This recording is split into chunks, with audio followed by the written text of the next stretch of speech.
the journey of our life, I found myself within a forest dark, for the straightforward pathway had been lost. Ah me, how hard a thing it is to say what was this forest savage, rough and stern, which in the very thought renews the fear. So bitter is it, death is little more. But of the good to treat, which there I found, speak will I of the other things I saw there. I cannot well repeat how there I entered, so full was I of slumber at the moment in which I had abandoned the true way.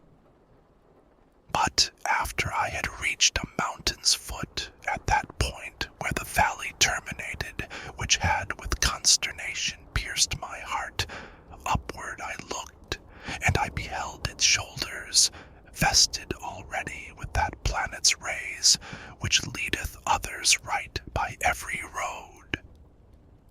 Then was the fear a little quieted that in my heart's lake had endured throughout the night, which I had passed so piteously. And even as he who, with distressful breath, forth issued from the sea upon the shore, turns to the water perilous and gazes, so did my soul, that still was fleeing onward, turn itself back to re-behold the pass which never yet a living person left. After my weary body I had rested, the way resumed I on the desert slope, so that the firm foot ever was the lower.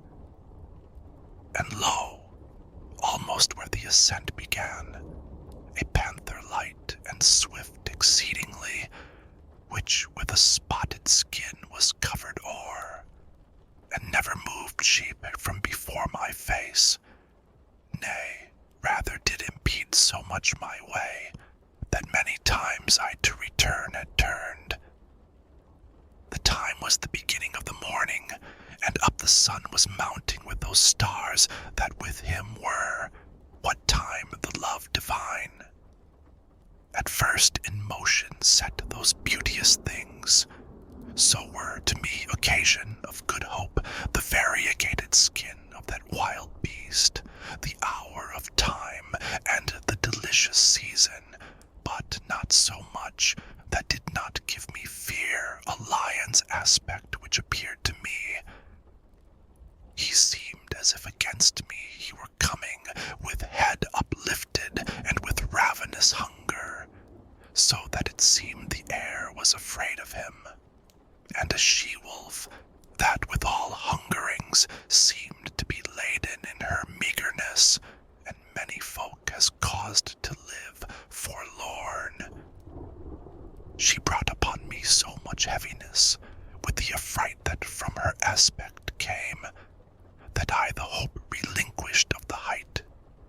And as he is who willingly acquires, and the time comes that causes him to lose, who weeps in all his thoughts, and is despondent, e'en such made me that beast withouten peace, which, coming on against me by degrees, thrust me back thither where the sun is silent. While I was rushing downward to the lowland, before mine eyes did one present himself, who seemed from long continued silence hoarse. When I beheld him in the desert vast, have pity on me, unto him I cried, whiche'er thou art, or shade, or real man. He answered me, not man. Man once I was, and both my parents were of Lombardy and Mantuans by country both of them.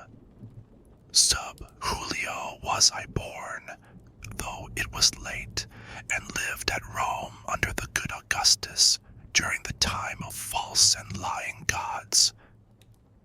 A poet was I, and I sang that just son of Anchises, who came forth from Troy, after that Ilion the superb was burned. But thou, why goest thou back to such annoyance? Why climbest thou not the mount delectable, which is the source and cause of every joy?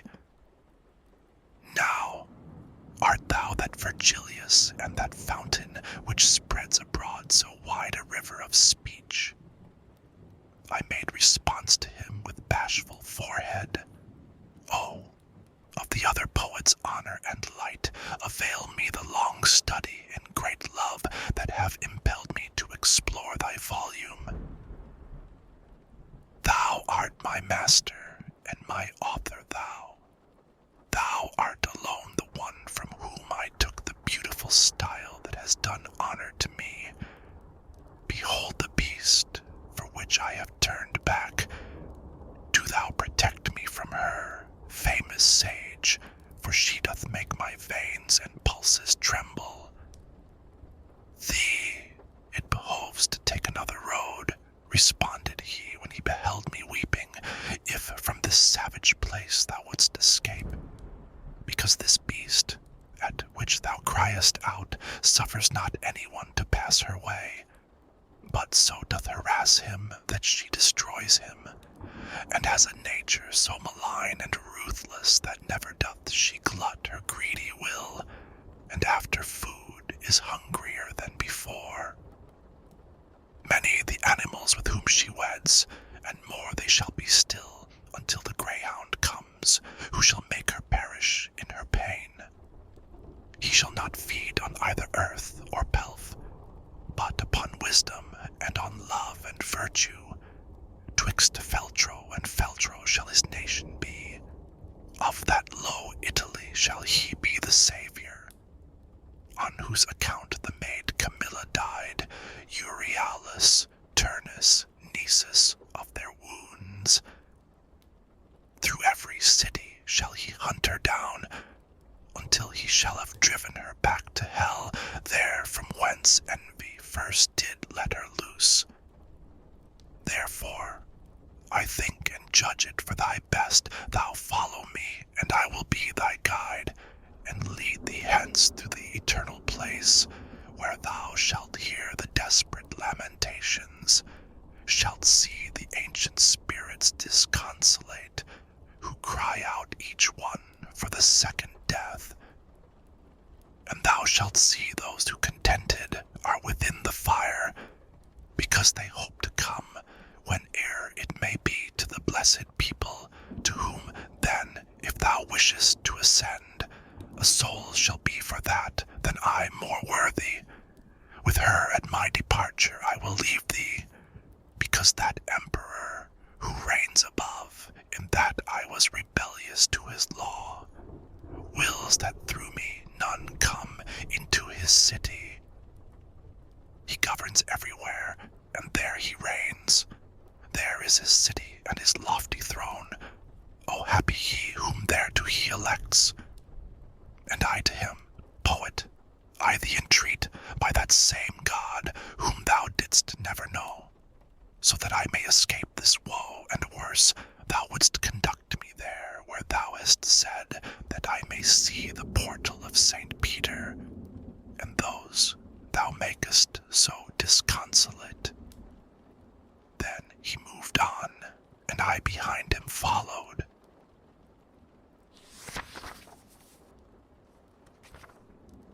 Day was departing, and the embrowned air released the animals that are on earth from their fatigues, and I, the only one, made myself ready to sustain the war, both of the way and likewise of the woe, which memory that errs not shall retrace. O Muses, O high genius, now assist me. O memory that didst write down what I saw, here thy nobility shall be manifest. And I began, poet, who guidest me, regard my manhood, if it be sufficient heir to the arduous pass thou dost confide me. Thou sayest that of Silvius the parent, while yet corruptible, unto the world immortal went, and was there bodily. But if the adversary of all evil was courteous, thinking of the high effect that issue would from him, and who and what to men of intellect unmeted seems not. For he was of great Rome, and of her empire in the imperial heaven as father chosen, the which and what, wishing to speak the truth, were stablished as the holy place wherein sits the successor of the greatest Peter. Upon this journey, whence thou givest him vaunt, things did he hear, which the occasion were both of his victory and the papal mantle. Thither went afterwards the chosen vessel, to bring back comfort thence unto that faith, which of salvation's way is the beginning. But why thither come, or who concedes it? I not Aeneas am, I am not Paul, nor I, nor others, think me worthy of it. Therefore, if I resign myself to come, I fear the coming may be ill-advised. Thou art wise, and knowest better than I speak. And as he is, who unwills what he willed, and by new thoughts doth his intention change, so that from his design he quite withdraws, such I became upon that dark hillside, because in thinking I consumed the emprise, which was so very prompt in the beginning.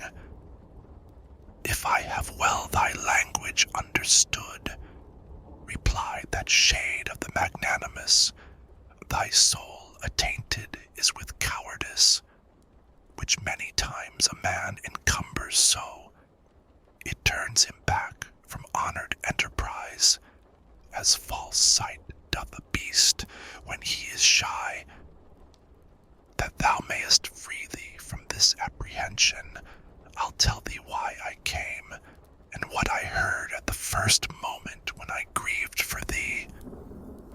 Among those was I who are in suspense, and a fair, saintly lady called to me in such wise, I besought her to command me.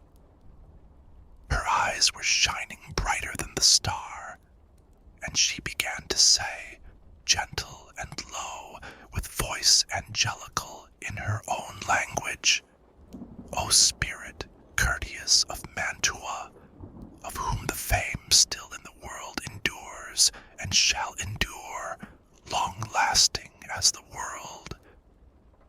A friend of mine, and not the friend of fortune, upon the desert slope is so impeded upon his way, that he has turned through terror, and may, I fear, already be so lost, that I too late have risen to his succor, from that which I have heard of him in heaven.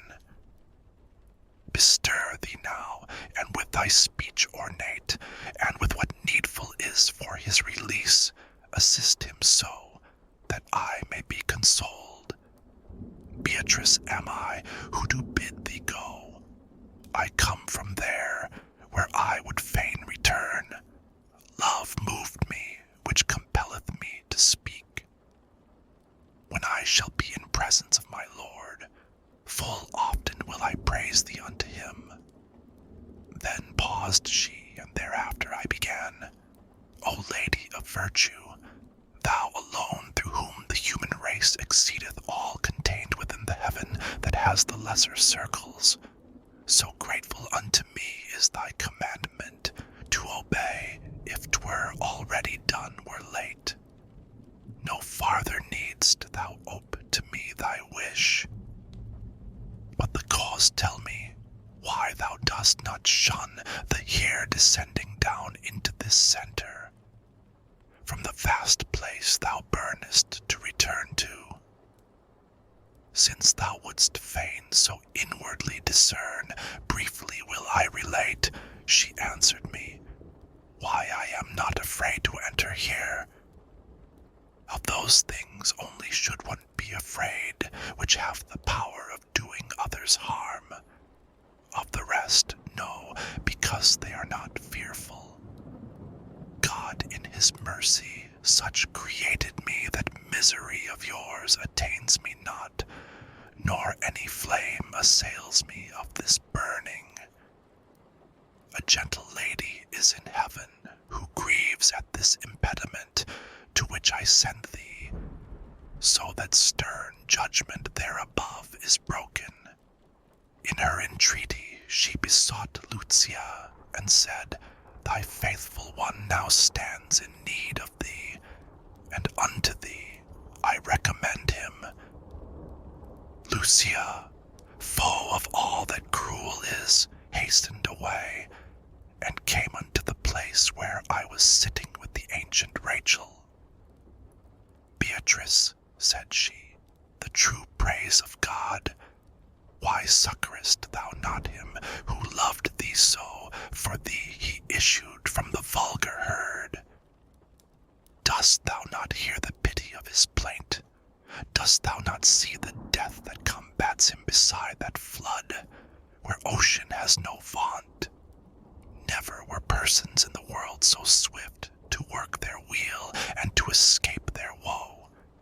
As I, after such words as these were uttered, came hither downward from my blessed seat, confiding in thy dignified discourse, which honors thee and those who've listened to it.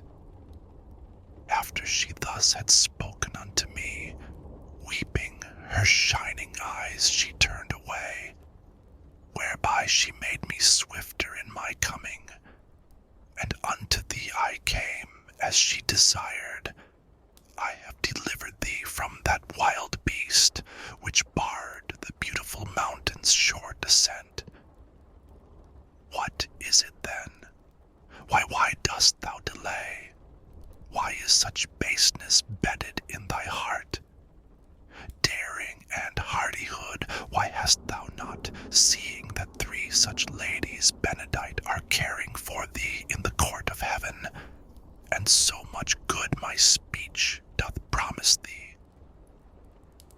Even as the flowers by nocturnal chill, bowed down and closed, when the sun whitens them, uplift themselves all open on their stems, such I became with my exhausted strength, and such good courage to my heart there coursed, that I began, like an intrepid person, O she compassionate, who succored me, and courteous thou, who hast obeyed so soon the words of truth which she addressed to thee.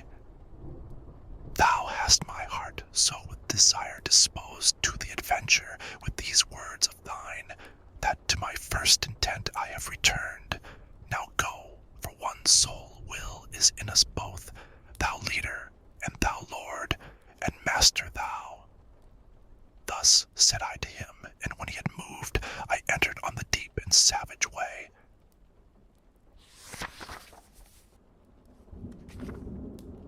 Through me the way is to the city dolent.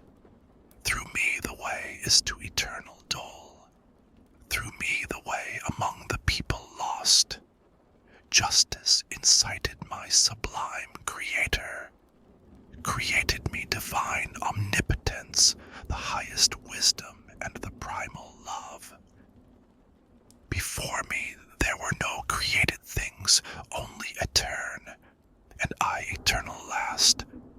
All hope abandon, ye who enter in.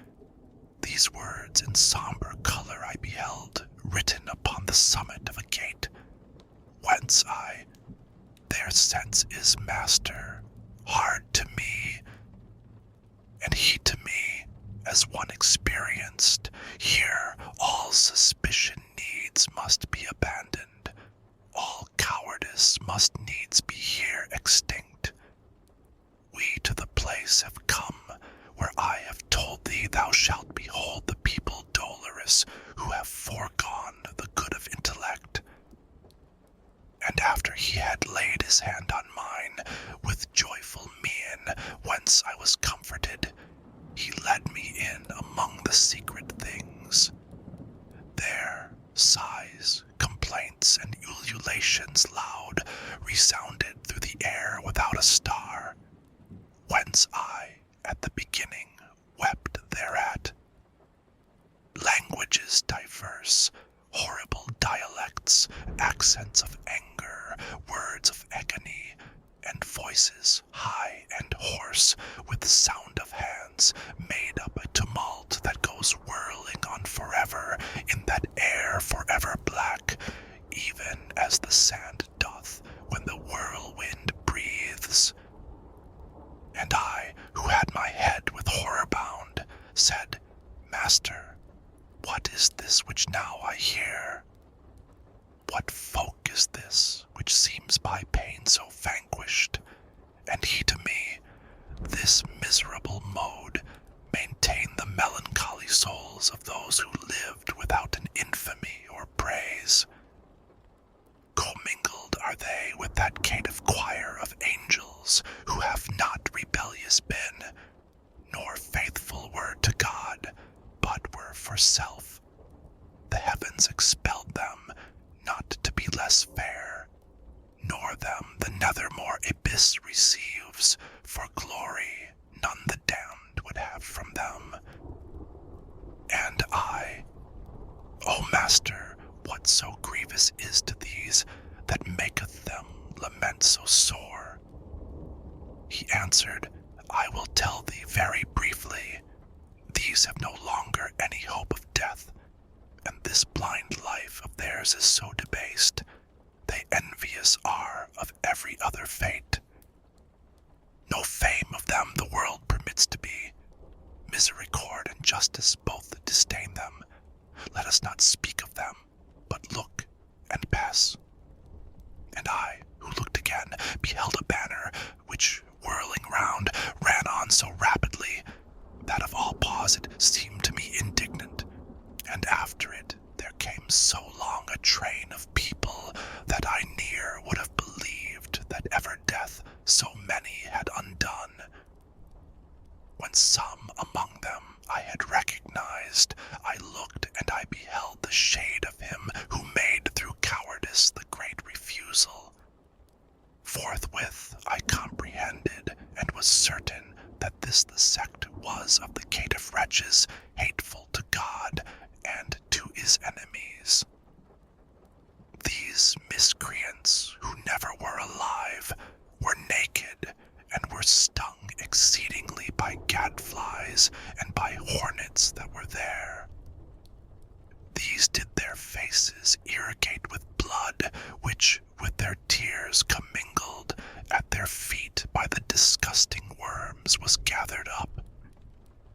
And when to gazing farther I betook me, people I saw on a great river's bank, when said I, Master, now vouchsafe to me that I may know who these are, and what law makes them appear so ready to pass over as I discern athwart the dusky light.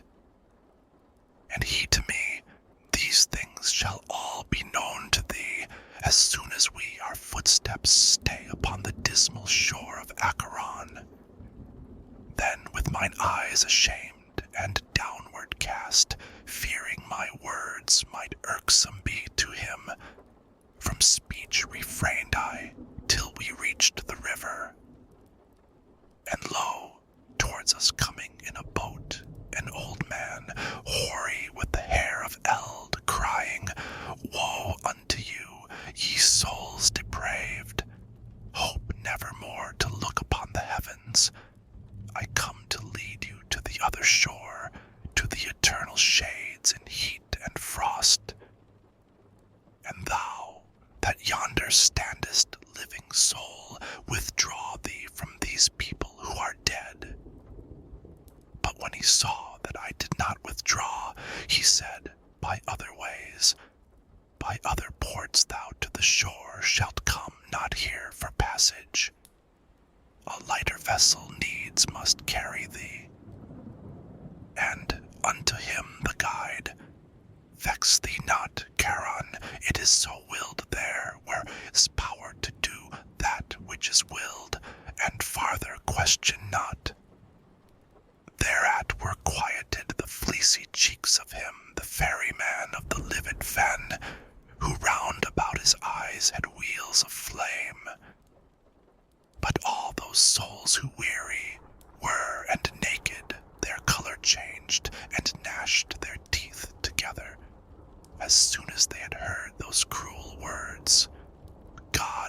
blasphemed, and their progenitors, the human race, the place, the time, the seed of their engendering and of their birth. Thereafter all together they drew back, bitterly weeping, to the accursed shore, which waiteth every man who fears not God. Charon the demon, with the eyes of Gleda, beckoning to them, collects them all together, beats with his oar whoever lags behind. As in the autumn time the leaves fall off, first one and then another, till the branch unto the earth surrenders all its spoils. In similar wise the evil seed of Adam throw themselves from that margin one by one, at signals as a bird unto its lure. So they depart across the dusky wave, and ere upon the other side they land, again on this side a new troop assembles. My son, the courteous master, said to me, all those who perish in the wrath of God here meet together out of every land, and ready are they to pass o'er the river, because celestial justice spurs them on, so that their fear is turned into desire. This way there never passes a good soul, and hence, if Charon doth complain of thee, well mayest thou know now what his speech imports. This being finished, all the dusk champagne trembled so violently, that of that terror the recollection bathes me still with sweat. The land of tears gave forth a blast of wind, and fulminated a vermilion light, which overmastered in me every sense, and as a man whom sleep hath seized I fell.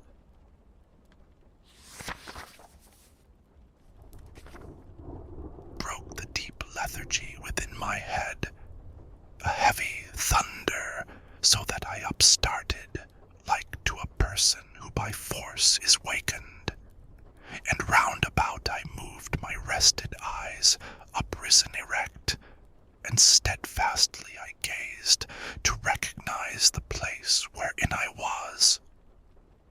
True is it that upon the verge I found me of the abysmal valley dolorous, that gathers thunder of infinite ululations, obscure, profound it was, and nebulous, so that by fixing on its depths my sight, nothing whatever I discerned therein. Let us descend now into the blind world, began the poet, pallid utterly. I will be first, and thou shalt second be. And I, who of his color was aware, said, how shall I come, if thou art afraid, who it wont to be a comfort to my fears? And he to me, the anguish of the people who are below here in my face depicts that pity which for terror thou hast taken. Let us go on, for the long way impels us. Thus he went in, and thus he made me enter the foremost circle that surrounds the abyss. There, as it seemed to me from listening, were lamentations none, but only sighs that tremble made the everlasting air. And this arose from sorrow without torment, which the crowds had, that many were, and great, of infants, and of women, and of men. To me, the master good, thou dost not ask what spirits these, which thou beholdest are. Now will I have thee know, ere thou go farther, that they sinned not, and if they merit had, 'tis not enough, because they had not baptism, which is the portal of the faith thou holdest.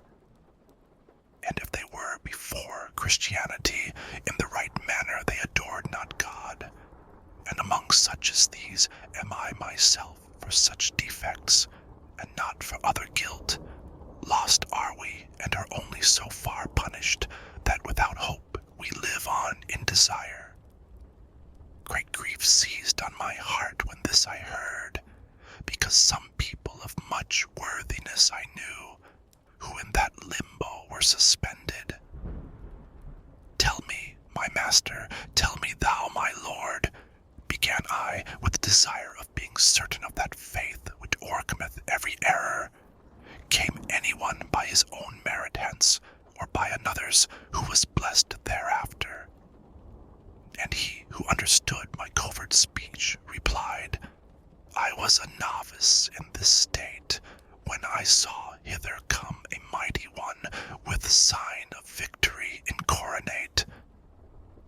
Hence he drew forth the shade of the first parent, and that of his son Abel, and of Noah, of Moses the lawgiver, and the obedient Abraham patriarch, and David king, Israel with his father and his children, and Rachel, for whose sake he did so much, and others many, and he made them blessed. And thou must know that earlier than these never were any human spirits saved. We ceased not to advance because he spake, but still were passing onward through the forest, say I, of thick crowded ghosts. Not very far as yet our way had gone, this side the summit, when I saw a fire that overcame a hemisphere of darkness. We were a little distant from it still, but not so far that I in part discerned not that honorable people held that place. O thou who honorest every art and science, who may these be which such great honor have, that from the fashion of the rest it parts them.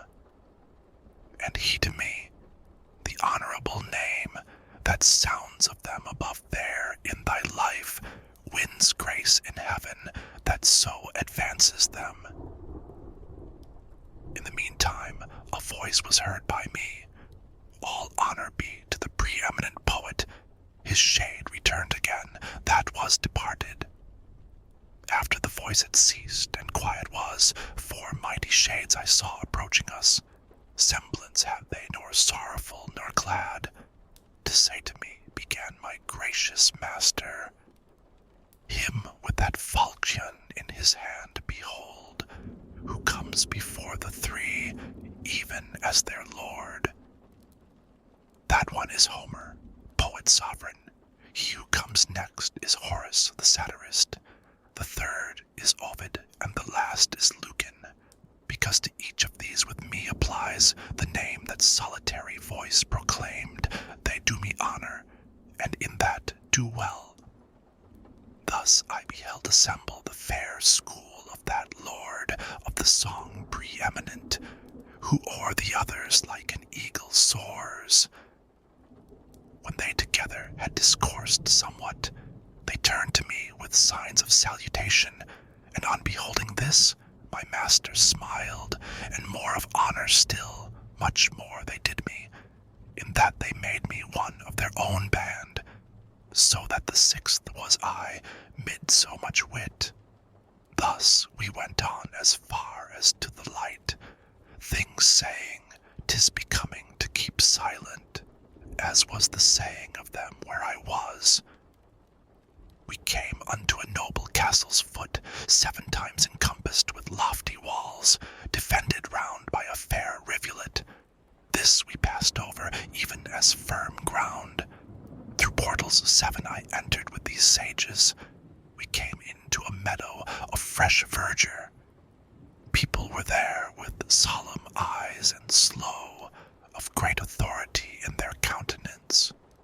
They spake but seldom, and with gentle voices. Thus we withdrew ourselves upon one side into an opening luminous and lofty, so that they all of them were visible. There opposite, upon the green enamel, were pointed out to me the mighty spirits, whom to have seen, I feel myself exalted. I saw Electra with companions many, mongst whom I knew both Hector and Aeneas, Caesar in armor with gerfalcon eyes, I saw Camilla and Penthesilea on the other side, and saw the king Latinus, who with Lavinia his daughter sat. I saw that Brutus who drove Tarquin forth, Lucretia, Julia, Marcia, and Cornelia, and saw alone, apart, the Saladin. When I had lifted up my brows a little, the master I beheld of those who know, sit with his philosophic family. All gaze upon him, and all do him honor. There I beheld both Socrates and Plato, who nearer him before the others stand. Democritus, who puts the world on chance, Diogenes, Anaxagoras, and Thales, Zeno, Empedocles, and Heraclitus, of qualities I saw the good collector hight Dioscorides, and Orpheus saw I, Tully and Livy, and moral Seneca, Euclid, Geometrician, and Ptolemy, Galen, Hippocrates, and Avicenna of Varroas, who the great comment made. I cannot all of them portray in full, because so drives me onward the long theme that many times the word comes short of fact. The sixfold company in two divides. Another way my sapient guide conducts me forth from the quiet to the air that trembles, and to a place I come where nothing shines.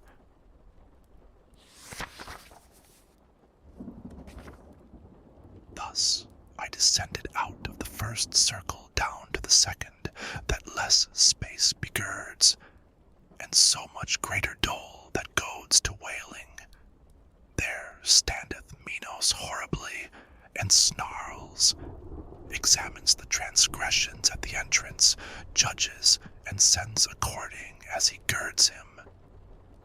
I say that when the spirit evil-born cometh before him, wholly it confesses, and this discriminator of transgressions seeth what place in hell is meet for it, girds himself with his tail as many times as grades he wishes it should be thrust down.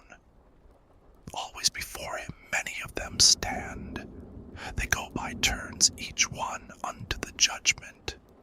They speak and hear, and then are downward hurled. O thou, that to this dolorous hostelry comest, said Minos to me when he saw me, leaving the practice of so great an office, look how thou enterest, and in whom thou trustest. Let not the portal's amplitude deceive thee. And unto him my guide, why criest thou too? Do not impede his journey, fate ordained. It is so willed there, where is power to go that which is willed. And ask no further question. And now begin the dulsome notes to grow audible unto me. Now am I come there, where much lamentation strikes upon me. I came into a place, mute of all light, which bellows as the sea does in a tempest, if by opposing winds 'tis combated. The infernal hurricane that never rests hurtles the spirits onward in its rapine. Whirling them round and smiting, it molests them. When they arrive before the precipice, there are the shrieks, the plaints, and the laments. There they blaspheme the puissance divine. I understood that unto such a torment the carnal malefactors were condemned, who reason subjugate to appetite. And as the wings of starlings bear them on in the cold season, in large band and full, so doth that blast the spirits maledict. It hither, thither, downward, upward drives them. No hope doth comfort them for evermore, not of repose, but even of lesser pain. And as the cranes go chanting forth their lays, making in air a long line of themselves, so saw I coming, uttering lamentations, shadows borne onward by the aforesaid stress. Whereupon said I, Master, who are those people whom the black air so castigates? The first of those, of whom intelligence thou fain wouldst have. Then said he unto me, The Empress was of many languages. To sensual vices she was so abandoned, that lustful she made licit in her law, to remove the blame to which she had been led. She is Semiramis, of whom we read that she succeeded Ninus, and was his spouse. She held the land which now the Sultan rules. The next is she who killed herself for love, and broke faith with the ashes of Sycius. Then Cleopatra, the voluptuous. Helen I saw, for whom so many ruthless seasons revolved, and saw the great Achilles, who at the last hour combated with love. Paris I saw, Tristan, and more than 1,000 shades did he name and point out with his finger, whom love had separated from our life. After that, I had listened to my teacher naming the dames of eld and cavaliers. Pity prevailed, and I was nigh bewildered. And I began, O poet, willingly speak would I to those two who go together and seem upon the wind to be so light. And he to me, Thou'lt mark when they shall be nearer to us, and then do thou implore them by love which leadeth them, and they will come. Soon as the wind in our direction sways them, my voice uplift I. O ye weary souls, come speak to us, if no one interdicts it.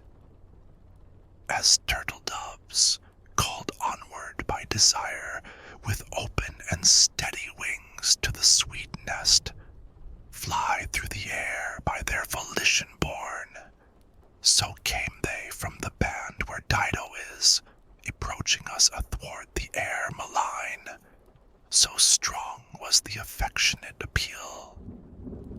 O living creature gracious and benignant, who visiting goest through the purple air, us who have stained the world incarnadine, if were the King of the universe our friend, we would pray unto him to give thee peace, since thou hast pity on our woe perverse. Of what it pleases thee to hear and speak, that will we hear, and we will speak to you, while silent is the wind, as it is now. Sitteth the city wherein I was born, upon the seashore where the Po descends to rest in peace with all his retinue. Love that on gentle heart doth swiftly seize, seized this man for the person beautiful that was ta'en from me, and still the mode offends me. Love that exempts no one beloved from loving, seized me with pleasure of this man so strongly, that, as thou seest, it doth not yet desert me. Love has conducted us unto one death. Cana waiteth him who quenched our life. These words were borne along from them to us. As soon as I had heard those souls tormented, I bowed my face, and so long held it down until the poet said to me, What thinkest? When I made answer, I began, Alas, how many pleasant thoughts, how much desire, conducted these unto the dolorous pass. Then unto them I turned me, and I spake, and I began, Thine agonies, Francesca, sad and compassionate, to weeping make me.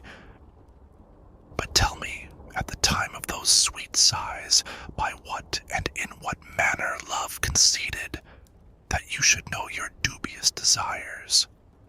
And she to me, There is no greater sorrow than to be mindful of the happy time in misery, and that thy teacher knows. But if to recognize the earliest root of love in us thou hast so great desire, I will do even as he who weeps and speaks. One day, we rating were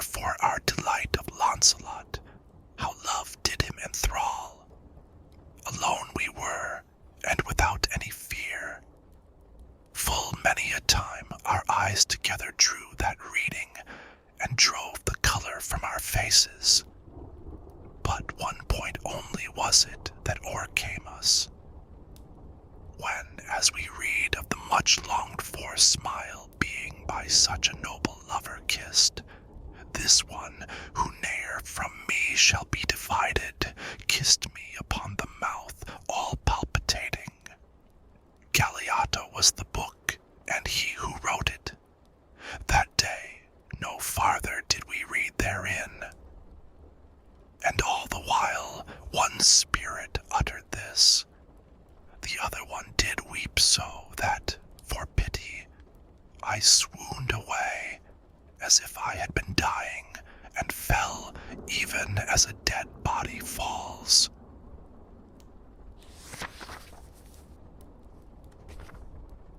At the return of consciousness, that closed before the pity of those two relations, which utterly with sadness had confused me, new torments I behold, and new tormented around me, whichsoever way I move, and whichsoever way I turn and gaze. In the third circle am I of the rain eternal, maledict and cold and heavy. Its law and quality are never new. Huge hail and water sombre-hued and snow athwart the tenebrous air pour down amain.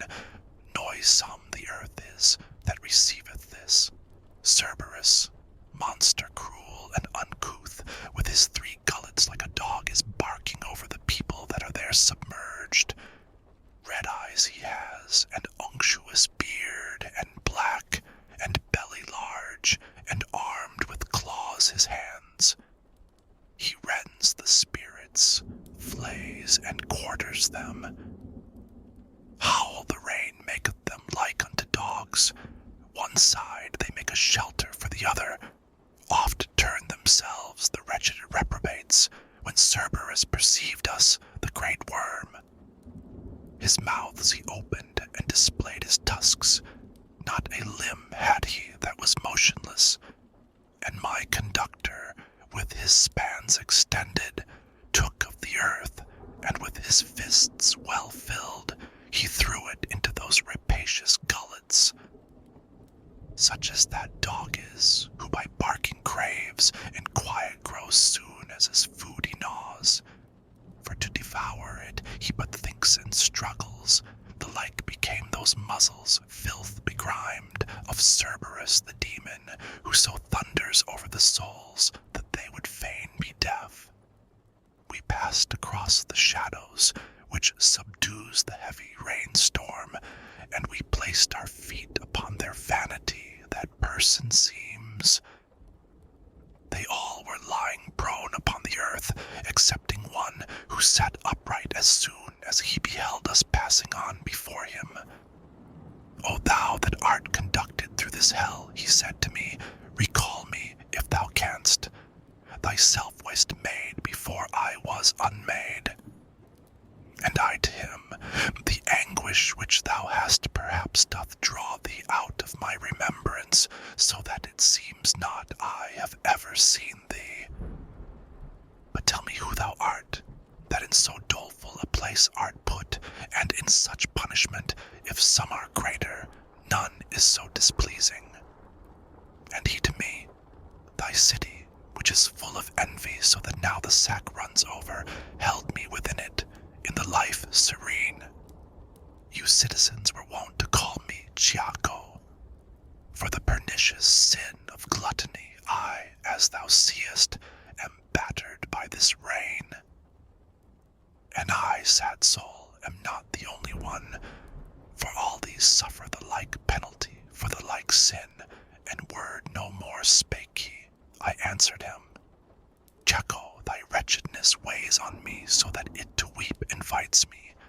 But tell me, if thou knowest, to what shall come the citizens of the divided city, if any there be just, and the occasion tell me why so much discord has assailed it. And he to me, they, after long contention, will come to bloodshed, and the rustic party will once.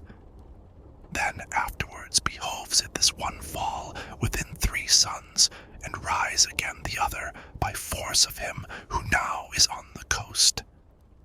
High will it hold its forehead a long while, keeping the other under heavy burdens. However it weeps thereat, and is indignant.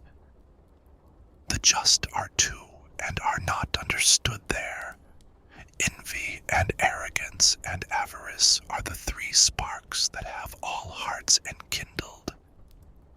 Here ended he his tearful utterance, and I to him, I wish thee still to teach me, and make a gift to me of further speech.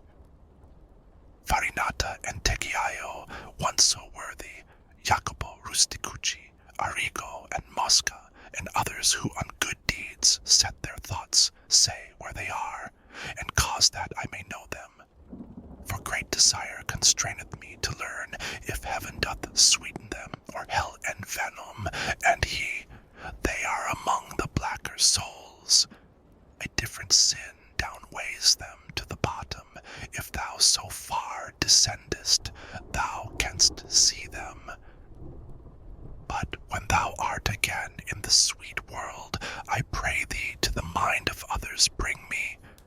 No more I tell thee, and no more I answer. Then his straightforward eyes he turned askance, eyed me a little, and then bowed his head. He fell therewith prone like the other blind. And the guide said to me, He wakes no more this side the sound of the angelic trumpet. When shall approach the hostile potentate, each one shall find again his dismal tomb, shall reassume his flesh and his own figure, shall hear what through eternity re-echoes. So we passed onward o'er the filthy mixture of shadows and of rain, with footsteps slow, touching a little on the future life. Wherefore I said, Master, these torments here, will they increase after the mighty sentence, or lesser be, or will they be as burning? And he to me, Return unto thy science, which wills that as the thing more perfect is, the more it feels of pleasure and of pain. Albeit that this people maledict to true perfection never can attain, hereafter more than now they look to be. Round in a circle by that road we went, speaking much more, which I do not repeat. We came unto the point where the descent is. There we found Plutus, the great enemy.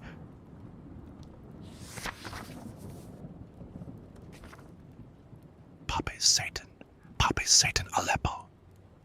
Thus Plutus with his clucking voice began, and that benignant sage, who all things knew, said to encourage me, Let not thy fear harm thee, for any power that he may have shall not prevent thy going down this crag. Then he turned around unto that bloated lip, and said, Be silent, thou accursed wolf. Consume within thyself with thine own rage. Not causeless is this journey to the abyss. Thus is it willed on high, where Michael wrought vengeance upon the proud adultery. Even as the sails inflated by the wind, involved together fall when snaps the mast, so fell the cruel monster to the earth. Thus we descended into the 4th chasm, gaining still farther on the dolesome shore which all the woe of the universe insacks. Justice of God, who heaps up so many new toils and sufferings as I beheld, and why doth our transgression waste us so? As doth the billow there upon Charybdis, that breaks itself on that which it encounters, so here the folk must dance their roundelay. Here saw I people, more than elsewhere, many, on one side and the other, with great howls, rolling weights forward by main force of chest. they clashed together, and then at that point each one turned backward, rolling retrograde, crying, "Why keepest?" and "Why squanderest thou?"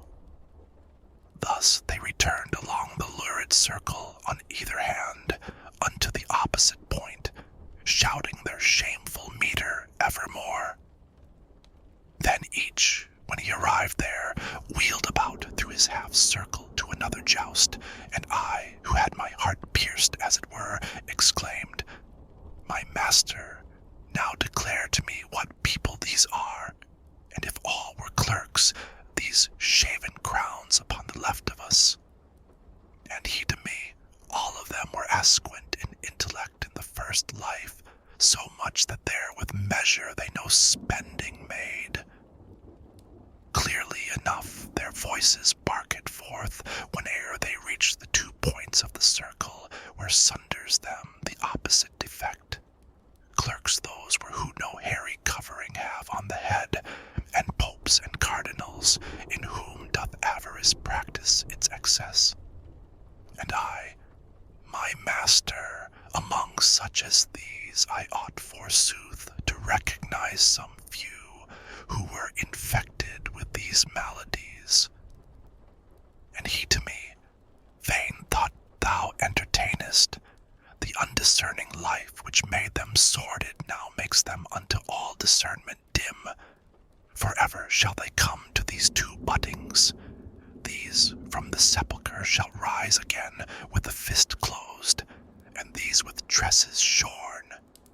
Ill-giving and ill-keeping the fair world have ta'en from them, and placed them in this scuffle. Whate'er it be, no words adorn I for it. Now canst thou, son, behold the transient farce of good that are committed unto fortune, for which the human race each other buffet. For all the gold that is beneath the moon, or ever has been, of these weary souls could never make a single one repose. Master, I said to him, now tell me also, what is this fortune which thou speakest of, that has the world's goods so within its clutches?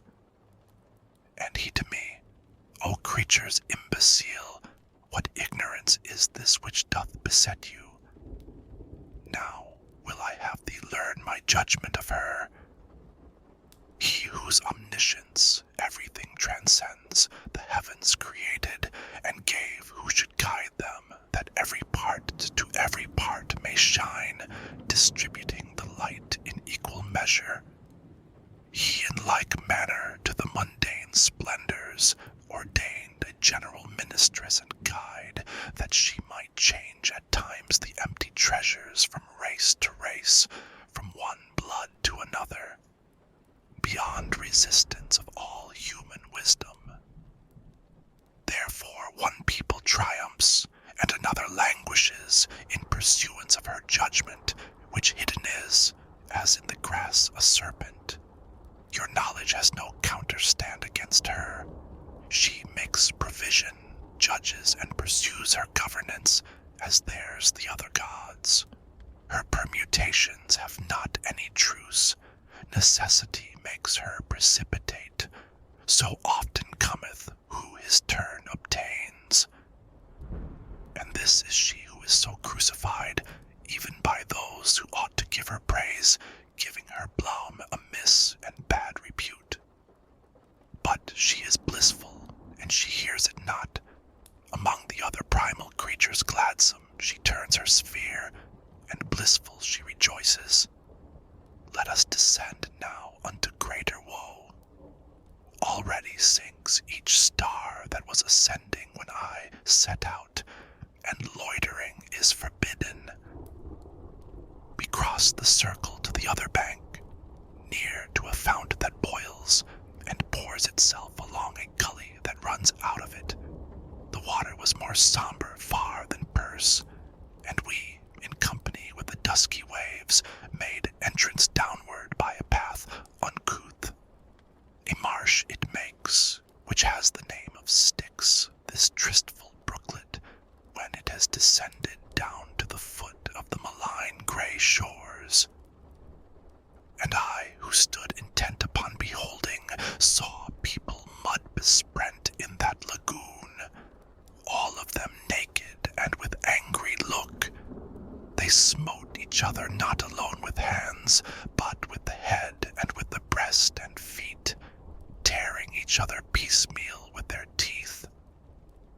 Said the good master, Son, thou now beholdest the souls of those whom anger overcame, and likewise I would have thee know for certain beneath the water people are who sigh and make this water bubble at the surface, as the eye tells thee wheresoever it turns. Fixed in the mire, they say, we sullen were in the sweet air, which by the sun is gladdened, bearing within ourselves the sluggish reek. Now we are sullen in this sable mire. This hymn do they keep gurgling in their throats, for with unbroken words they cannot say it. Thus we went circling round the filthy fen, a great arc, twixt the dry bank and the swamp, with eyes turned unto those who gorge the mire.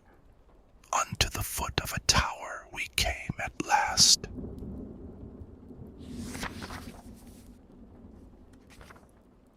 I say, continuing, that long before we to the foot of that high tower had come, our eyes went upward to the summit of it, by reason of two flamelets we saw placed there, and from afar another answer them, so far that hardly could the eye attain it. And to the sea of all discernment turned, I said, What saith this? And what respondeth that other fire? And who are they that made it?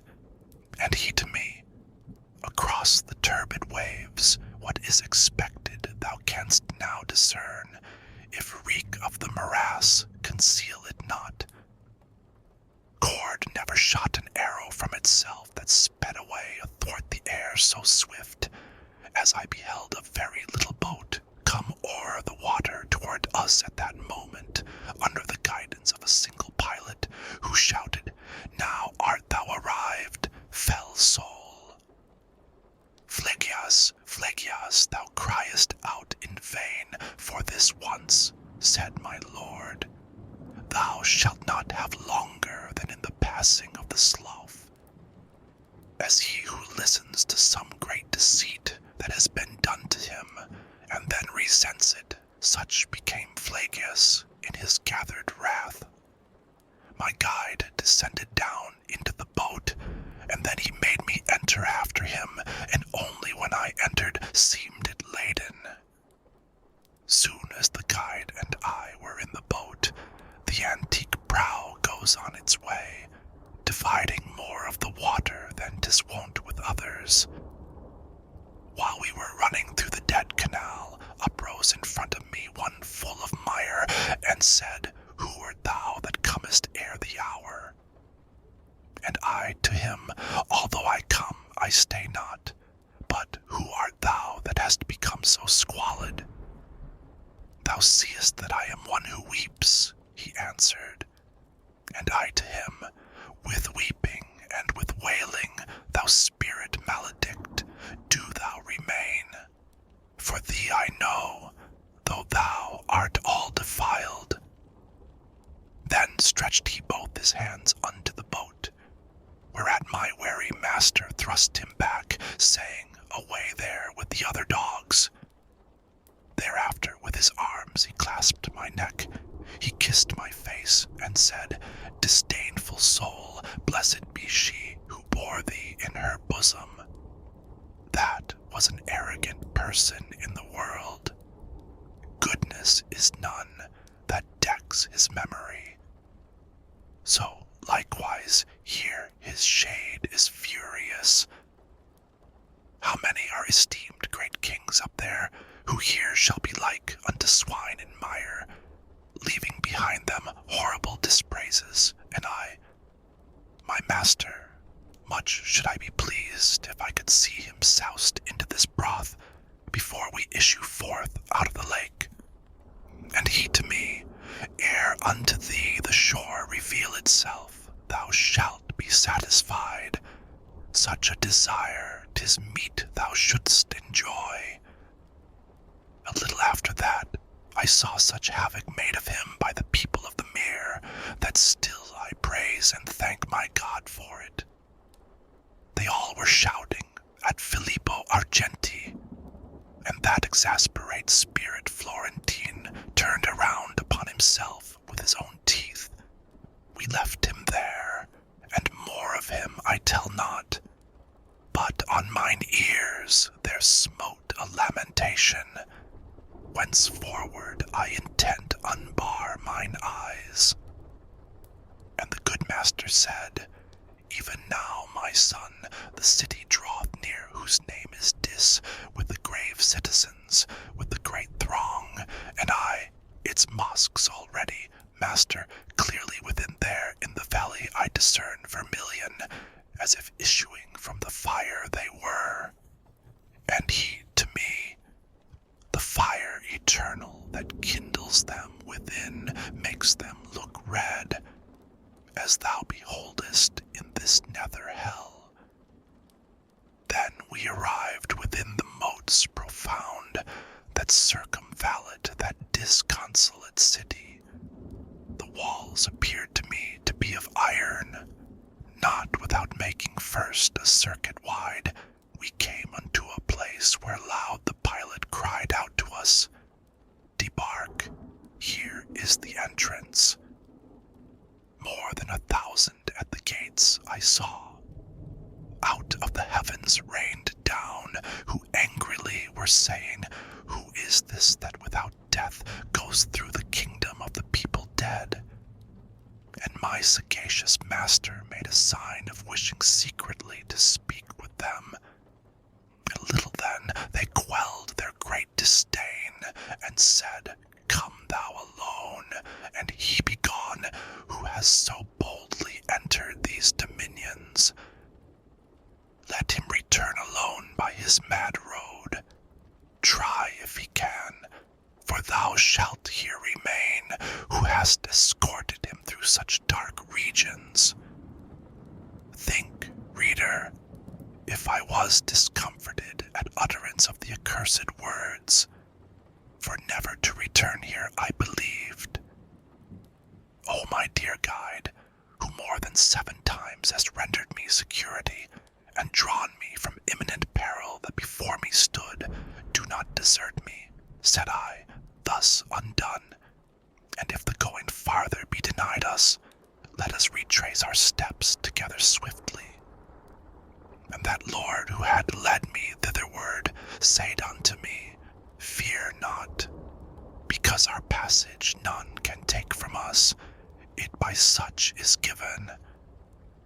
But here await me, and thy weary spirit comfort and nourish with a better hope. For in this nether world I will not leave thee. So onward goes, and there abandons me my father sweet, and I remain in doubt, for no and yes within my head contend. I cannot hear what he proposed to them, but with them there he did not linger long, ere each within in rivalry ran back. They closed the portals, those our adversaries, on my lord's breast, who had remained without, and turned to me with the footsteps far between. His eyes cast down, his forehead shorn had he of all its boldness, and he said with sighs, Who has denied to me the dolesome houses? And unto me, Thou, because I am angry, fear not, for I will conquer in the trial, whatever for defense within be planned. This arrogance of theirs is nothing new, for once they used it at less secret gate, which finds itself without a fastening still. Or it didst thou behold the dead inscription, and now this side of it descends the steep, passing across the circles without escort, one by whose means the city shall be opened.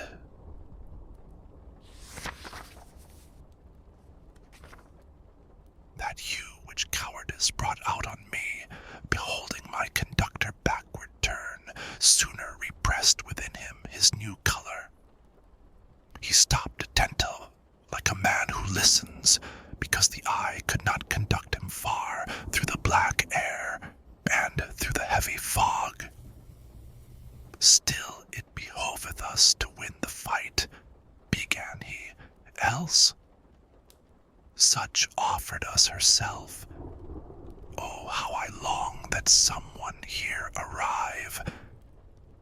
Well, I perceived, as soon as the beginning he covered up with what came afterward, that they were words quite different from the first, but nonetheless his saying gave me fear, because I carried out the broken phrase, perhaps to a worse meaning than he had. Into this bottom of the doleful conch doth any air descend from the first grade, which for its pain has only hope cut off?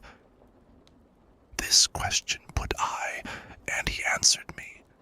Seldom it comes to pass that one of us maketh the journey upon which I go. True is it, once before I here below was conjured by that pitiless Erictho, who summoned back the shades unto their bodies. Naked, of me short while the flesh had been, before within that wall she made me enter, to bring a spirit from the circle of Judas. That is the lowest region and the darkest, and farthest from the heaven which circles all. Well know I the way, therefore be reassured. This fen, which a prodigious stench exhales, encompasses about the city dolent, where now we cannot enter without anger.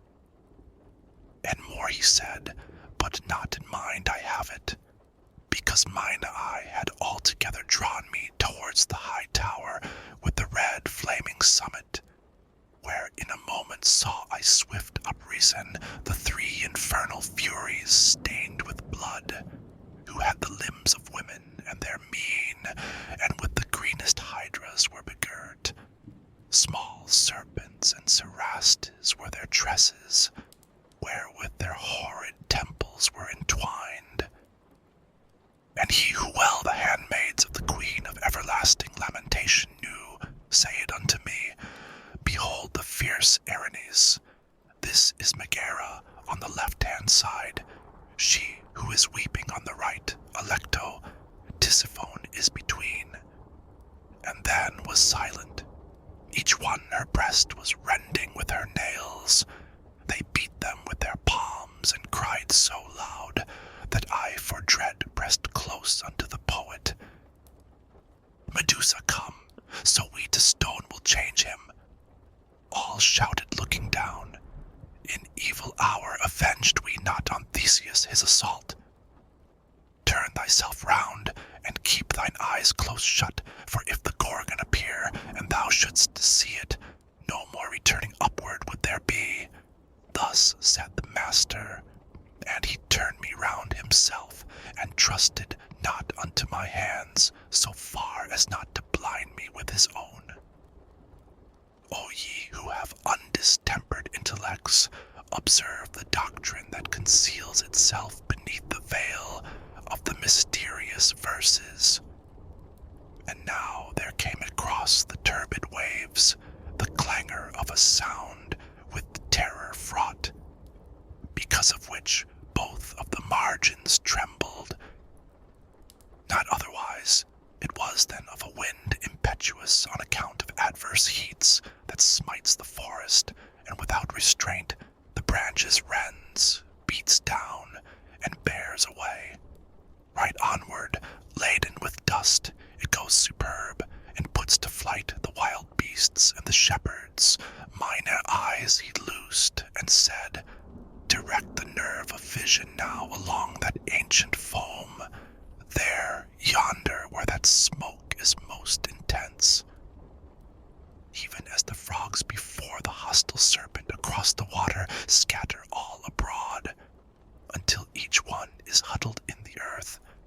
More than 1,000 ruined souls I saw, thus fleeing from before one who on foot was passing o'er the Styx with souls unwet. From off his face he fanned that unctuous air, waving his left hand oft in front of him, and only with that anguish seemed he weary. Well I perceived one sent from heaven was he, and to the master turned, and he made sign that I should quiet stand and bow before him. Ah, how disdainful he appeared to me! He reached the gate, and with a little rod he opened it, for there was no resistance. O banished out of heaven, people despised! Thus he began upon the horrid threshold. Whence is this arrogance within you couched? Wherefore recalcitrate against that will, from which the end can never be cut off, and which has many times increased your pain? What helpeth it to butt against the fates, your Cerberus, if you remember well? For that still bears his chin and gullet peeled. Then he returned along the mirry road, and spake no word to us, but had the look of one whom other care constrains and goads than that of him who in his presence is. And we our feet directed towards the city, after those holy words all confident. Within we entered without any contest, and I, who inclination had to see what the condition such a fortress holds, soon as I was within, cast around mine eye, and see on every hand an ample plain, full of distress and torment terrible. Even as at Arles, where stagnant grows the Rhone, even as at Pola near to the Quarnaro that shuts in Italy and bathes its borders, the sepulchres make all the place uneven. So likewise did they there on every side, saving that there the manner was more bitter. For flames between the sepulchres were scattered, by which they so intensely heated were, that iron more so asks not any art. All of their coverings uplifted were, and from them issued forth such dire laments, sooth seemed they of the wretched and tormented. And I, my master, what are all those people who, having sepulture within those tombs, make themselves audible by doleful sighs? And he to me, here are the heresiarchs, with their disciples of all sects, and much more than thou thinkest laden are the tombs. Here like, together with its like is buried, and more and less the monuments are heated. And when he to the right had turned, we passed between the torments and high parapets.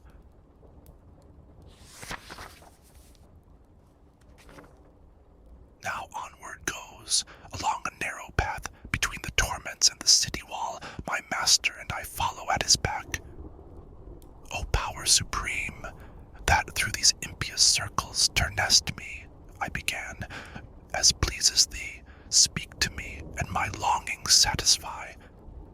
The people who are lying in these tombs, might they be seen, already are uplifted the covers all, and no one keepeth guard.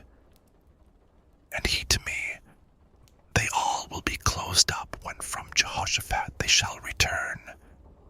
Here with the bodies they have left above, their cemetery have upon this side, with Epicurus all his followers, who with the body mortal make the soul.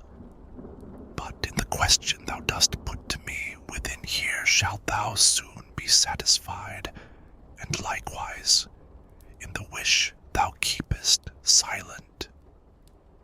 And I, good leader, I but keep concealed from thee my heart, that I may speak the less, nor O Tuscan, thou who through the city of fire goest alive, thus speaking modestly, be pleased to stay thy footsteps in this place. Thy mode of speaking makes thee manifest a native of that noble fatherland, to which perhaps I too molestful was. Upon a sudden issued forth this sound from out one of the tombs, wherefore I pressed, fearing, a little nearer to my leader. And unto me he said, Turn thee, what dost thou? Behold there Farinata, who has risen. From the waist upwards wholly shalt thou see him. I had already fixed mine eyes on his, and he uprose erect with breast and front e'en as if hell he had in great despite. And with courageous hands and prompt my leader thrust me between the sepulchres toward him, exclaiming, Let thy words explicit be. As soon as I was at the foot of his tomb, somewhat he eyed me, and, as if disdainful, then asked of me, Who were thine ancestors? I, who desirous of obeying was, concealed it not, but all revealed to him, whereat he raised his brows a little upward. Then said he, Fiercely adverse have they been to me and to my fathers and my party, so that 2 several times I scattered them. If they were banished, they returned on all sides, I answered him, the first time and the second, but yours have not acquired that art aright. Then there uprose upon the sight, uncovered down to the chin, a shadow at his side. I think that he had risen on his knees. Round me he gazed, as if solicitude he had to see if someone else were with me. But after his suspicion was all spent, weeping, he said to me, If through this blind prison thou goest by loftiness of genius, where is my son, and why is he not with thee? And I to him, I come not of myself, he who is waiting yonder leads me here, whom in disdain perhaps your Guido had. His language and the mode of punishment already unto me had read his name. On that account my answer was so full. Up starting suddenly, he cried out, How saidst thou? He had. Is he not still alive? Does not the sweet light strike upon his eyes? When he became aware of some delay, which I before my answer made, supine he fell again, and forth appeared no more. But the other, magnanimous, at whose desire I had remained, did not his aspect change, neither his neck he moved, nor bent his side. And if, continuing his first discourse, they have that art, he said, not learned aright, that more tormenteth me than doth this bed. But 50 times shall not rekindled be the countenance of the lady who reigns here, ere thou shalt know how heavy is that art. And as thou wouldst to the sweet world return, say why that people is so pitiless against my race in each one of its laws. Whence I to him, the slaughter and great carnage which have with crimson stained the Arbia, caused such orisons in our temple to be made. After his head he with a sigh had shaken, There I was not alone, he said, nor surely without a cause had with the others moved, but there I was alone, where everyone consented to the laying waste of Florence, he who defended her with open face. Ah, so hereafter may your seed repose, I him entreated. Solve for me that knot, which has entangled my conceptions here. It seems that you can see, if I hear rightly, beforehand whatsoever time brings with it, and in the present have another mode. We see, like those who have imperfect sight, the things, he said, that distant are from us. So much still shines on us the sovereign ruler. When they draw near, or are, is wholly vain our intellect, and if none brings it to us, not anything know we of your human state. Hence thou canst understand that wholly dead will be our knowledge from the moment when the portal of the future shall be closed. Then I, as if compunctious for my fault, said, Now then, you will tell that fallen one that still his son is with the living joined. And if just now, in answering, I was dumb, tell him I did it because I was thinking already of the error you have solved me. And now my master was recalling me, wherefore more eagerly I prayed the spirit that he would tell me who was with him there. He said, With more than 1,000 here I lie. Within here is the second Frederick and the Cardinal, and of the rest I speak not. Thereon he hid himself, and I towards the ancient poet turned my steps, reflecting upon that saying which seemed hostile to me. He moved along, and afterward thus going, he said to me, Why art thou so bewildered? And I in his inquiry satisfied him. Let memory preserve what thou hast heard against thyself, that sage commanded me, and now attend here. And he raised his finger. When thou shalt be before the radiant suite of her, whose beauteous eyes all things behold, from her thou'lt know the journey of thy life. Unto the left hand, then he turned his feet. We left the wall, and went towards the middle, along a path that strikes into a valley, which even up there unpleasant made its stench.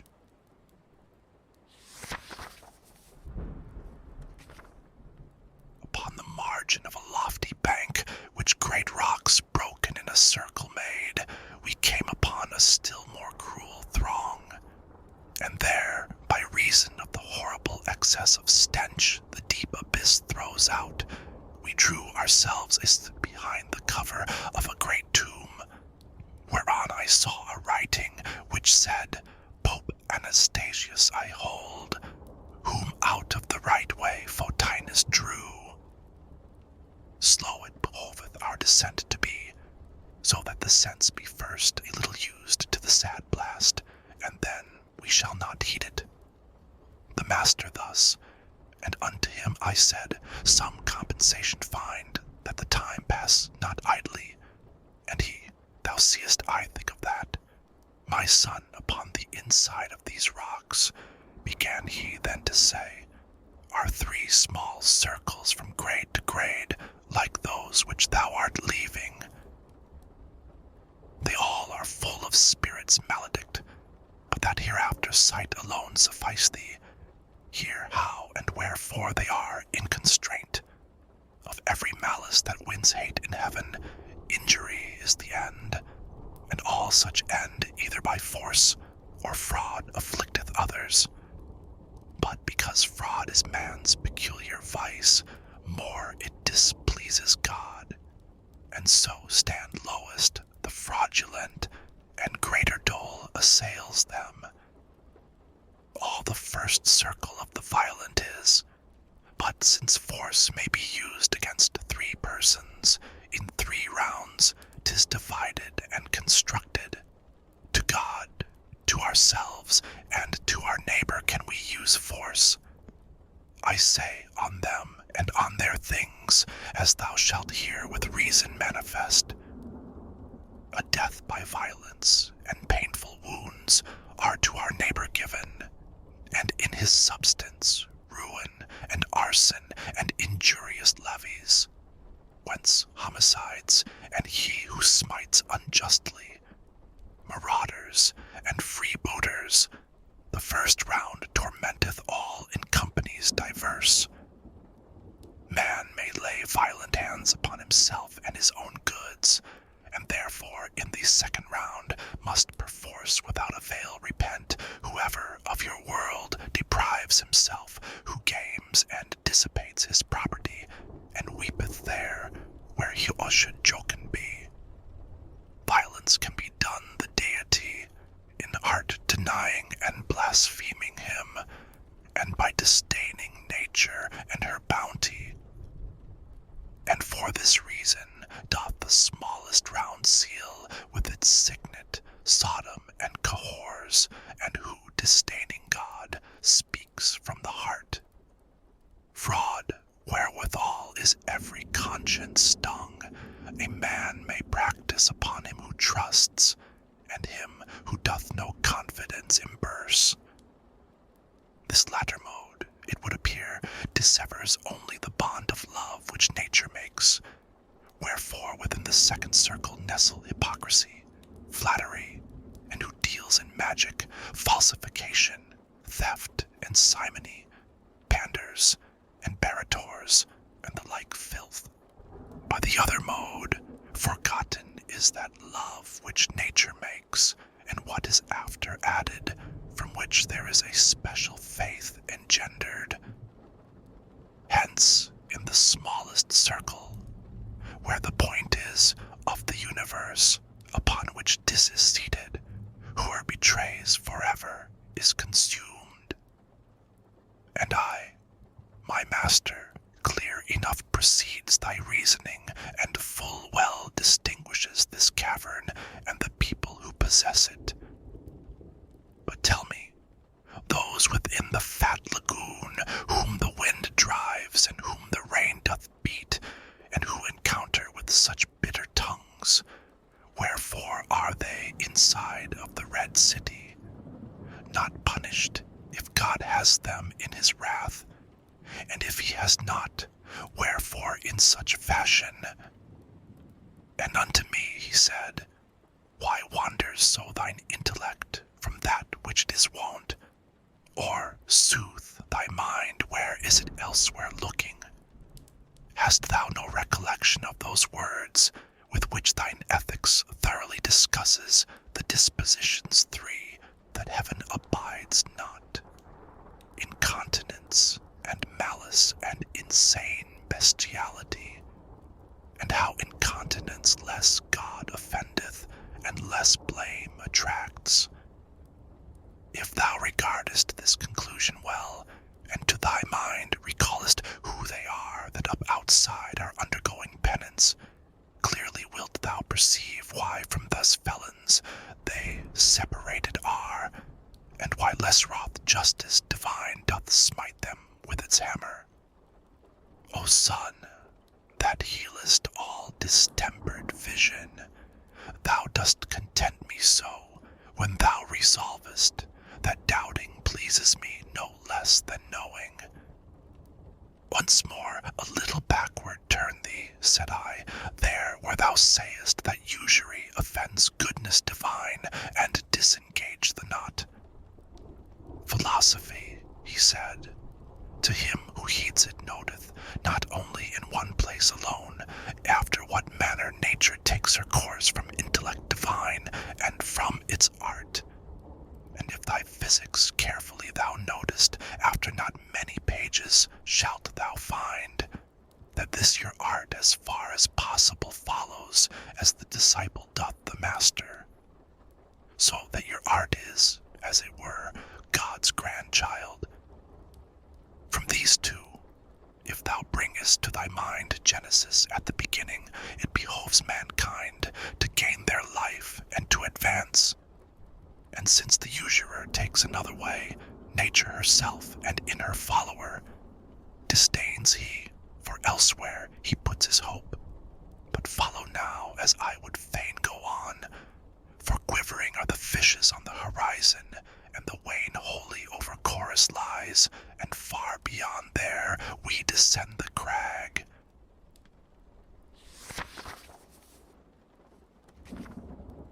The place where to descend the bank we came was alpine, and from what was there, moreover, of such a kind that every eye would shun it.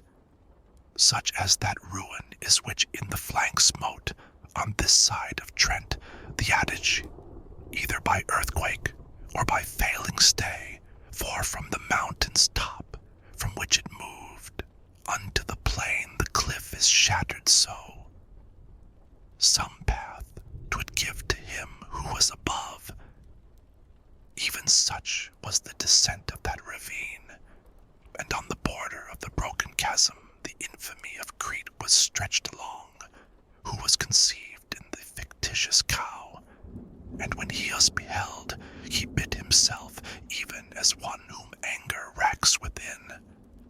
My sage toward him shouted, peradventure thou think'st that here may be the Duke of Athens, who in the world above brought death to thee. Get thee gone, beast, for this one cometh not instructed by thy sister, but he comes in order to behold your punishments. As is that bull who breaks loose at the moment in which he has received the mortal blow, who cannot walk, but staggers here and there. The Minotaur beheld I do the like, and he the wary cried, run to the passage, while he wroth, 'tis well thou shouldst descend.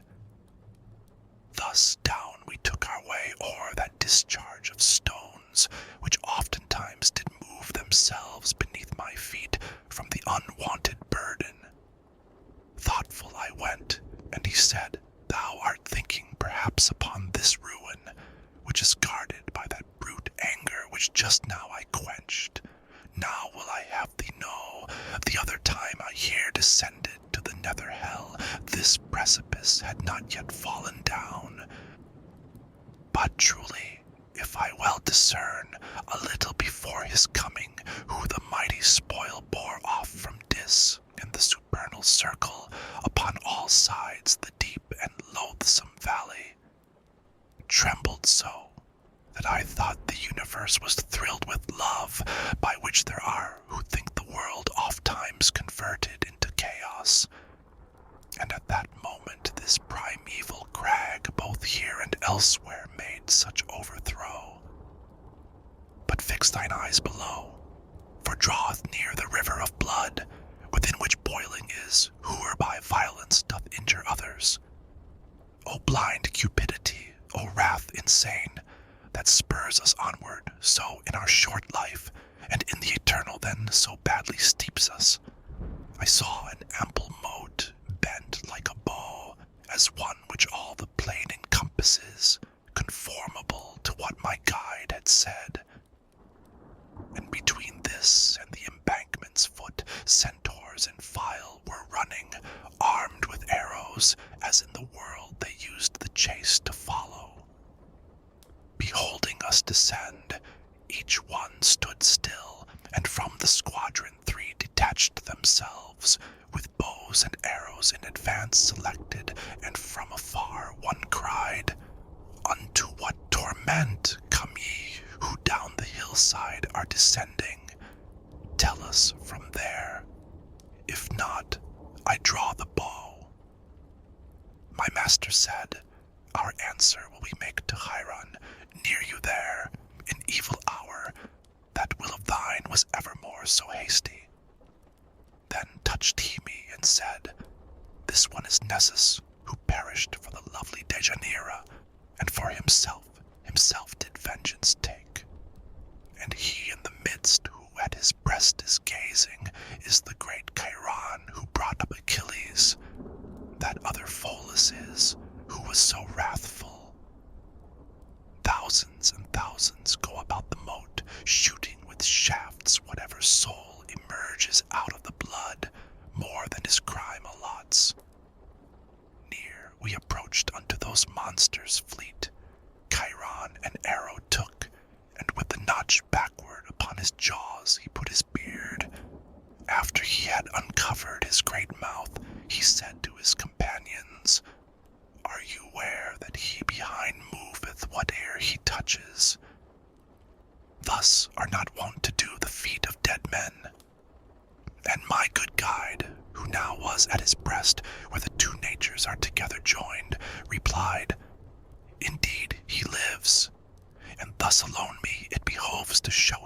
dark valley. Necessity and not delight impels us. Someone withdrew from singing hallelujah, who unto me committed this new office. No thief is he, nor I a thievish spirit, but by that virtue through which I am moving my steps along this savage thoroughfare, give us someone of thine to be with us, and who may show us where to pass the ford, and who may carry this one on his back, for 'tis no spirit that can walk the air. Upon his right breast Chiron wheeled about and said to Nessus, Turn and do thou guide them, and warn aside if other band may meet you. We with our faithful escort onward moved along the brink of the vermilion boiling, wherein the boiled were uttering loud laments. People I saw within up to the eyebrows, and the great centaur said, Tyrants are these, who dealt in bloodshed and in pillaging. Here they lament their pitiless mischiefs. Here is Alexander and fierce Dionysius, who upon Sicily brought dolorous years. That forehead there, which has the hair so blacks, is Azoline, and the other who is blonde, Obizo, is of Este, who in truth up in the world was by his stepson slain. Then turned I to the poet, and he said, Now he be first to thee, and second I.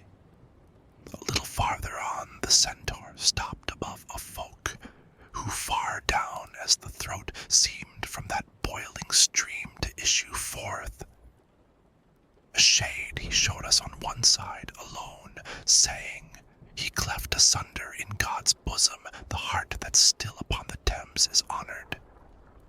Then people saw I, who from out the river lifted their heads, and also all the chest, and many among these I recognized. Thus ever more and more grew shallower that blood, so that the feet alone it covered, and there across the moat our passage was. Even as thou here upon this side beholdest the boiling stream, that eye diminishes, the centaur said. I wish thee to believe that on this other more and more declines its bed, until it reunites itself where it behoveth tyranny to groan. Justice divine upon this side is goading that Attila, who was a scourge on earth, and Pyrrhus and Sextus, and forever milks. The tears which with the boiling it unseals in Renier da Corneto and Renier Pazzo, who made upon the highways so much war. Then back he turned, and passed again the ford.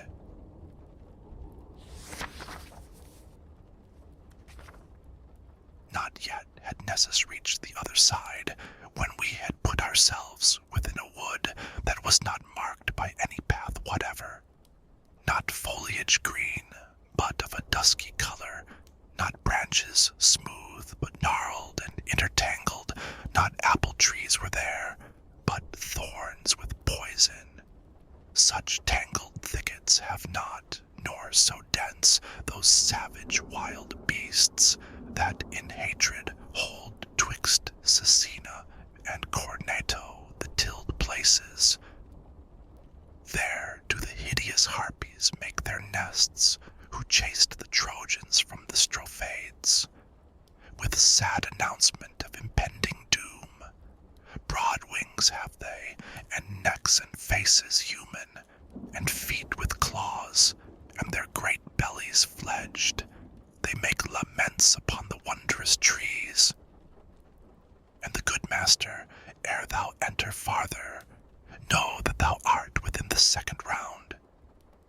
Thus he began to say, and shalt be till thou comest out upon the horrible sand. Therefore look well around, and thou shalt see things that will credence give unto my speech. I heard on all sides lamentations uttered, and person none beheld I who might make them. Once, utterly bewildered, I stood still. I think he thought that I perhaps might think so many voices issued through those trunks from people who concealed themselves from us.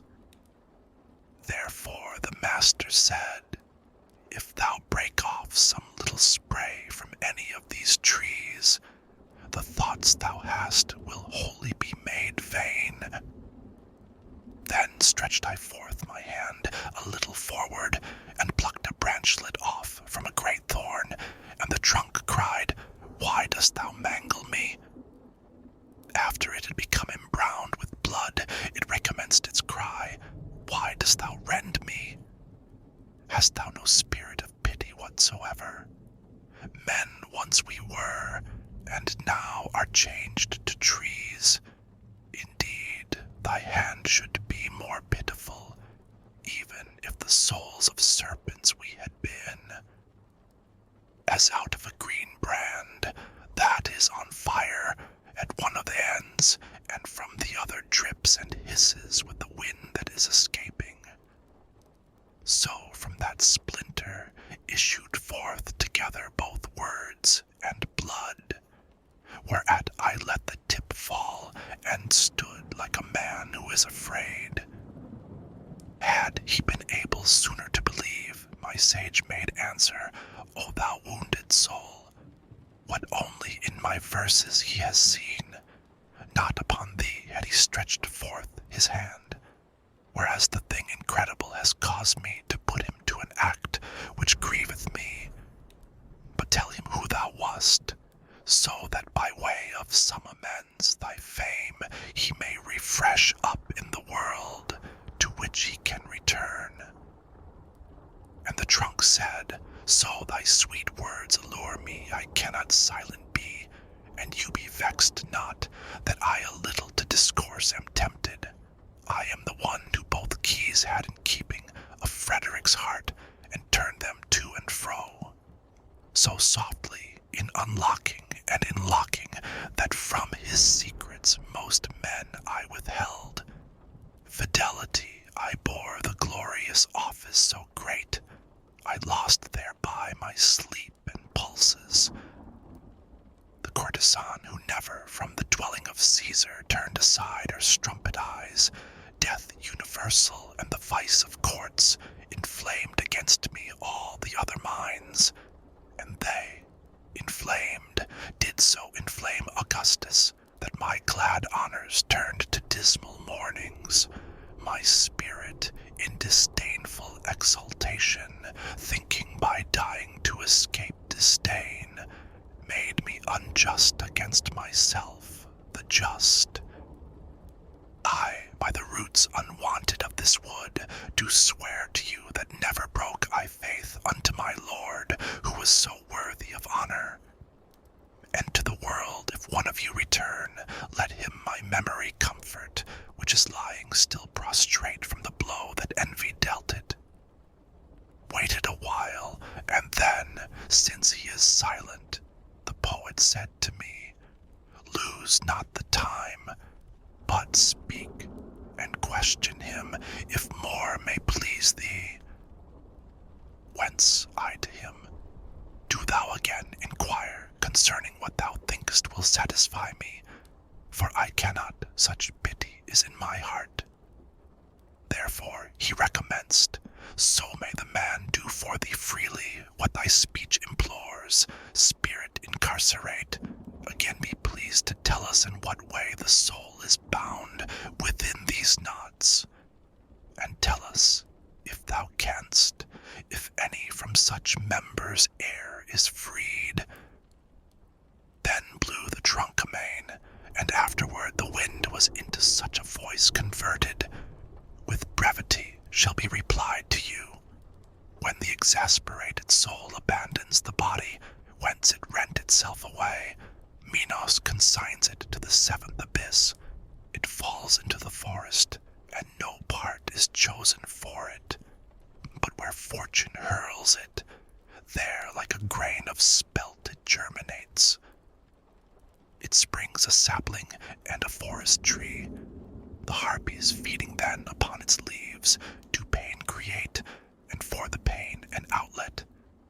Like others, for our spoils shall we return, but not that anyone may them revest, for 'tis not just to have what one casts off. Here we shall drag them, and along the dismal forest our bodies shall suspended be, each to the thorn of his molested shade. We were attentive still unto the trunk, thinking that more it yet might wish to tell us, when by a tumult we were overtaken in the same way as he is who perceives the boar and chase approaching to his stand, who hears the crashing of the beasts and branches, and to behold, upon our left-hand side, naked and scratched, fleeing so furiously, that of the forest every fan they broke.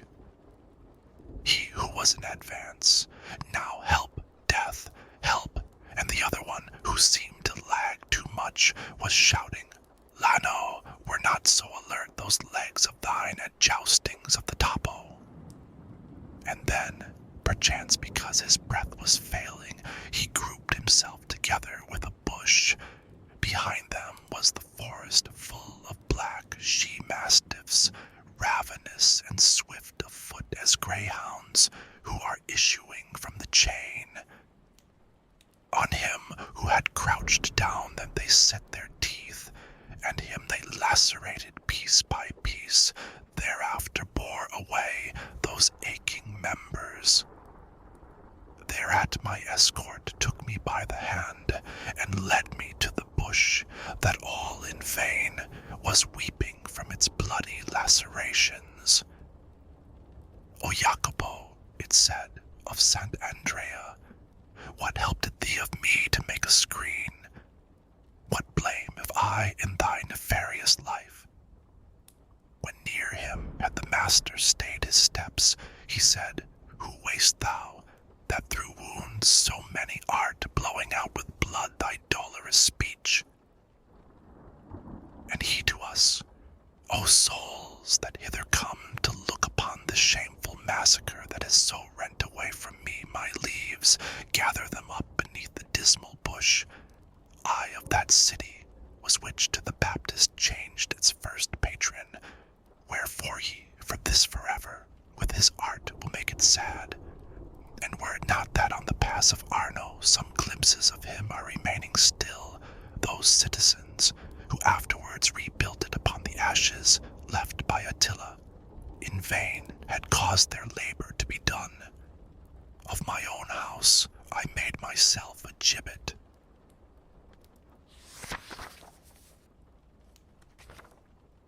Because the charity of my native place constrained me, gathered I the scattered leaves, and gave them back to him who now was hoarse.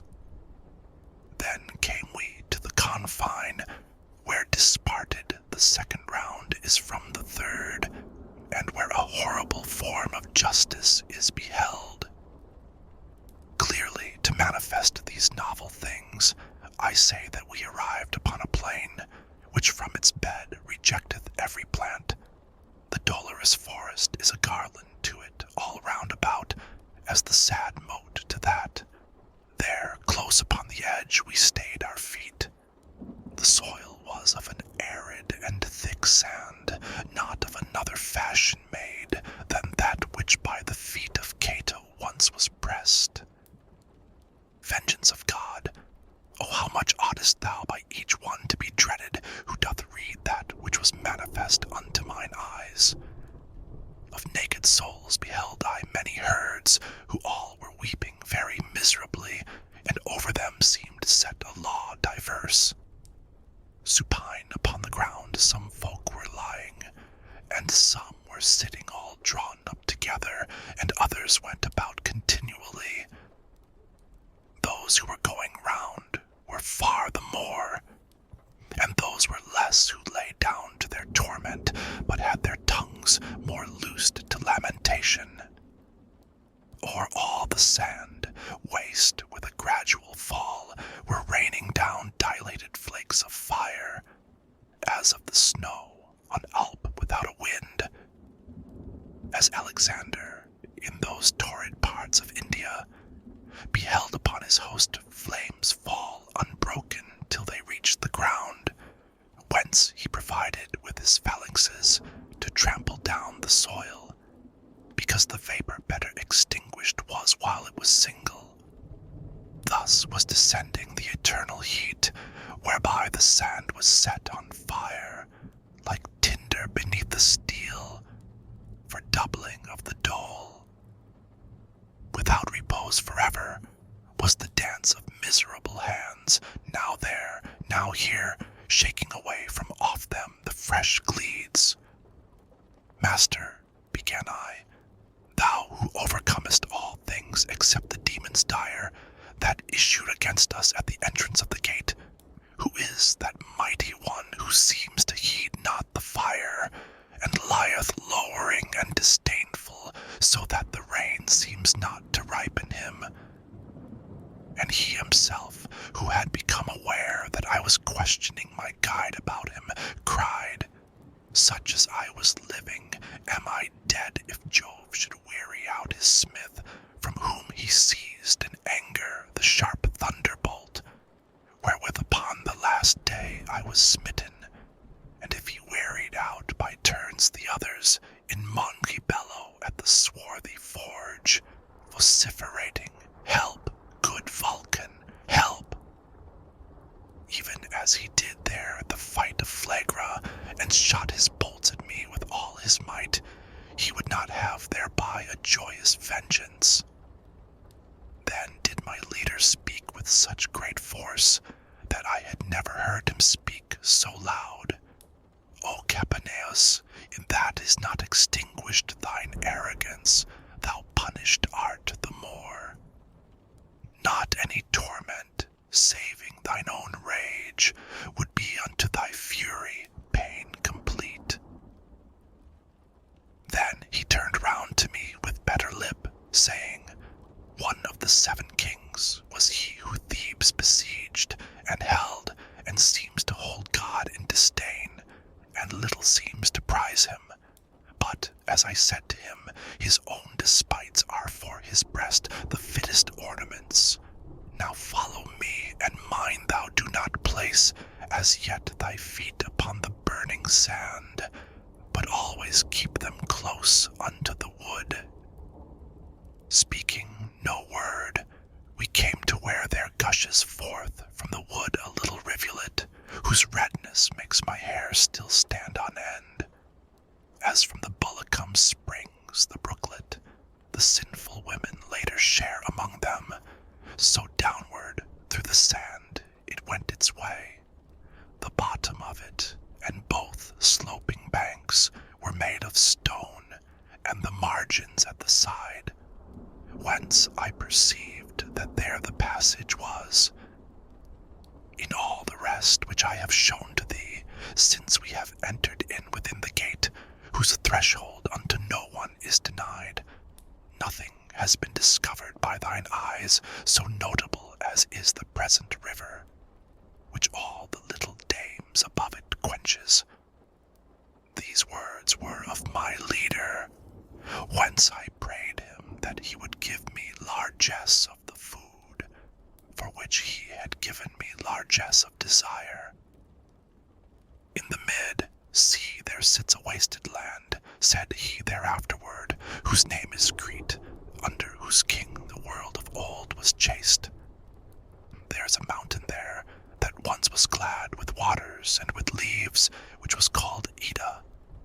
Now 'tis deserted as a thing worn out. Rhea once chose it for the faithful cradle of her own son, and to conceal him better, when ere he cried, she there had clamors made. A grand old man stands in the mount erect, who holds his shoulders turned towards Damietta, and looks at Rome as if it were his mirror. His head is fashioned of refined gold, and of pure silver are the arms and breast. Then he is brass as far down as the fork. From that point downward all is chosen iron, save that the right foot is of kiln, baked clay, and more he stands on that than on the other. Each part, except the gold, is by a fissure asunder cleft, that dripping is with tears, which gathered together perforate that cavern. From rock to rock they fall into this valley. Acheron, Styx, and Phlegethon they form, then downward go along this narrow sluice unto that point where is no more descending. They form Cocytus. What that pool may be thou shalt behold, so here 'tis not narrated. And I to him, if so the present runnel doth take its rise in this way from our world, why only on this verge appears it to us? And he to me, thou knowest the places round, and notwithstanding thou hast journeyed far, still to the left descending to the bottom, thou hast not yet through all the circle turned. Therefore, if something new appeared to us, it should not bring amazement to thy face. And I again, Master, where shall be found Lethe and Phlegethon? For of one thou art silent, and sayest the other of this reign is made. In all thy questions truly thou dost please me, replied he, but the boiling of the red water might well solve one of them thou makest. Thou shalt see Lethe, but outside this moat, there where the souls repair to lave themselves, when sin repented of has been removed. Then said he, it is time now to abandon the wood. Take heed that thou come after me. Away the margins make that are not burning, and over them all vapors are extinguished.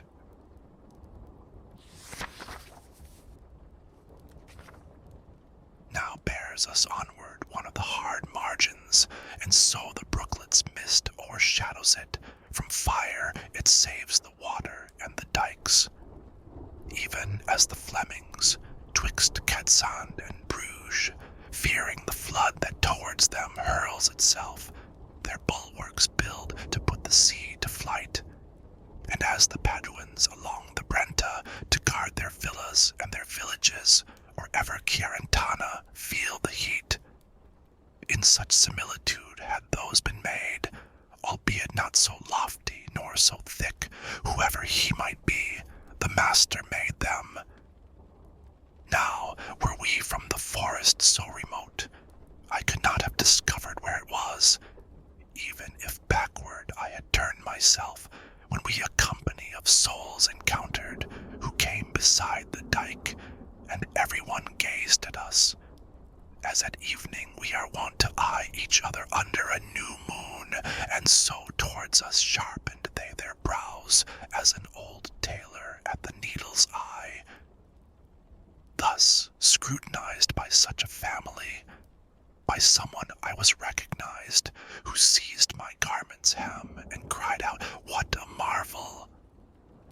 And I, when he stretched forth his arm, to me, on his baked aspect fastened so mine eyes, that the scorched countenance prevented not his recognition by my intellect, and bowing down my face unto his own, I made reply, are you here, Sir Brunetto?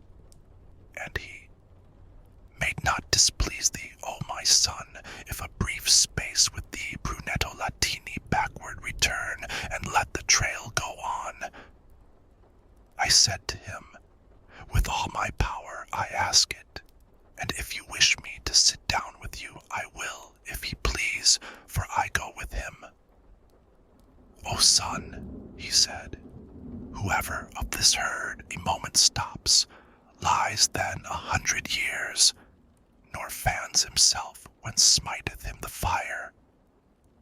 Therefore go on, I at thy skirts will come, and afterward will I rejoin my band, which goes lamenting its eternal doom. I did not dare to go down from the road level to walk with him, but my head bowed I held as one who fortune or what fate before the last day leadeth thee down here? And who is this that showeth thee the way? Up there above us in the life serene, I answered him, I lost me in a valley, or ever yet my age had been completed, but yestermorn I turned my back upon it. This one appeared to me returning thither, and homeward leadeth me along this road. And he to me, if thou thy star do follow, thou canst not fail thee of a glorious port, if well I judged in the life beautiful. And if I had not died so prematurely, seeing heaven thus benignant unto thee, I would have given thee comfort in the work. But that ungrateful and malignant people, which of old time from Fasole descended, and smacks still of the mountain and the granite, will make itself, for thy good deeds, thy foe. And it is right, for among crabbed sorbs it'll befits the sweet fig to bear fruit. Old rumor in the world proclaims them blind, a people avaricious, envious, proud. Take heed that of their customs thou do cleanse thee. Thy fortune so much honor doth reserve thee. One party and the other shall be hungry for thee, but far from goat shall be the grass. Their litter let the beasts of Fasole make of themselves, nor let them touch the plant, if any still upon their dunghill rise, in which may yet revive the consecrated seed of those Romans, who remained there when the nest of such great malice it became. If my entreaty wholly were fulfilled, replied I to him, not yet would you be in banishment from human nature placed, for in my mind is fixed, and touches now my heart the dear and good paternal image of you, when in the world from hour to hour you taught me how a man becomes eternal, and how much I am grateful while I live behoves that in my language be discerned.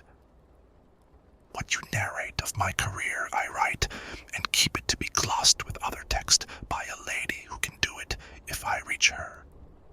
This much will I have manifest to you, provided that my conscience do not chide me, for whatsoever fortune I am ready. Such hansel is not new unto mine ears. Therefore let fortune turn her wheel around as it may please her, and the churl his mattock. My master thereupon on his right cheek did backward turn himself, and looked at me, then said, he listeneth well who noteth it. Nor speaking less on that account, I go with Sir Brunetto, and I ask who are his most known and most eminent companions. And he to me, to know of some is well, of others it were laudable to be silent, for short would be the time for so much speech. Know them in sum, that all of them were clerks, and men of letters great and of great fame, in the world tainted with the selfsame sin. Priscian goes yonder with that wretched crowd, and Francis of a Corso. And thou hadst seen there, if thou hadst had a hankering for such scurf, that one, who by the servant of the servants from Arno was transferred to Baciglione, where he has left his sin-excited nerves. More would I say, but coming and discoursing can be no longer. For that I behold new smoke uprising yonder from the sand. A people comes with whom I may not be. Commended unto thee be my tesoro, in which I still live, and no more I ask. Then he turned around, and seemed to be of those who at Verona run for the green mantle across the plain, and seemed to be among them the one who wins, and not the one who loses.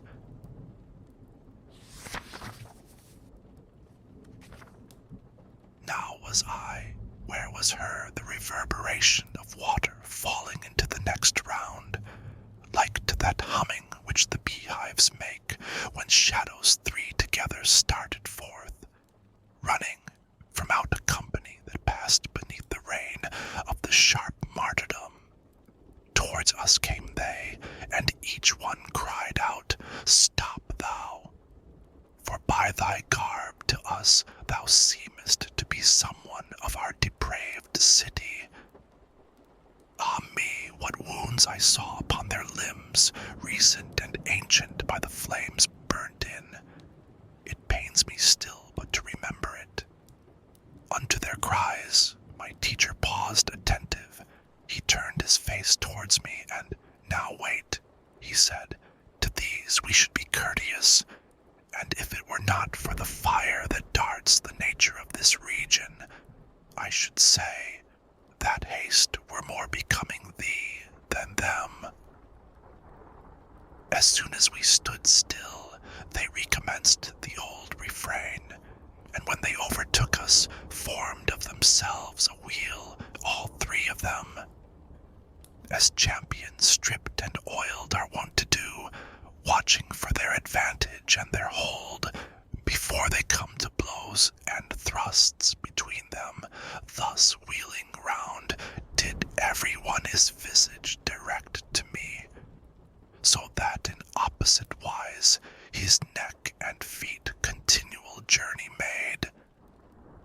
And if the misery of this soft place bring in disdain ourselves and our entreaties, began one, and our aspect black and blistered, let the renown of us thy mind incline to tell us who thou art, who thus securely thy living feet dost move along through hell.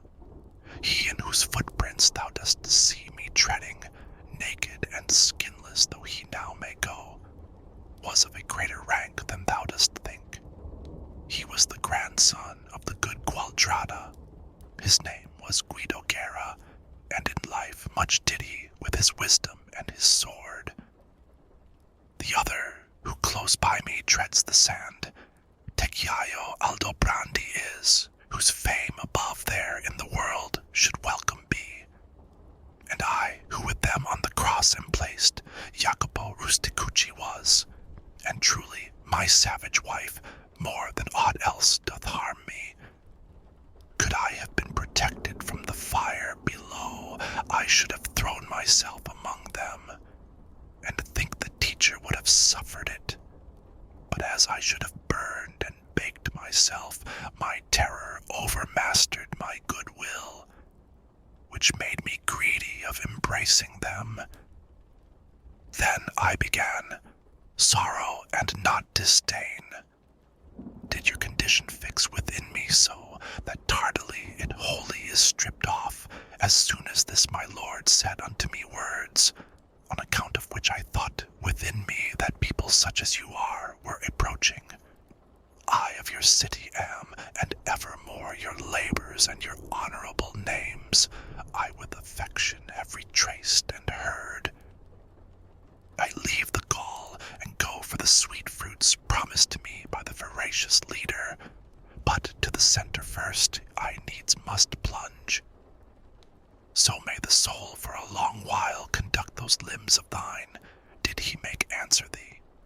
And so may thy renown shine after thee, valor and courtesy, say if they dwell within our city, as they used to do, or if they wholly have gone out of it. For Guglielmo Borsier, who is in torment with us of late, and goes there with his comrades, doth greatly mortify us with his words. The new inhabitants and the sudden gains, pride and extravagance have in thee engendered Florence, so that thou weepst thereat already. In this wise I exclaimed with face uplifted, and the three, taking that for my reply, looked at each other as one looks at truth. If other times so little it doth cost thee, replied they all, to satisfy another, happy art thou, thus speaking at thy will. Therefore, if thou escape is, and come to re-behold the beauteous stars. When it shall pleasure thee to say, I was, see that thou speak of us unto the people. Then they broke up the wheel, and in their flight it seemed as if their agile logs were wings. Not an amen could possibly be said so rapidly as they had disappeared. Wherefore the master deemed best to depart. I followed him, and little had we gone before the sound of water was so near us that speaking we should hardly have been heard. Even as that stream which holdeth its own course, the first from Monte Veso towards the east, upon the left-hand slope of Apennine, which is above called Aquacheta, ere it down descendeth into its low bed, and at 4 leagues vacant of that name, reverberates there above San Benedetto from Alps, by falling at a single leap, where for 1,000 there were room enough. Thus downward from a bank precipitate we found resounding that dark-tinted water, so that it soon the ear would have offended. I had a cord around about me girt, and therewithal I whilom had designed to take the panther with the painted skin.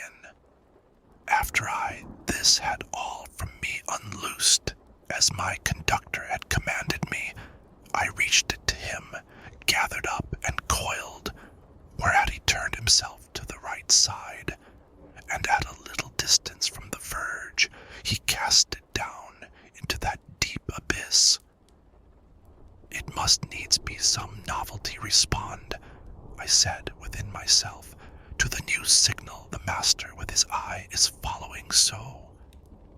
Ah me, how very cautious men should be with those who not alone behold the act, but with their wisdom look into the thoughts. He said to me, soon there will upward come what I await, and what thy thought is dreaming must soon reveal itself unto thy sight. I to that truth which has the face of falsehood, a man should close his lips as far as may be, because without his fault it causes shame. But here I cannot, and reader, by the notes of this my comedy to thee I swear. So may they not be void of lasting favor.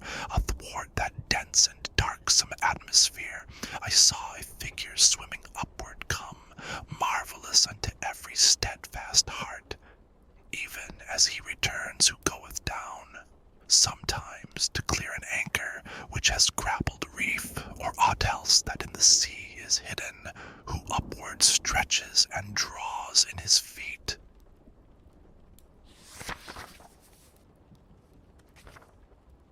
Behold the monster with the pointed tail, who cleaves the hills, and breaketh walls and weapons. Behold him who infecteth all the world. Thus unto me my guide began to say, and beckoned him that he should come to shore, near to the confine of the trodden marble. And that uncleanly image of deceit came up and thrust ashore its head and bust, but on the border did not drag its tail. The face was as the face of a just man. Its semblance outwardly was so benign, and of a serpent all the trunk beside. 2 paws it had, hairy unto the armpits, the back and breast and both the sides it had depicted o'er with nooses and with shields, with colours more, groundwork or broidery. Never in cloth did Tartars make nor Turks, nor were such tissues by Arachne laid. As sometimes wherries lie upon the shore, that part are in the water, part on land, and as among the guzzling Germans there, the beaver plants himself to wage his war, so that vile monster lay upon the border, which is of stone, and shutteth in the sand. His tail was wholly quivering in the void, contorting upwards the envenomed fork, that in the guise of scorpion armed its point. The guide said, now perforce must turn aside our way a little, even to that beast malevolent that yonder coacheth him. We therefore on the right side descended, and made 10 steps upon the outer verge, completely to avoid the sand and flame. And after we are come to him, I see a little farther off upon the sand a people sitting near the hollow place. Then said to me the master, So that full experience of this round thou bear away, now go and see what their condition is. There let thy conversation be concise. Till thou returnest, I will speak with him, that he concede to us his stalwart shoulders.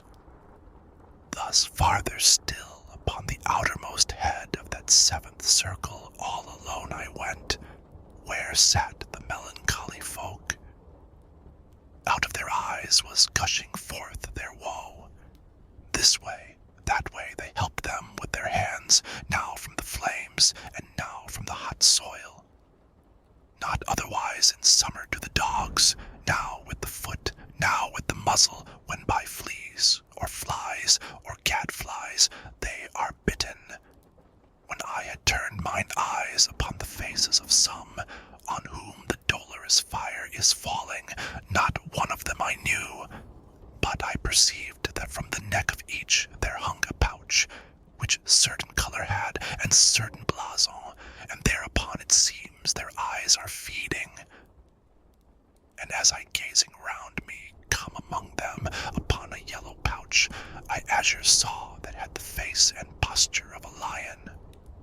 Proceeding then the current of my sight, another of them saw I red as blood, display a goose more white than butter is, and one who with an azure sow and cravat emblazoned had his little pouch of white, said unto me, What dost thou in this moat? Now get thee gone, and since thou art still alive, know that a neighbor of mine, Vitaliano, will have his seat here on my left-hand side. A Paduan am I with these Florentines. Full many a time they thunder in mine ears, exclaiming, Come the sovereign cavalier, he who shall bring the satchel with 3 goats. Then twisted he his mouth, and forth he thrust his tongue, like to an ox that licks its nose. And fearing lest my longer stay might vex him who had warned me not to tarry long, backward I turned me from those weary souls. I found my guide, who had already mounted upon the back of that wild animal, and said to me, Now be both strong and bold. Now we descend by stairways such as these. Mount thou in front, for I will be midway, so that the tail may have no power to harm thee.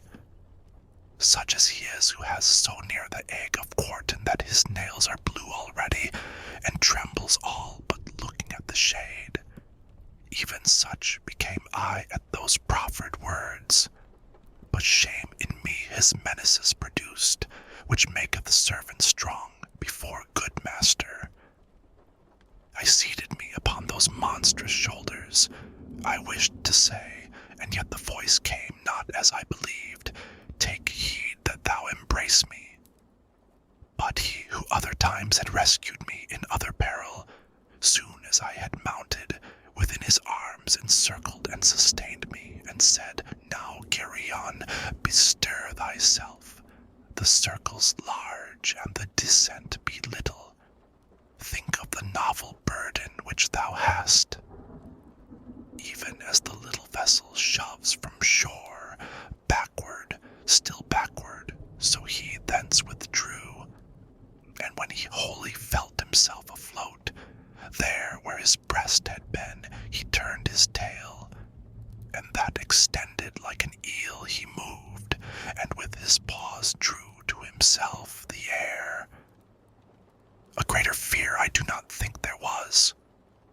What time abandoned Phaeton the reins, whereby the heavens, as still appears, were scorched, nor when the wretched Icarus his flanks felt stripped of feathers by the melting wax, his father crying, An ill way thou takest. Then was was my own when I perceived myself on all sides in the air, and saw extinguished the sight of everything but of the monster. Onward he goeth, swimming slowly, slowly, wheels and descends, but I perceive it only by wind upon my face, and from below. I heard already on the right the whirlpool making a horrible crashing under us, whence I thrust out my head with eyes cast downward. Then was I still more fearful of the abyss, because I fires beheld, and heard laments, whereat I trembling all the closer cling. I saw then, for before I had not seen it, the turning and descending by great horrors that were approaching upon divers sides, as falcon who has long been on the wing, who, without seeing either lure or bird, maketh the falconer say, "Ah me, thou stoopest, descendeth weary," whence he started swiftly, thorough 100 circles, and alights far from his master, sullen and disdainful. Even thus did Geryon place us on the bottom, close to the bases of the rough-hewn rock, and being disencumbered of our persons, he sped away as arrow from the string.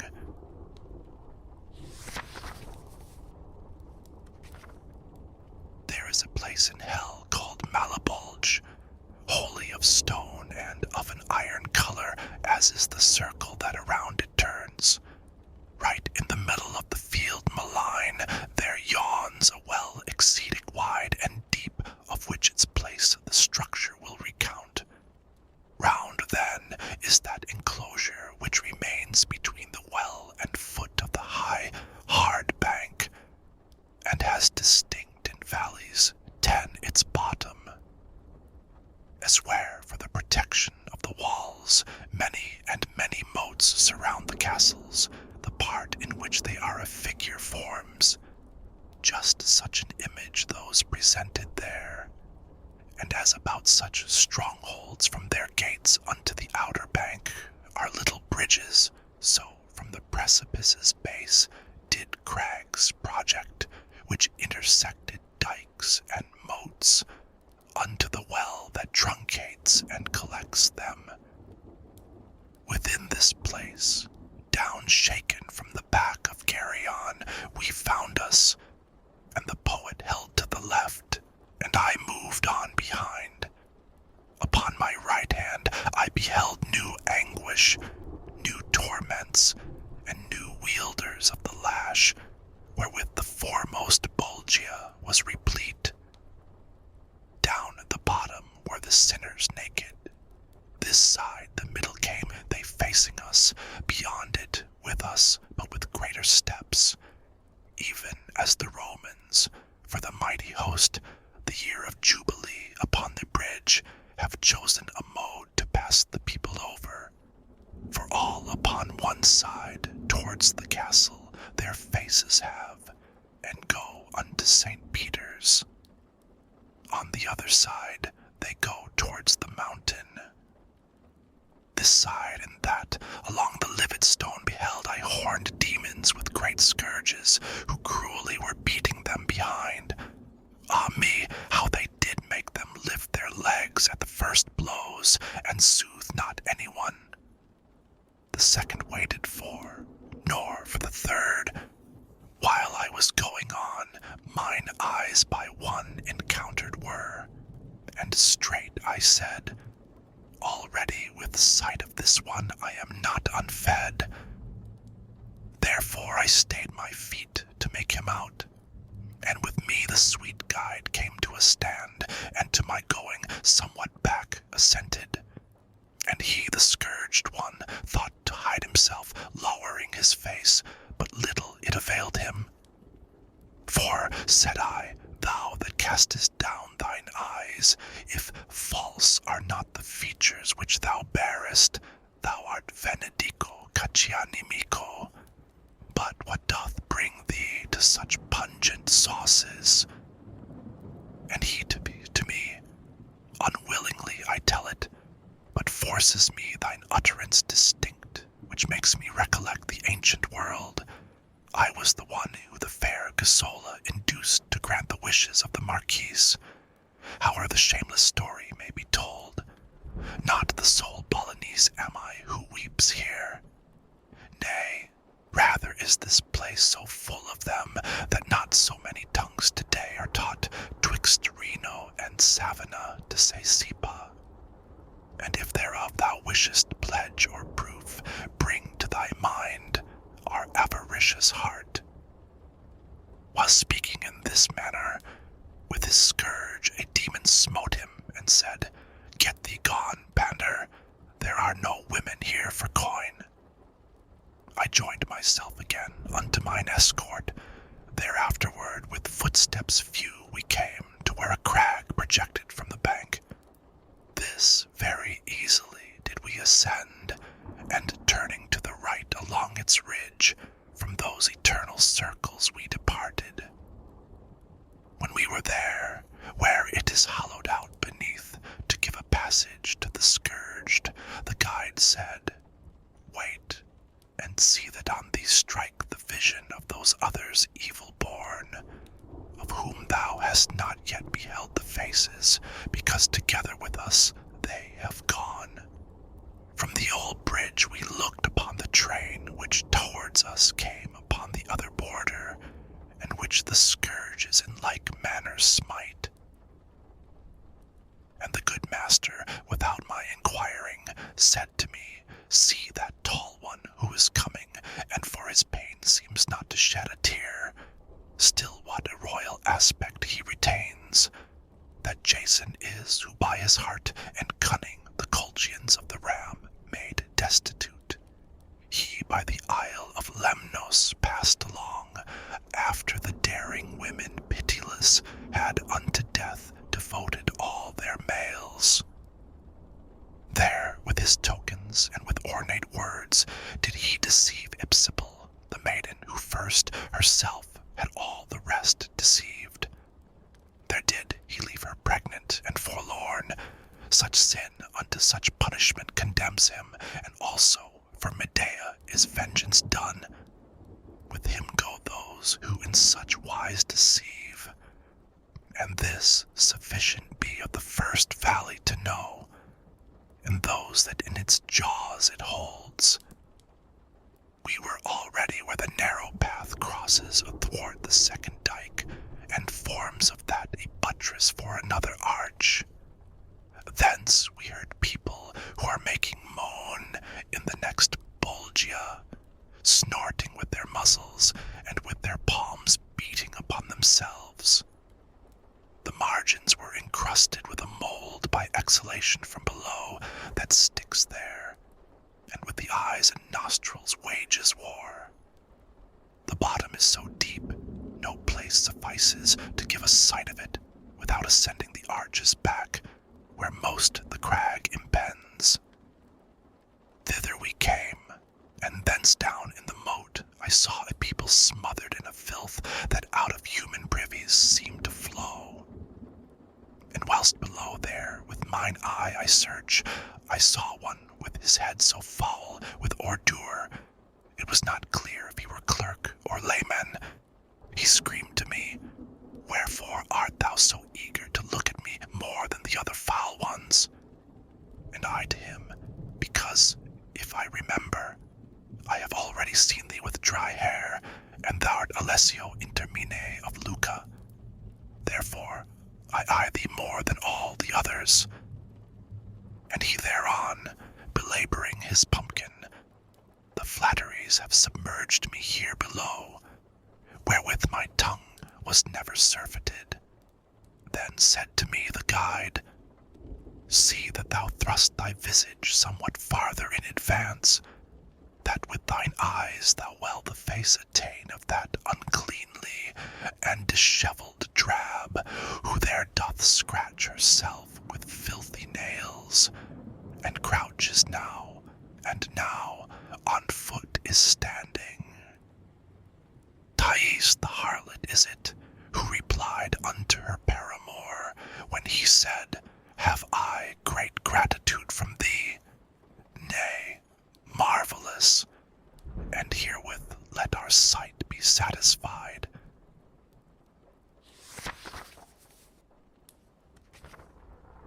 O Simon Magus, O forlorn disciples, ye who the things of God, which ought to be the brides of holiness, rapaciously, for silver and for gold, do prostitute, now it behoves for you the trumpet sound, because in this third Bolgia ye abide. We had already on the following tomb ascended to that portion of the crag which o'er the middle of the moat hangs plumb. Wisdom supreme, O how great art thou showest in heaven, in earth, and in the evil world, and with what justice doth thy power distribute. I saw upon the sides and on the bottom the livid stone with perforations filled, all of one size, and every one was round. To me, less ample seemed they not, nor greater than those that in my beautiful St. John are fashioned for the place of the baptizers, and one of which, not many years ago, I broke for someone who was drowning in it. Be this a seal all men to undeceive. Out of the mouth of each one there protruded the feet of a transgressor, and the legs up to the calf, the rest within remained. In all of them the souls were both on fire, wherefore the joints so violently quivered, they would have snapped asunder withs and bands, even as the flame of unctuous things is wont to move upon the outer surface only, so likewise was it there from heel to point.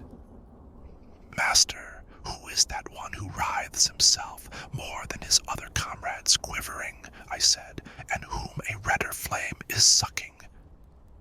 And he to me, if thou wilt have me bear thee down there along that bank which lowest lies, from him thou'lt know his errors and himself. And I, what pleases thee, to me is pleasing. Thou art my lord, and knowest that I depart not from thy desire, and knowest what is not spoken. Straightway upon the fourth dyke we arrived. We turned, and on the left-hand side descended down to the bottom, full of holes and narrow. And the good master yet from off his haunch deposed me not, till to the hole he brought me of him who so lamented with his shanks. Whoe'er thou art, that standest upside down, O doleful soul, implanted like a stake. To say, began I, if thou canst, speak out. I stood even as the friar who is confessing the false assassin, who, when he is fixed, recalls him, so that death may be delayed. And he cried out, Dost thou stand there already? Dost thou stand there already, Boniface? By many years the record lied to me. Art thou so early satiate with that wealth for which thou didst not fear to take by fraud the beautiful lady, and then work her woe? Such I became, as people are who stand, not comprehending what is answered them, as if bemocked, and know not how to answer. Then said Virgilius, Say to him straightway, I am not he thou thinkest. And I replied, as was imposed on me, whereat the spirit writhed with both his feet. Then, sighing, with a voice of lamentation, said to me, Then what wantest thou of me? If who I am thou carest so much to know, that thou on that account hast crossed the bank, know that I vested was with the great mantle, and truly was I son of the she-bear, so eager to advance the cubs, that wealth above, and here myself I pocketed. Beneath my head the others are dragged down who have preceded me in simony, flattened along the fissure of the rock. Below there I shall likewise fall, whenever that one shall come who I believed thou wast. What time the the sudden question I proposed. But longer I my feet already toast, and here have been in this way upside down, then he will planted stay with reddened feet. For after him shall come a fouler deed, from towards the west a pastor without law, such as befits to cover him and me.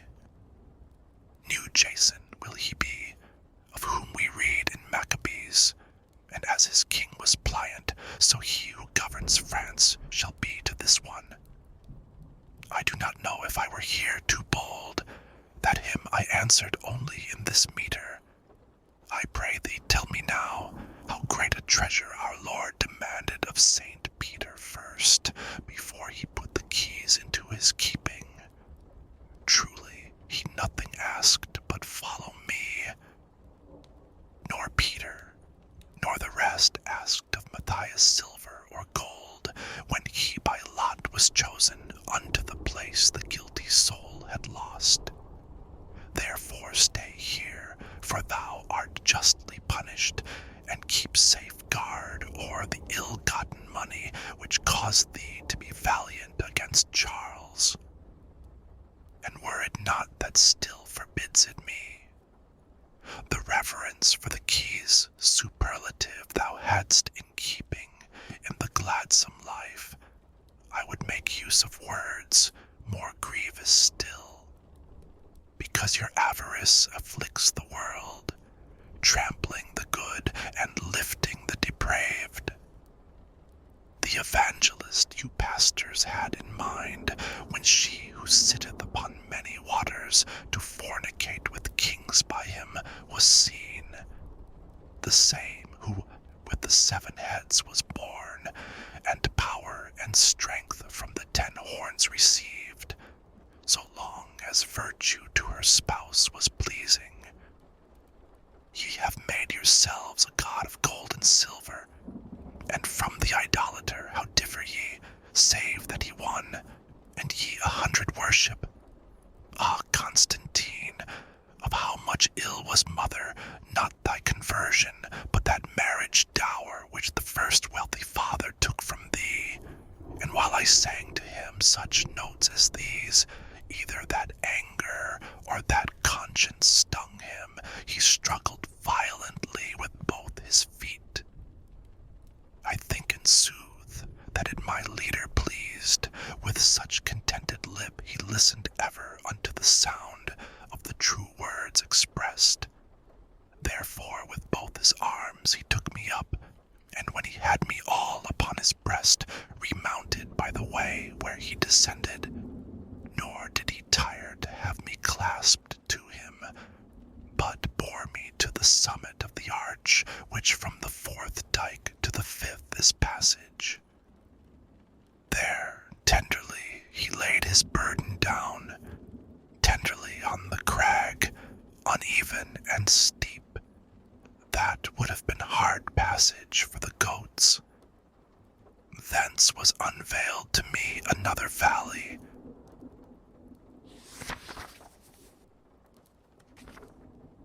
Of a new pain behoves me to make verses and give material to the 20th canto of the 1st song, which is of the submerged.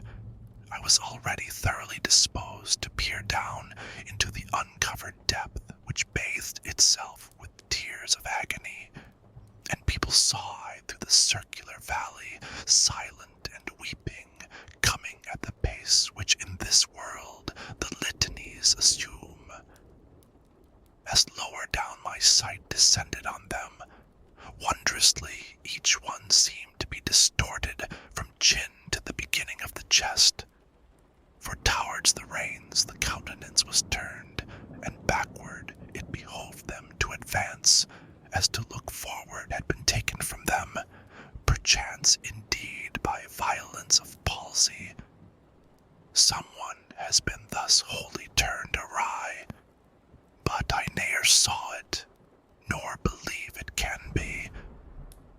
As God may let thee, reader, gather fruit from this thy reading, think now for thyself, how I could ever keep my face unmoistened poisoned. When our own image near me I beheld distorted so. The weeping of the eyes along the fissure bathed the hinder parts. Truly I wept, leaning upon a peak of the hard crag, so that my escort said to me, "Art thou too of the other fools? Here pity lives when it is wholly dead. Who is a greater reprobate than he, who feels compassion at the doom divine? Lift up thy head, and see for whom opened the earth before the Thebans' eyes. Wherefore they all cried, Whither rushest thou, Amphiaraus? Why dost leave the war? And downward ceased he not to fall amain, as far as Minos, who lays hold on all. See, he has made a bosom of his shoulders, because he wished to see too far before him. Behind he looks, and backward goes his way. Behold Tiresias, who his semblance changed, when from a male a female he became, his members being all of them transformed, and afterwards was forced to strike once more the two entangled serpents with his rod, ere he could have again his manly plumes. That Aaron's is, who backs the other's belly, who in the hills of Luni, there where grubs the Cararies, who houses underneath, among the marbles white a cavern had for his abode, whence to behold the stars and see, the view was not cut off from him. And she there, who is covering up her breasts, which thou beholdest not with loosened tresses, and on that side has all the hairy skin, was Manto, who made quest through many lands, afterwards tarried there where I was born, whereof would thou list to me a little. After her father had from life departed, and the city of Bacchus had become enslaved, she a long season wandered through the world. Above in beauteous Italy lies a lake, at the Alps' foot that shuts in Germany over Tyrol, and has the name Benaco. By 1,000 springs, I think, and more, is bathed, twixt Garda and Valcamonica Penino, with water that grows stagnant in that lake. Midway, a place, is where the Trentine pastor, and he of Brescia, and the Veronese might give his blessing, if he passed that way. Sitteth Peschiera, fortress fair and strong, to front the Brescians and the Bergamasques, where round about the bank descendeth lowest. There of necessity must fall whatever in bosom of Benaco cannot stay, and grows a river down through verdant pastures. Soon as the water doth begin to run, no more Benaco is it called, but Mincio, far as Gaverno, where it falls in Po. Not far it runs before it finds a plain, in which it spreads itself, and makes it marshy, and oft is wont in summer to be sickly. Passing that way the virgin pitiless land, in the middle of the fen descried, untilled and naked of inhabitants, there to escape all human intercourse, she with her servants stayed, her arts to practice, and lived, and left her empty body there. The men thereafter, who were scattered round, collected in that place which was made strong by the lagoon it had on every side. They built their city over those dead bones, and after her who first the place selected, Mantua named it, without other omen. Its people once within more crowded were, ere the stupidity of Casalodi from Pinamonte had received deceit. Therefore I caution thee, if ere thou hearest originate my city otherwise, no falsehood may the verity defraud. And I, my master, thy discourses are to me so certain, and so take my faith, that unto me the rest would be spent coals. But tell me of the people who are passing, if any one noteworthy thou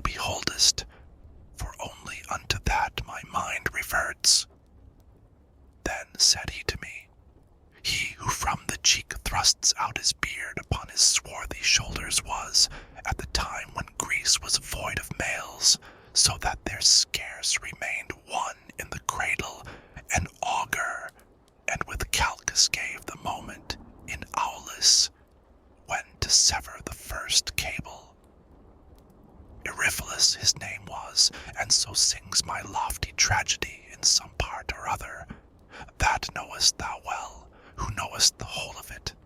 The next, who is so slender in the flanks, was Michael Scott, who of a verity of magical illusions knew the game.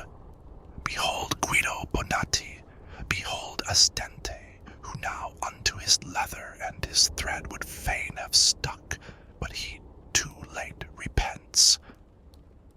Behold the wretched ones who left the needle, the spool and rock, and made them fortune-tellers. They wrought their magic spells with herb and image.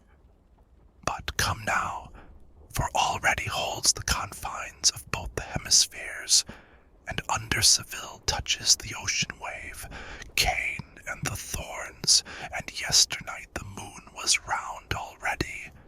Thou shouldst remember well it did not harm thee from time to time within the forest deep. Thus spake he to me, and we walked the while.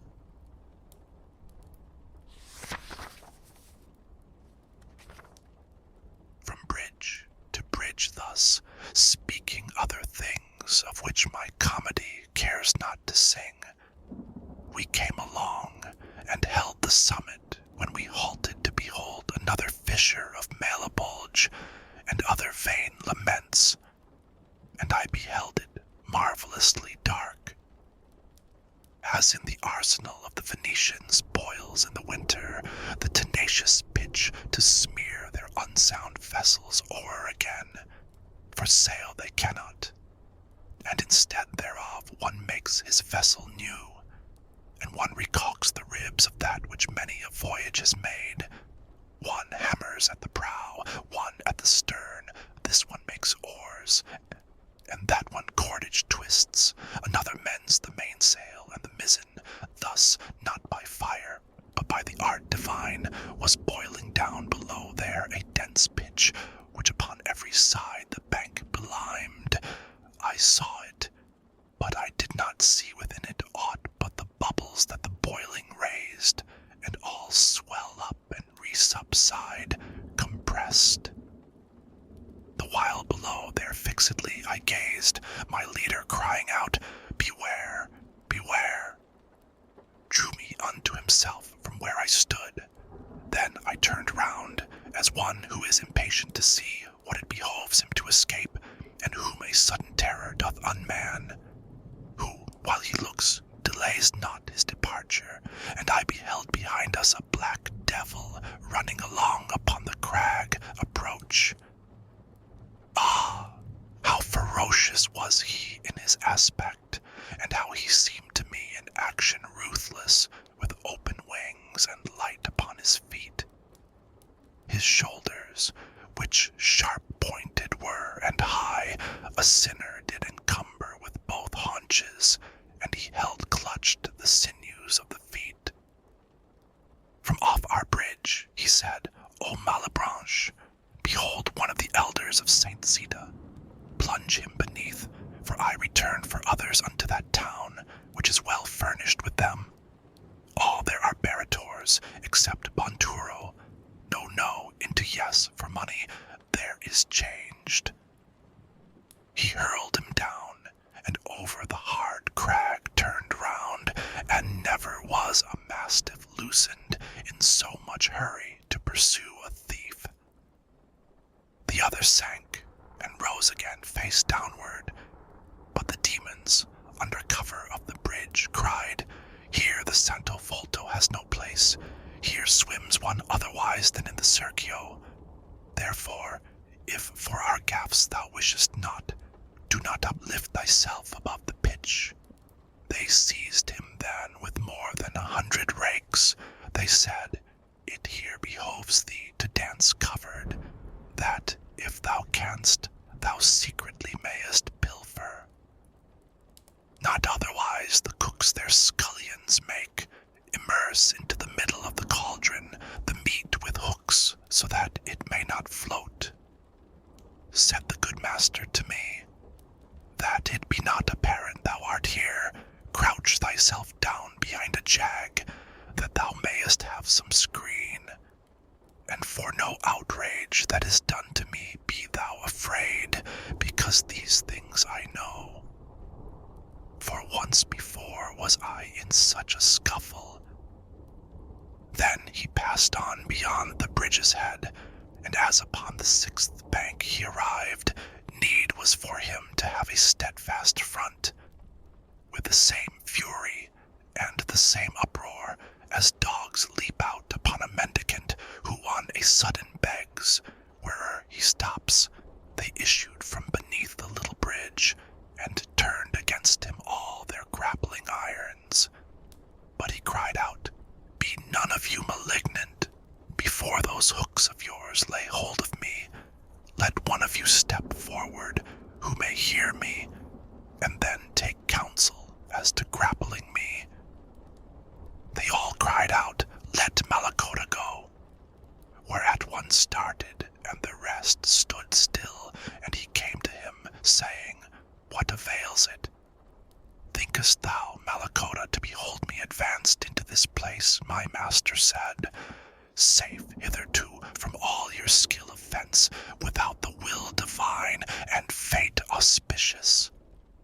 Let me go on, for it in heaven is willed that I another show this savage road." Then was his arrogance so humbled in him that he let fall his grapnel at his feet, and to the others said, "Now strike him not." And unto me, my guide, "O thou who sittest among the splinters of the bridge crouched down, securely now return to me again." Wherefore I started and came swiftly to him, and all the devils forward thrust themselves, so that I feared they would not keep their compact. And thus beheld I once afraid the soldiers who issued under safeguard from Caprona, seeing themselves among so many foes. Close did I press myself with all my person beside my lighter, and turned not mine eyes from off their countenance, which was not good. They lowered their rakes, and "Wilt thou have me hit him?" they said to one another on the rump, and answered, "Yes, see that thou nick him with it." But the same demon who was holding parley with my conductor turned him very quickly, and said, be quiet, Scarmiglione." Then said to us, "You can no farther go forward upon this crag, because it's lying all shattered at the bottom, the 6th arch. And if it still doth please you to go onward, pursue your way along upon this rock. Near is another crag that yields a path. Yesterday, 5 hours later than this hour, 1,266 years were complete, that here the way was broken. I send in that direction some of mine, to see if anyone doth err himself. Go ye with them, for they will not be vicious. Step forward, Aligino and Calcabrina," began he to cry out, "and thou, Cagnazzo, and Barbaricia, do thou guide the 10. Come forward, Libicoco and Dragignazzo, and tusked Chiriato and Graffiacon, and Farfarello and mad Rubicante. Search ye all round about the boiling pitch. Let these be safe as far as the next crag, that all unbroken passes o'er the dens." "Oh me, what is it, master, that I see? Pray let us go," I said, "without an escort, if thou knowest how, since for myself I ask none." "If thou art as observant as thy wont is, dost thou not see that they do gnash their teeth, and with their brows are threatening woe to us?" And he to me, "I will not have thee fear. Let them gnash lash on according to their fancy, because they do it for those boiling wretches. Along the left-hand dike they wheeled about, but first had each one thrust his tongue between his teeth towards their leader for a signal, and he had made a trumpet of his rump.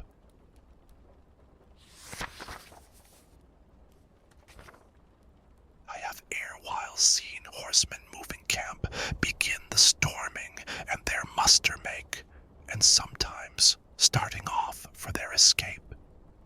Fond couriers have I seen upon your land, O Aretians, and foragers go forth, tournaments stricken, and the joustings run, sometimes with trumpets and sometimes with bells, with kettle drums and signals of the castles, and with our own and with outlandish things, but never yet with bagpipes so uncouth did I see horsemen move, nor infantry, nor ship by any sign of land or star. We went upon our way with the 10 demons, ah, savage company, but in the church with saints, and in the tavern with the gluttons. Ever upon the pitch was my intent to see the whole condition of that Bulgia, and of the people who therein were burned, even as the dolphins when they make a sign to mariners by arching of the back, that they should counsel take to save their vessel. Thus sometimes, to alleviate his pain, one of the sinners would display his back, and in less time conceal it than it lightens. As on the brink of water in a ditch the frogs stand only with their muzzles out, so that they hide their feet and other bulk, so upon every side the sinners stood, but ever as Barbaricia near them came, thus underneath the boiling they withdrew, I saw, and still my heart doth shudder at it, one waiting thus, even as it comes to pass one frog remains, and down another dives, and Graphia Khan, who most confronted him, grappled him by his tresses, smeared with pitch, and drew him up so that he seemed an otter. I knew before the names of all of them, so had I noted them when they were chosen, and when they called each other, listened how.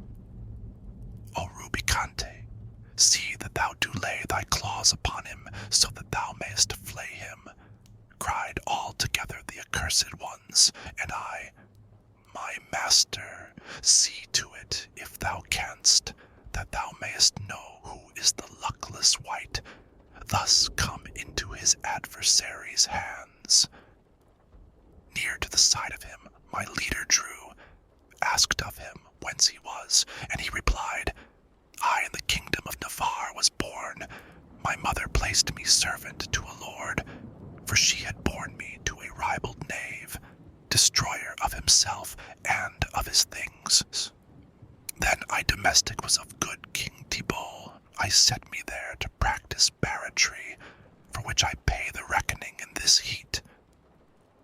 And Siriato, from whose mouth projected on either side a tusk as in a boar, caused him to feel how one of them could rip.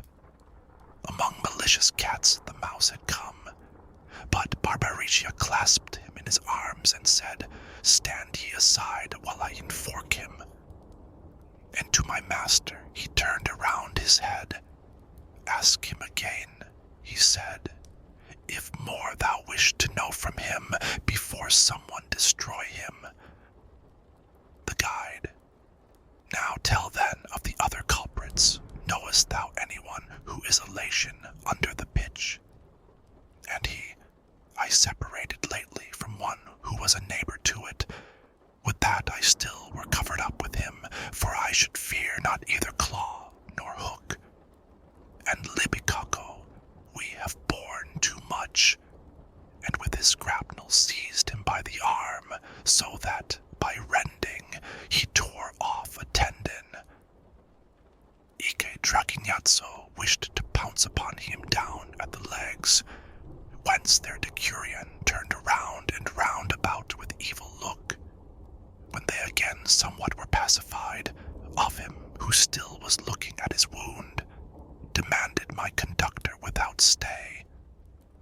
Who was that one from whom a luckless parting thou sayest thou hast made, to come ashore?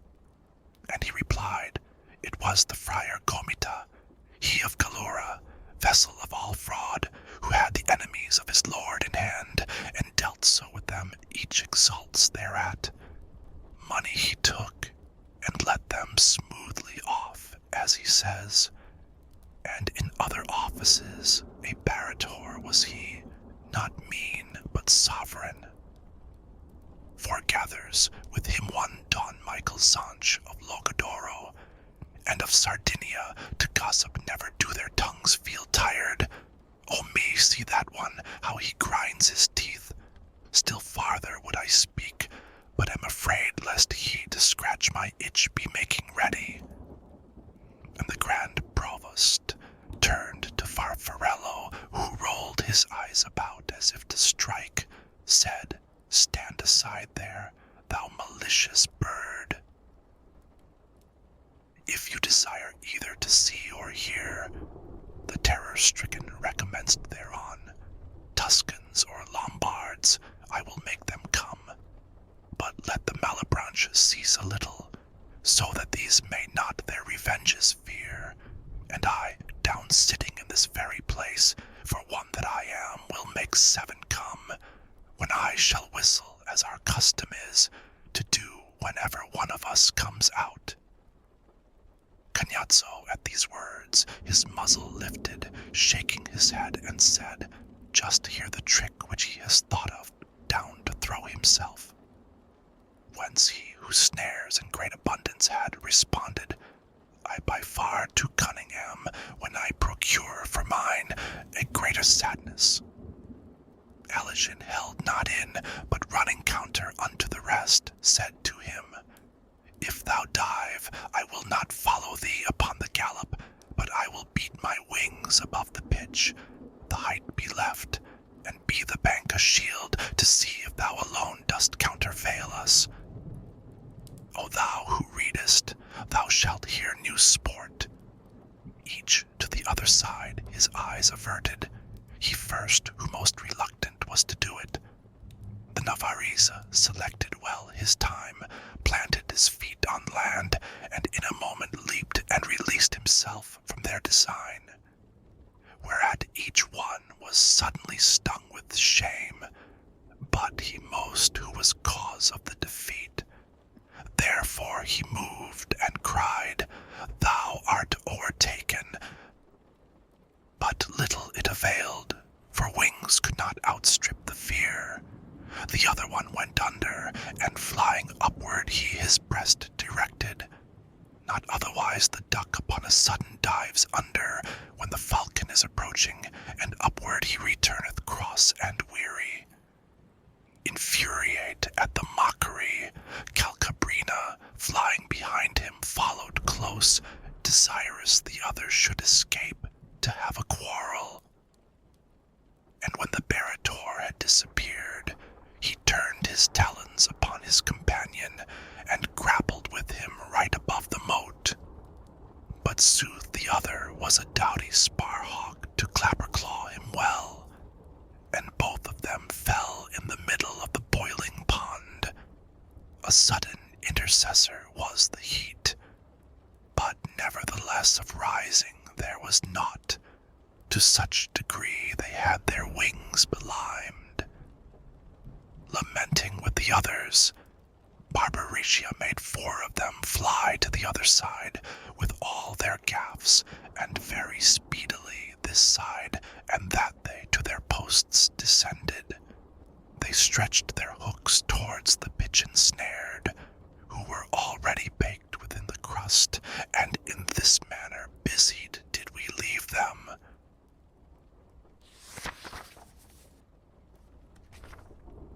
Silent, alone, and without company, we went, the one in front, the other after, as go the minor friars along their way. Upon the fable of Aesop was directed. My thought, by reason of the present quarrel, where he has spoken of the frog and mouse, for Mo and Issa are not more alike than this one is to that. If well we couple end and beginning with a steadfast mind, and even as one thought from another springs, so afterward from that was born another, which the first fear within me double made.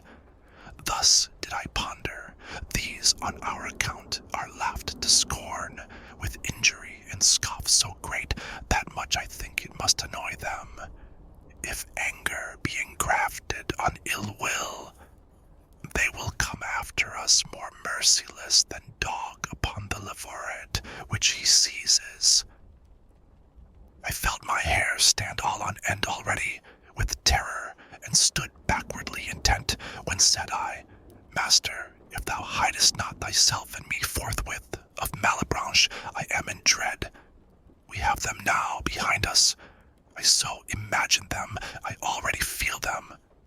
And he, if I were made of leaded glass, thine outward image I should not attract sooner to me than I imprint the inner. Just now thy thoughts came in among my own, with similar attitude and similar face, so that of both one counsel soul I made. If peradventure the right bank so slope that we to the next Bolgia can descend, we shall escape from the imagined chase. Not yet he finished rendering such opinion, when I beheld them come with outstretched wings, not far remote, with will to seize upon us.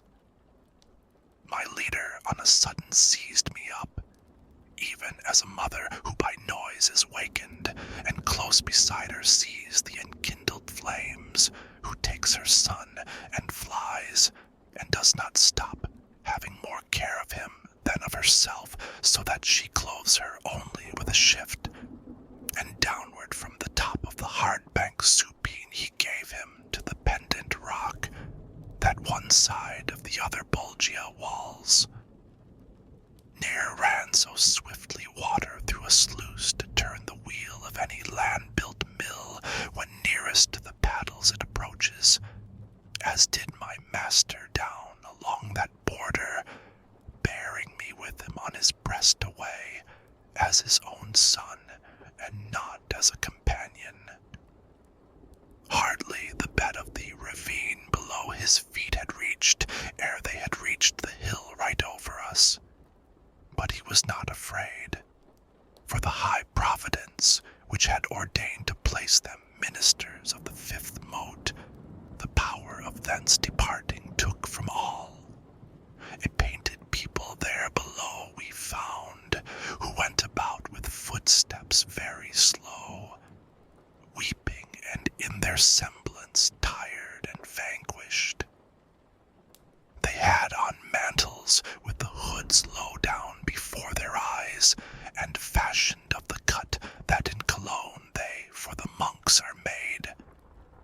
Without they gilded are so that it dazzles, but inwardly all leaden and so heavy that Frederick used to put them on of straw. O everlastingly fatiguing mantle, again we turned us, still to the left hand along with them, intent on their sad plaint.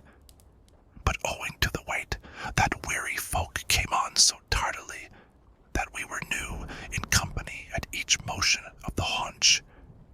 Whence I unto my leader, see thou find someone who may by deed or name be known, and thus in going move thine eye about.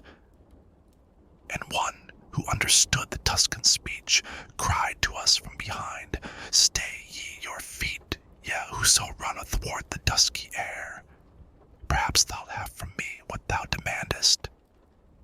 Whereat the leader turned him and said, Wait, and then according to his pace proceed. I stopped, and too beheld I show great haste of spirit in their faces to be with me, but the burden and the narrow way delayed them.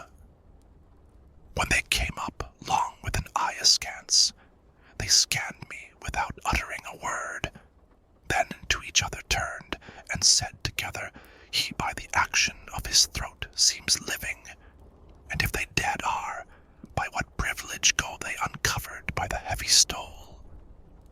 Then said to me, Tuscan, who to the college of miserable hypocrites art come, do not disdain to tell us who thou art. And I to them, born was I, and grew up in the great town on the fair river of Arno, and with the body I've always had.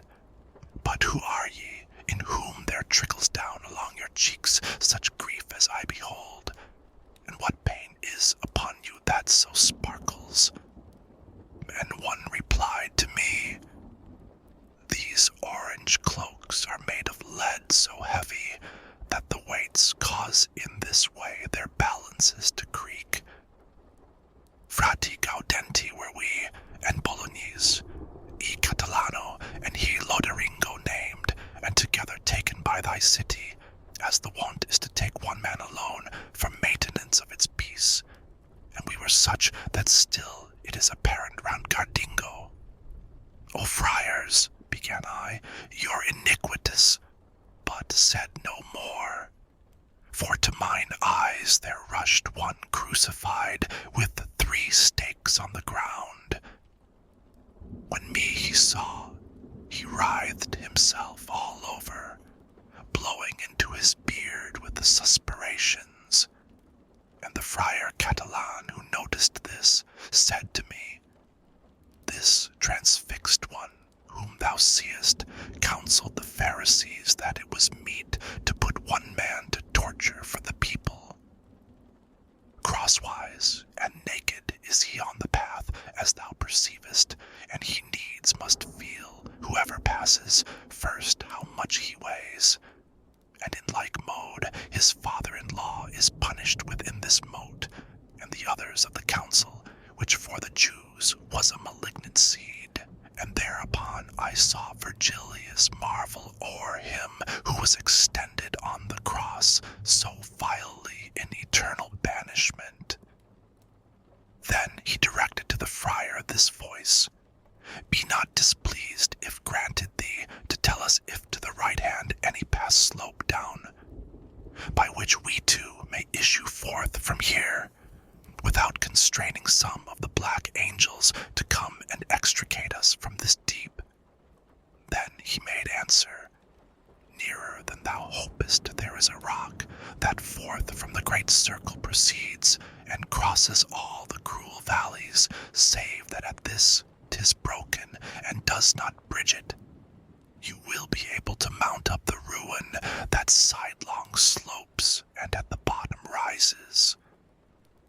The leader stood a while with head bowed down, then said, The business badly, he recounted, who grapples with his hook the sinners yonder. And the friar, Many of the devil's vices once heard I at Bologna, and among them that he's a liar, and the father of lies. Thereat my leader with great strides went on, somewhat disturbed with anger in his looks, whence from the heavy laden I departed after the prints of his beloved feet.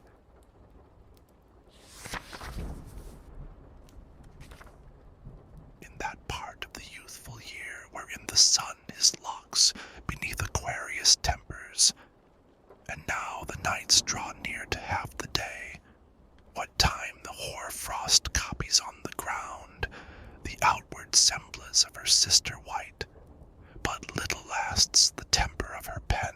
The husbandman, whose forage faileth him, rises and looks, and seeth the champagne all gleaming white, whereat he beats his flank, returns indoors, and up and down laments like a poor wretch who knows not what to do.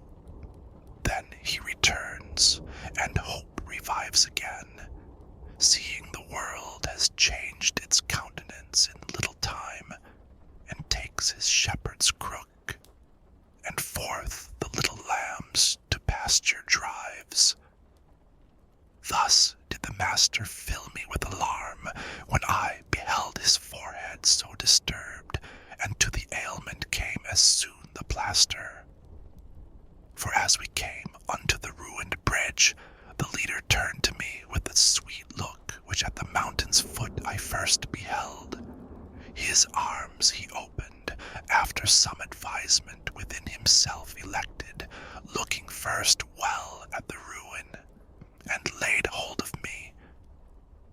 And even as he who acts and meditates, for aye it seems that he provides beforehand, so upward lifting me towards the summit of a huge rock, he scanned another crag, saying, to that one grapple afterwards, but try first if 'tis such that it will hold thee.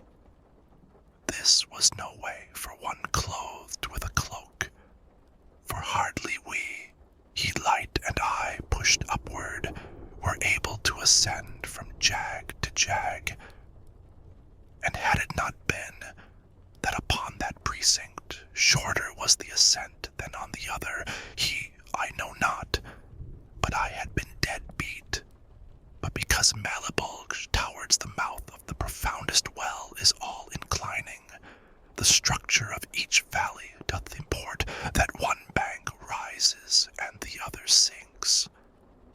Still we arrived at length upon the point where from the last stone breaks itself asunder.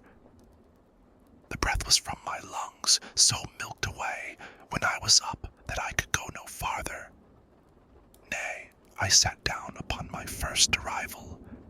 Now it behoves thee thus to put off sloth, my master said, for sitting upon down or under quilt one cometh not to fame, withouten which whoso his life consumes, such vestige leaveth of himself on earth as smoke in air or in the water foam. And therefore raise thee up, o'ercome the anguish with spirit that o'ercometh every battle, if with its heavy body it sink not. A longer stairway it behoves thee mount. 'Tis not enough from these to have departed. Let it avail thee, if thou understand me. Then I uprose, showing myself provided better with breath than I did feel myself, and said, Go on, for I am strong and bold. Upward we took our way along the crag, which jagged was and narrow and difficult, and more precipitous far than that before. Speaking I went, not to appear exhausted, whereat a voice from the next moat came forth, not well adapted to articulate words.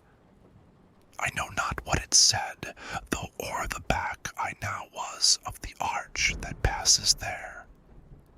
But he seemed moved to anger who was speaking.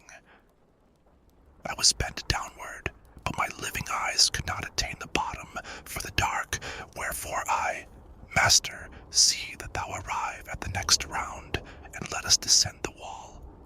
For as from hence I hear and understand not, so I look down, and nothing I distinguish. Other response, he said, I make thee not, except the doing, for the modest asking ought to be followed by the deed in silence. We from the bridge descended at its head, where it connects itself with the 8th bank, and then was manifest to me the Bulgia, and I beheld therein a terrible throng of serpents, and of such a monstrous kind, that the remembrance still congeals my blood. Let Libya boast no longer with her sand, for if Chalidri, Jaculi, and Phere she breeds, with Sencri and with Amphisbaena, neither so many plagues nor so malignant air showed she with all Ethiopia, nor with whatever on the Red Sea is.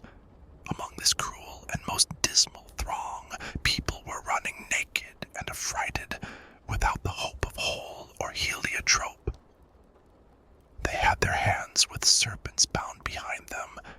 These riveted upon their reins the tail and head, and were in front of them entwined, and lo, at one who was upon our side, there darted forth a serpent, which transfixed him there, where the neck is knotted to the shoulders, nor so quickly ere, was written, as he took fire and burned, and ashes wholly behoved it, that in falling he became.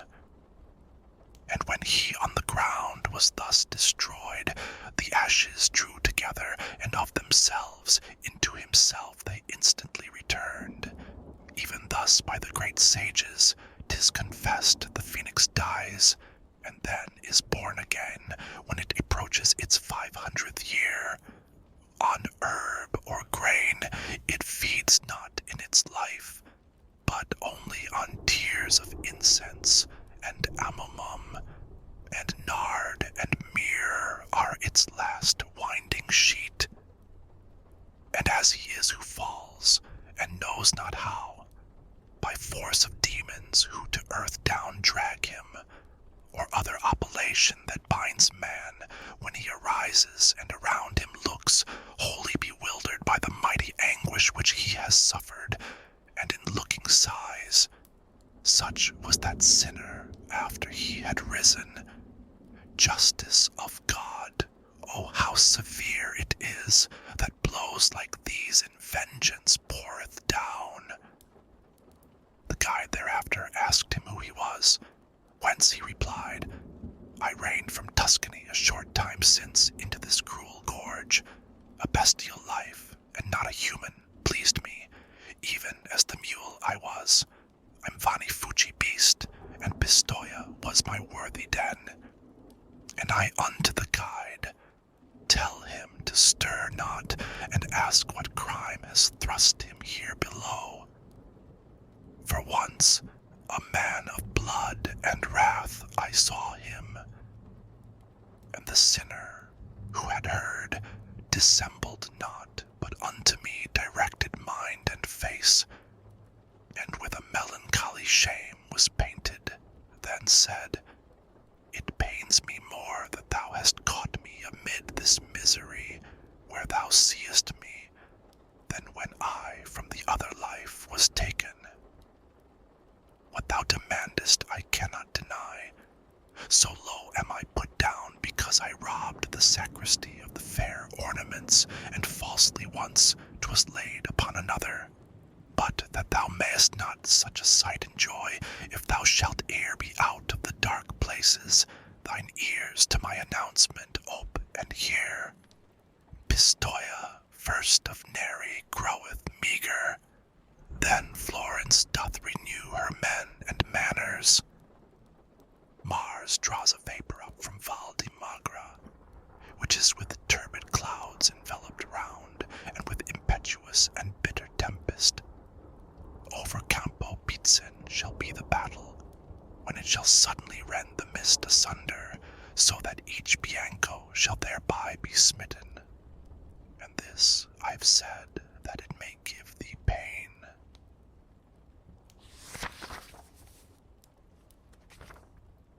At the conclusion of his words, the thief lifted his hands aloft with both the figs, crying, Take that, God, for at thee I aim them. From that time forth the serpents were my friends, for one entwined itself about his neck, as if it said, I will not thou speak more, and round his arms another, and rebound him, clinching itself together so in front, that with them he could not a motion make. Pistoia, ah Pistoia, why resolve not to burn thyself to ashes and so perish, since in ill-doing thou thy seed excellest? Through all the somber circles of this hell spirit, I saw not against God so proud, not he who fell at Thebes down from the walls. He fled away and spake no further word, and I beheld a centaur full of rage come crying out, Where is the scoffer? I do not think Maremma has so many serpents as he had all along his back, as far as where our countenance begins. Upon the shoulders, just behind the nape, with wings wide open, was a dragon lying, and he sets fire to all that he encounters. My master said, That one is Cacus, who, beneath the rock upon Mount Aventine,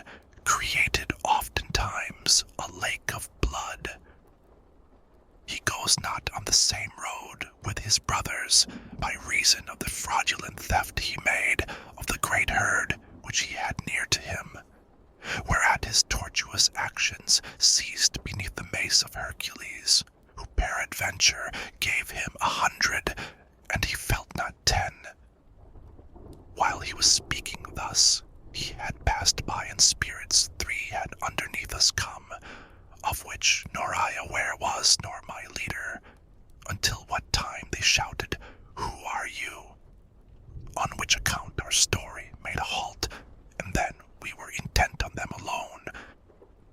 I did not know them, but it came to pass, as it is wont to happen by some chance, that one to name the other was compelled, exclaiming, "Where can Xianfa have remained?"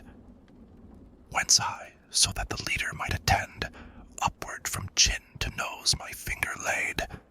If thou art, reader, slow now to believe what I shall say, it will no marvel be, for I who saw it hardly can admit it. As I was holding raised on them my brows, behold, a serpent with 6 feet darts forth in front of one, and fastens wholly on him. With middle feet it bound him round the paunch, and with the forward ones his arms it seized, then thrust its teeth through one cheek and the other. The hindermost it stretched upon his thighs, and put its tail through in between the two, and up behind along the reins outspread it. Ivy was never fastened by its barbs unto a tree, so as this horrible reptile upon the other's limbs entwined its own. Then they stuck close, as if of heated wax they had been made, and intermixed their color.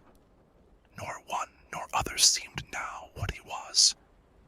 E'en as proceedeth on before the flame upward along the paper a brown color which is not black as yet, and the white dies. The other 2 looked on, and each of them cried out, "O me, Agnello, how thou changest! Behold, thou now art neither 2 nor 1.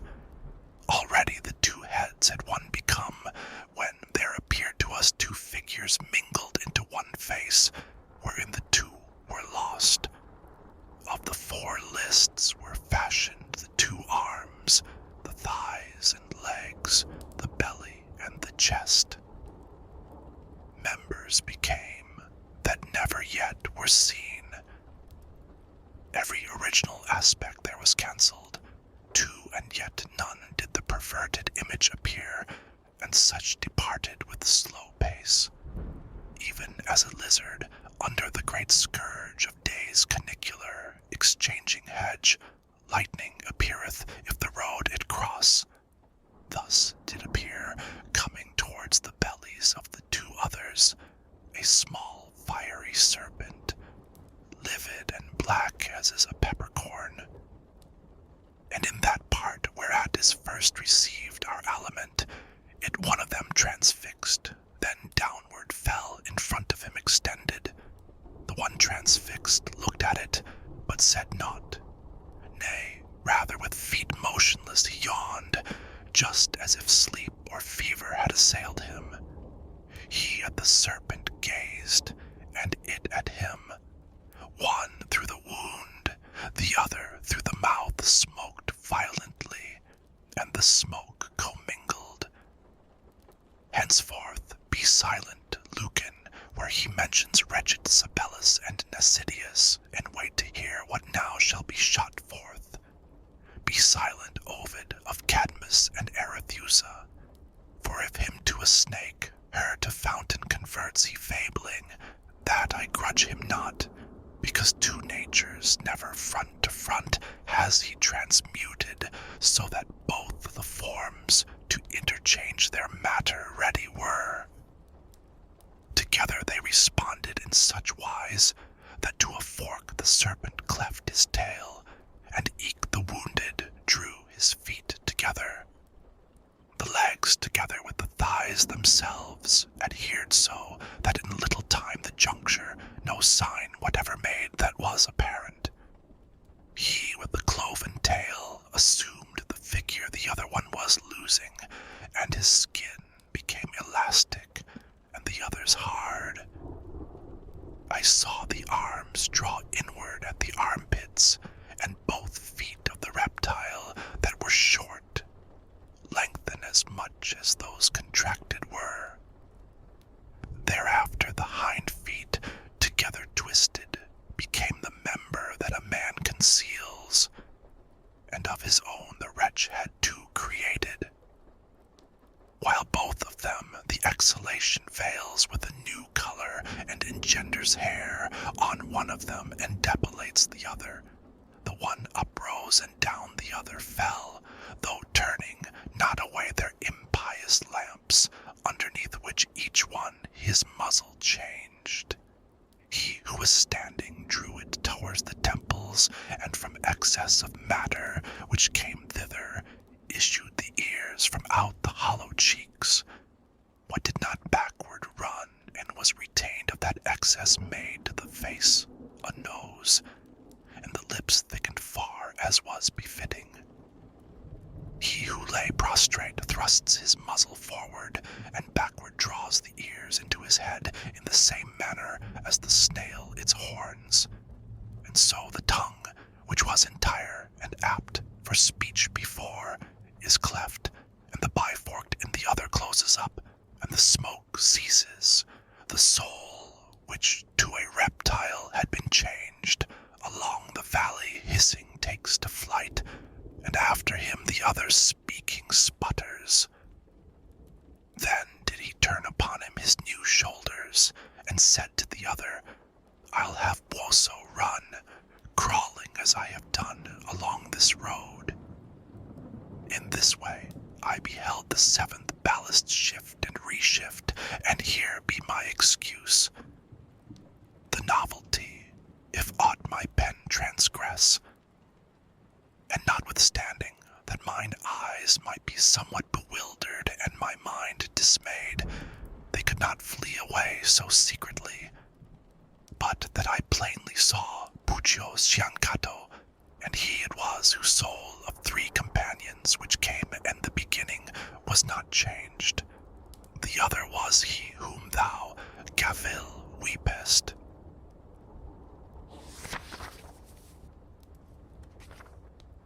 Rejoice, O Florence, since thou art so great, that over sea and land thou beatest thy wings, and throughout hell thy name is spread abroad. Among the thieves 5 citizens of thine like these I found, whence shame comes unto me, and thou thereby to no great honor risest. But if when morn is near our dreams are true, feel shalt thou, in a little time from now, what Prato, if none other, craves for thee. And if it now were, it were not too soon. Would that it were, seeing it needs must be. For 'twill grieve me more the more I age. We went our way, and up along the stairs the bournes had made us to descend before, remounted my conductor and drew me, and following the solitary path among the rocks and ridges of the crag, the foot without the hand sped not at all. Then sorrowed I, and sorrow now again, when I direct my mind to what I saw, and more my genius curb than I am wont, that it may run not unless virtue guide it. So that if some good star, or better thing, have given me good, I may myself not grudge it. As many as the hind, who on the hill rests at the time when he who lights the world, his countenance keeps least concealed from us, while as the fly gives place unto the gnat.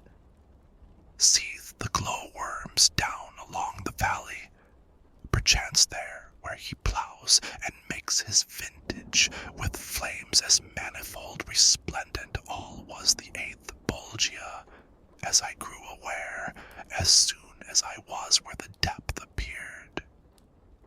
And such as he who with the bears avenged him, beheld Elijah's chariot at departing, what time the steeds to heaven erect uprose. for with his eye he could not follow it so as to see aught else than flame alone, even as a little cloud ascending upward. Thus each along the gorge of the entrenchment was moving, for not one reveals the theft, and every flame a sinner steals away. I stood upon the bridge upreason to see, so that if I had seized not on a rock, down had I fallen without being pushed. And the leader, who beheld me so attent, exclaimed, "Within the fires the spirits are, each swathes himself with that wherewith he burns." "My master," I replied, "by hearing thee I am more sure, but I surmised already it might be so, and already wished to ask thee who is within that fire, which comes so cleft at top, it seems uprising from the pyre, where was Eteocles with his brother placed." He answered me, "Within there are tormented Ulysses and Diomed, and thus together they unto vengeance run as unto wrath. And there within their flame do they lament the ambush of the horse, which made the door whence issued forth the Romans' gentle seed. Therein is wept the craft for which, being dead, Didamia still deplores Achilles, and pain for the Palladium there is born. If they within those sparks possess the power to speak," I said, "thee, master, much I pray and re-pray that the prayer be worth 1,000, that thou make no denial of awaiting until the horned flame shall hither come. Thou seest that with desire I lean towards it, and he to me, worthy is thy entreaty of much applause, and therefore I accept it. But take heed that thy tongue restrain itself. Leave me to speak, because I have conceived that which thou wishest, for they might disdain perchance, since they were Greeks, discourse of thine." When now the flame had come unto that point, where to my leader it seemed time and place, after this fashion did I hear him speak, "O ye who are twofold within one fire, if I deserved of you, while I was living, if I deserved of you, or much or little, when in the world I wrote the lofty verses, do not move on, but one of you declare whither, being lost, he went away to die." Then of the antique flame the greater horn, murmuring, began to wave itself about, even as a flame doth which the wind fatigues. Thereafterward the summit to and fro, moving as if it were the tongue that spake, it uttered forth a voice and said, "When I from Circe had departed, who concealed me more than a year there near unto Gaeta, or ever yet Aeneas named it so, nor fondness for my son, nor reverence for my old father, nor the due affection which Joyous should have made Penelope, could overcome within me the desire I had to be experienced of the world, and of the vice and virtue of mankind. But I put forth on the high open sea with one sole ship, and that small company by which I never had deserted being. Both of the shores I saw as far as Spain, far as Morocco, and the Isle of Sardes, and the others which that sea bathes round about. I and my company were old and slow. When at that narrow passage we arrived, where Hercules, his landmarks set as signals that man no farther onward should adventure. On the right hand behind me left I Seville, and on the other already had left Ceuta. O brothers, who amid 100,000 perils, I said, have come unto the west, to this so inconsiderable vigil which is remaining of your senses still, be ye unwilling to deny the knowledge, following the sun of the unpeopled world. Consider ye the seed from which ye sprang. Ye were not made to live like unto brutes, but for pursuit of virtue and of knowledge. So eager did I render my companions with this brief exhortation for the voyage, that then I hardly could have held them back. And having turned our stern unto the morning, we of the oars made wings for our mad flight, evermore gaining on the larboard side. Already all the stars of the other pole the night beheld, and ours so very low, it did not rise above the ocean floor. 5 times rekindled, and as many quenched, had been the splendor underneath the moon, since we had entered into the deep pass, when there appeared to us a mountain, dim from distance, and it seemed to me so high as I had never anyone beheld. Joyful were we, and soon it turned to weeping, for out of the new land a whirlwind rose, and smote upon the fore part of the ship. 3 times it made her whirl with all the waters. At the 4th time it made the stern uplift, and the prow downward go as pleased another, until the sea above us closed again.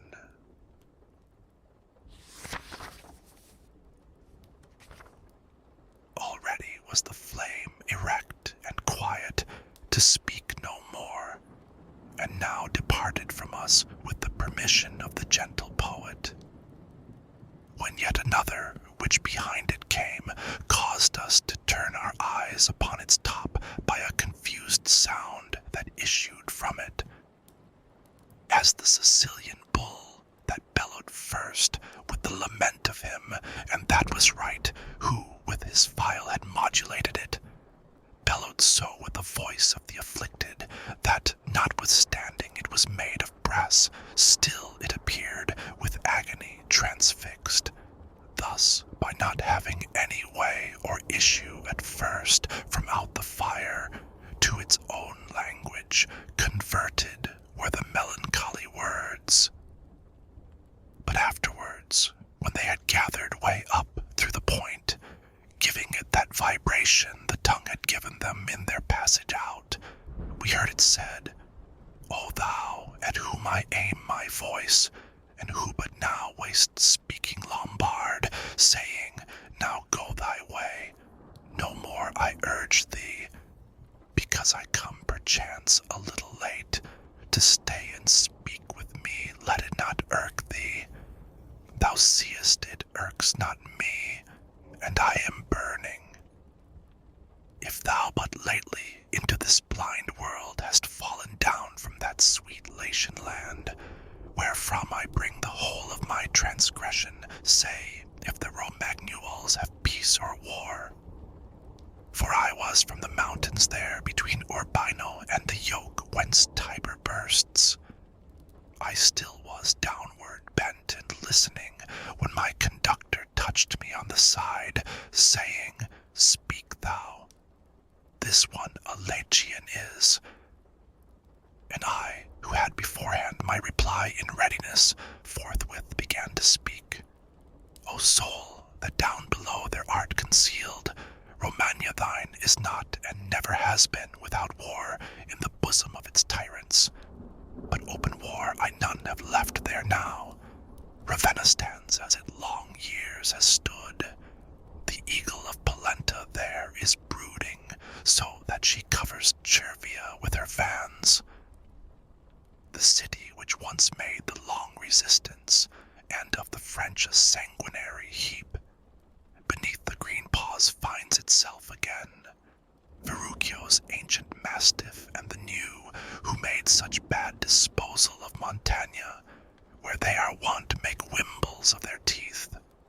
The cities of Lamon and Santerno governs the Lioncel of the White Lair, who changes sides twixt summertime and winter, and that of which the Savio bathes the flank, even as it lies between the plain and mountain, lives between tyranny and a free state. Now, I entreat thee, tell us who thou art. Be not more stubborn than the rest have been.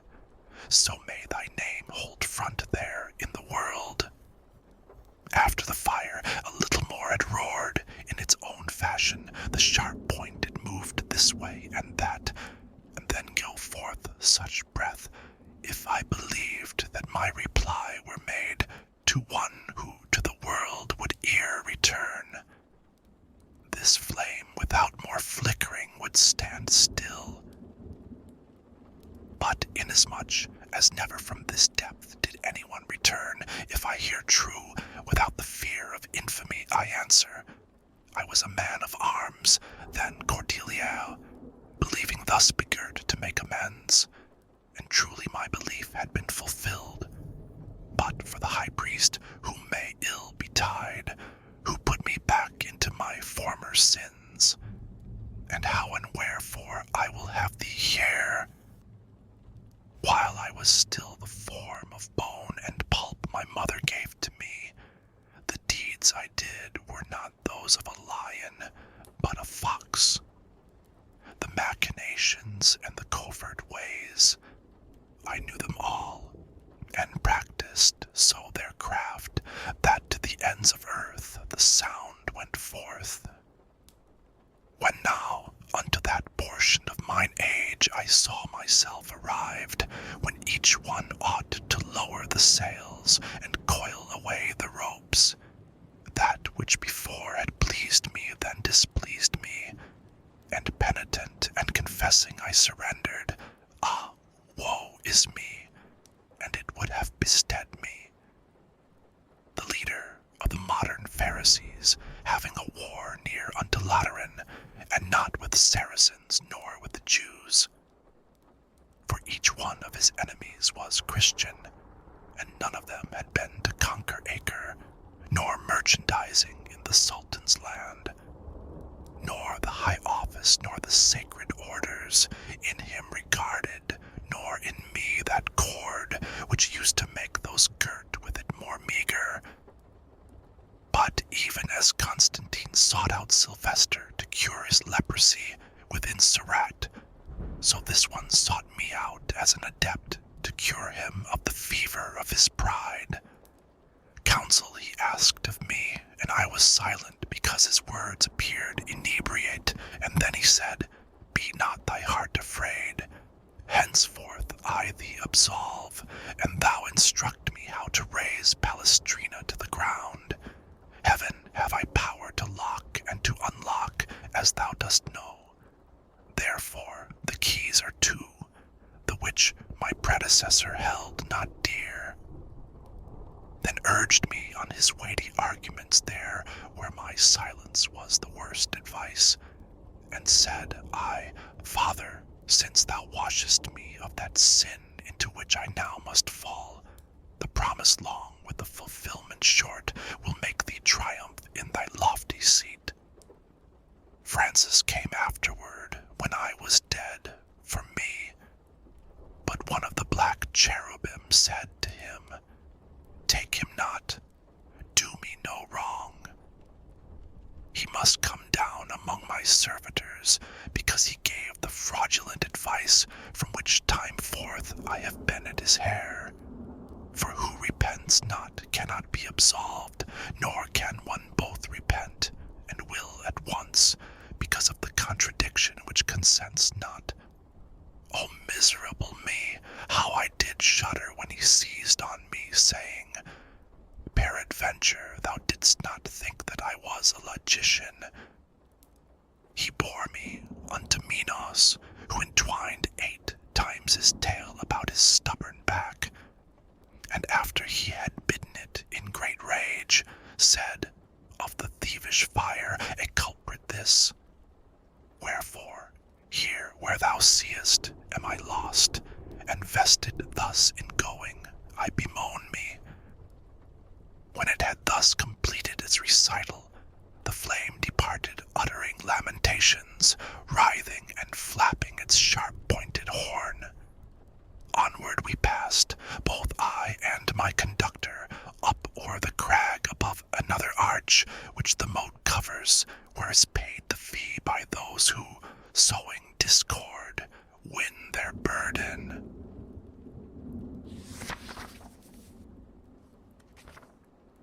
Who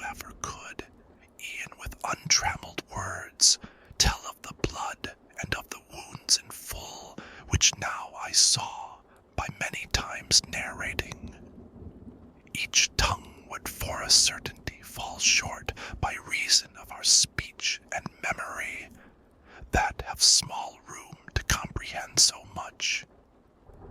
If we're again assembled all the people, which formerly upon the fateful land of Puglia were lamenting for their blood shed by the Romans and the lingering war, that of the rings made such illustrious spoils as Livy has recorded, who errs not, with those who felt the agony of blows by making counterstand to Robert Guiscard, and all the rest whose bones are gathered still at Ceperano, where a renegade was each Apulian, and at Tagliacozzo, where without arms the old Alardo conquered, and one his limb transpierced, and one lopped off, should show it would be nothing to compare with the disgusting mode of the 9th Bolgia.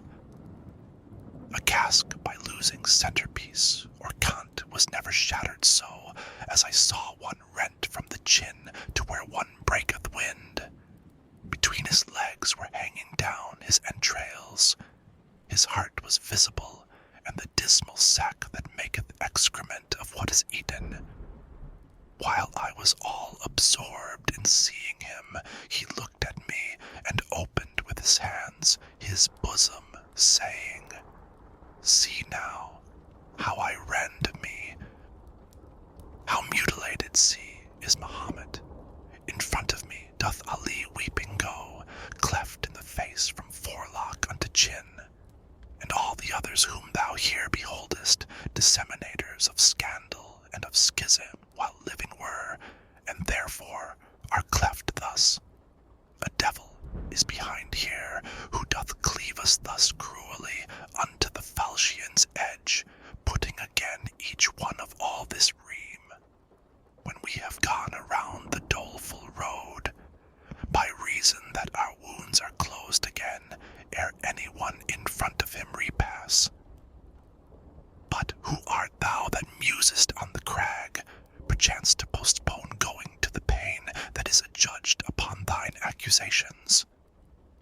Nor death hath reached him yet, nor guilt doth bring him, my master made reply, to be tormented, but to procure him full experience, me who am dead, behoves it to conduct him down here through hell, from circle unto circle. And this is true as that I speak to thee. More than 100 were there when they heard him, who in the moat stood still to look at me, through wonderment oblivious of their torture. Now say to Fra Dolcino then, to arm him, thou who perhaps wilt shortly see the sun, if soon he wish not here to follow me, so with provisions, that no stress of snow may give the victory to the Novaries, which otherwise to gain would not be easy. After 1 foot to go away, he lifted, this word did Mahomet say unto me, then to depart upon the ground he stretched it. Another one, who had his throat pierced through and nose cut off close underneath the brows, and had no longer but a single ear, staying to look in wonder with the others, before the others did his gullet open, which outwardly was red in every part, and said, O thou whom guilt doth not condemn, and whom I once saw up in Latian land, unless too great similitude deceive me, call to remembrance Pierre de Medicina, if ere thou see again the lovely plain that from Vercelli slopes to Marcabo, and make it known to the best two of Fano, to Messer Guido and Angiolello likewise, that if foreseeing here be not in vain, cast over from their vessel shall they be, and drowned near unto the Cattolica by the betrayal of a tyrant fell. Between the isles of Cyprus and Majorca, Neptune ne'er yet beheld so great a crime, neither of pirates nor Argolic people, that traitor who sees only with one eye, and holds the land, which someone here with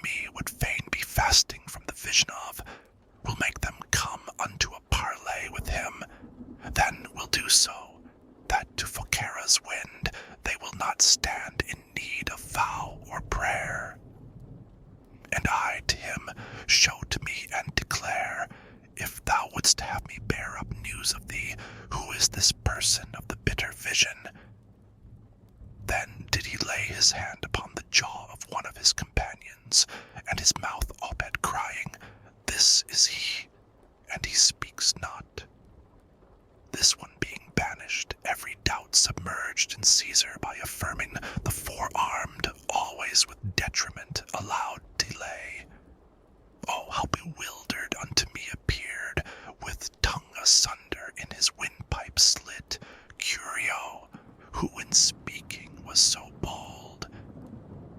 And one, who both his hands dissevered had, the stumps uplifting through the murky air, so that the blood made horrible his face, cried out, Thou shalt remember Mosca also, who said, Alas, a thing done has an end, which was an ill seed for the Tuscan people, and death unto thy race thereto I added, whence he, accumulating woe on woe, departed like a person sad and crazed. But I remained to look upon the crowd, and saw a thing which I should be afraid, without some further proof, even to recount, if it were not that conscience reassures me, that good companion which emboldens man beneath the hauberk of its feeling pure. I truly saw, and still I seem to see it, a trunk without a head walk in like manner as walked the others of the mournful herd. And by the hair it held the head dissevered, hung from the hand in fashion of a lantern, and that upon us gazed and said, O me! It of itself made to itself a lamp, and they were two in one, and one in two. How that can be, he knows who so ordains it. When it was come close to the bridge's foot, it lifted high its arm with all the head, to bring more closely unto us its words, which were, Behold now the sore penalty, thou who dost breathing go the dead beholding, behold if any be as great as this. And so that thou may carry news of me, know that Bertram de Born am I, the same who gave to the young king the evil comfort. I made the father and the son rebellious. Achitophel not more with Absalom, and David did with his accursed goadings, because I parted persons so united, parted do I now bear my brain, alas, from its beginning, which is in this trunk. Thus is observed in me the counterpoise.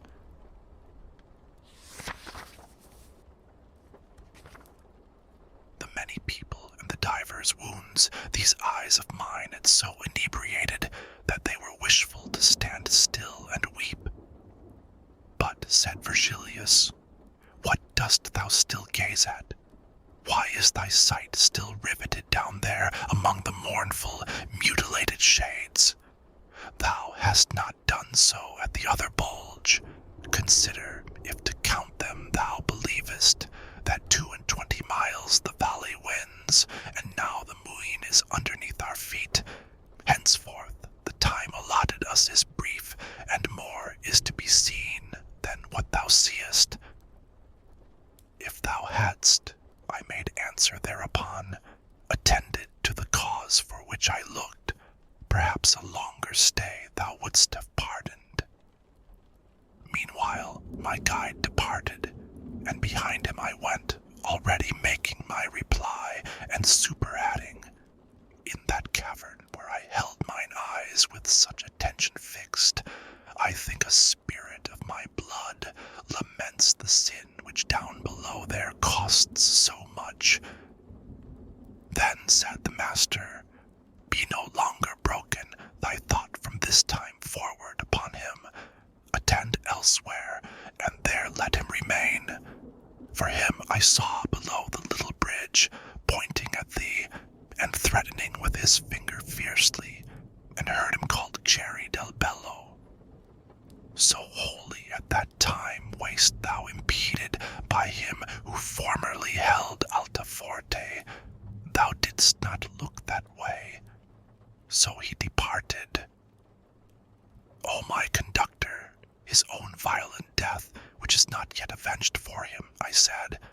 by any who is sharer in the shame, made him disdainful, whence he went away, as I imagine, without speaking to me, and thereby made me pity him the more. Thus did we speak as far as the first place upon the crag, which the next valley shows down to the bottom, if there were more light.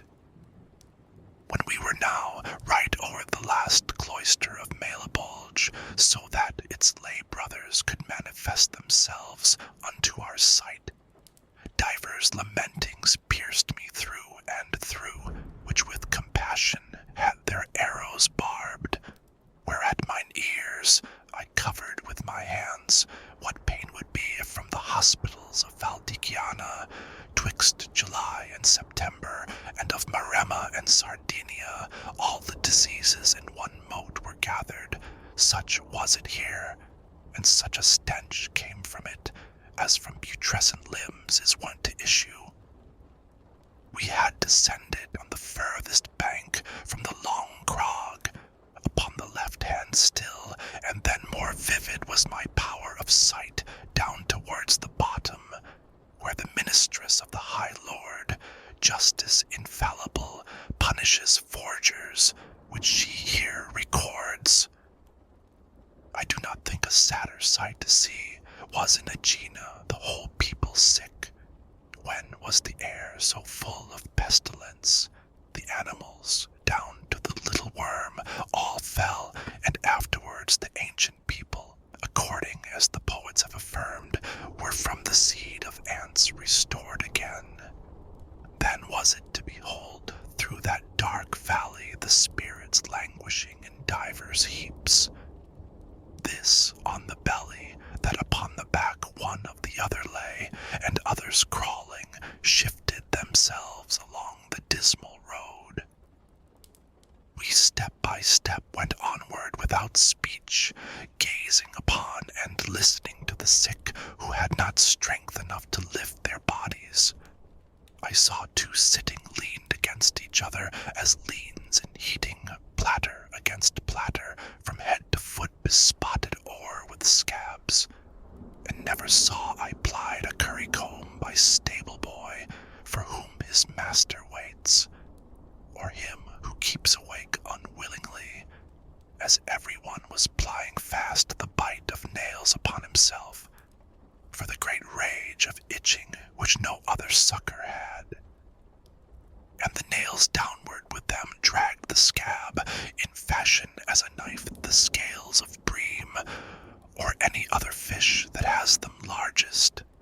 O thou, that with thy fingers dost dismail thee, began my leader unto one of them, and makest of them pincers now and then. Tell me if any elation is with those who are herein, so may thy nails suffice thee to all eternity unto this work. Lations are we whom thou so wasted seest, both of us here, one weeping made reply. But who art thou that questionest about us? And said the guide, one am I who descends down with this living man from cliff to cliff, and I intend to show hell unto him. Then broken was their mutual support, and trembling each one turned himself to me, with others who had heard him by rebound. Wholly to me did the good master gather, saying, Say unto them what ear thou wishest, and I began, since he would have it so. So may your memory not steal away in the first world from out the minds of men, but so may it survive neath many suns. Say to me who ye are, and of what people. Let not your foul and loathsome punishment make you afraid to show yourselves to me. I of Arezzo was, one made reply, and Albert of Siena had me burned, but what I died for does not bring me here. 'Tis true, I said to him, speaking in jest, that I could rise by flight into the air, and he who had conceit, but little wit, would have me show to him the art, and only because no Daedalus I made him, made me be burned by one as his son.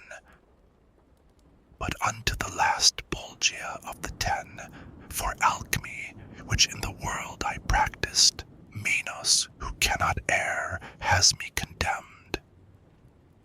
And to the poet said I, now was ever so vain a people as the Sienese. Not for a certainty the French by far. Whereat the other leper, who had heard me, replied unto my speech, taking out Stricca, who knew the art of moderate expenses, and Niccolo, who the luxurious use of cloves discovered earliest of all within that garden where such seed takes root, and taking out the band, among whom squandered Cacciadacian his vineyards and vast woods, and where his wit the Abagliato proffered.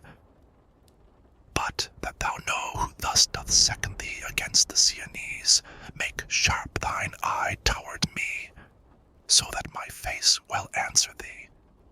And thou shalt see I am Capacchio's shade, who metals falsified by alchemy. Thou must remember, if I well descry thee, how I a skilful ape of nature was.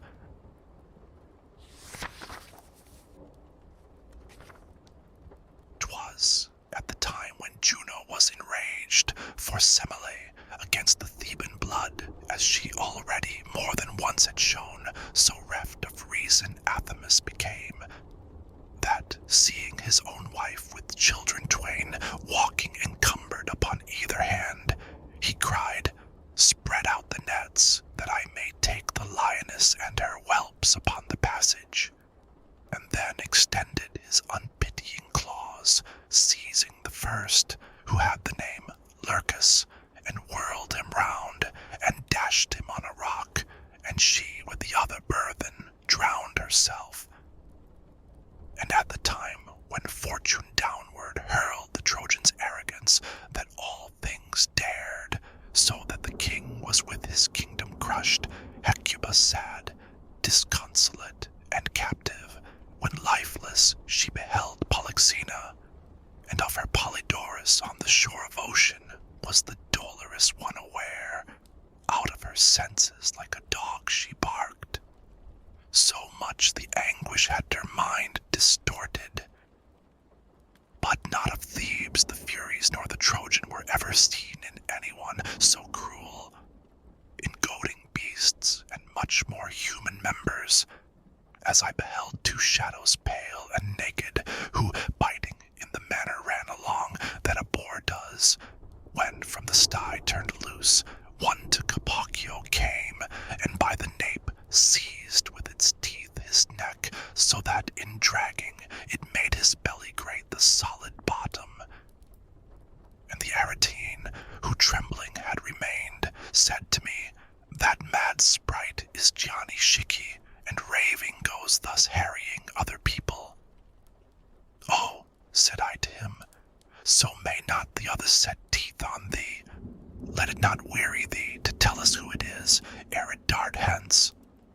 And he to me, that is the ancient ghost of the nefarious Mira, who became beyond all rightful love her father's lover.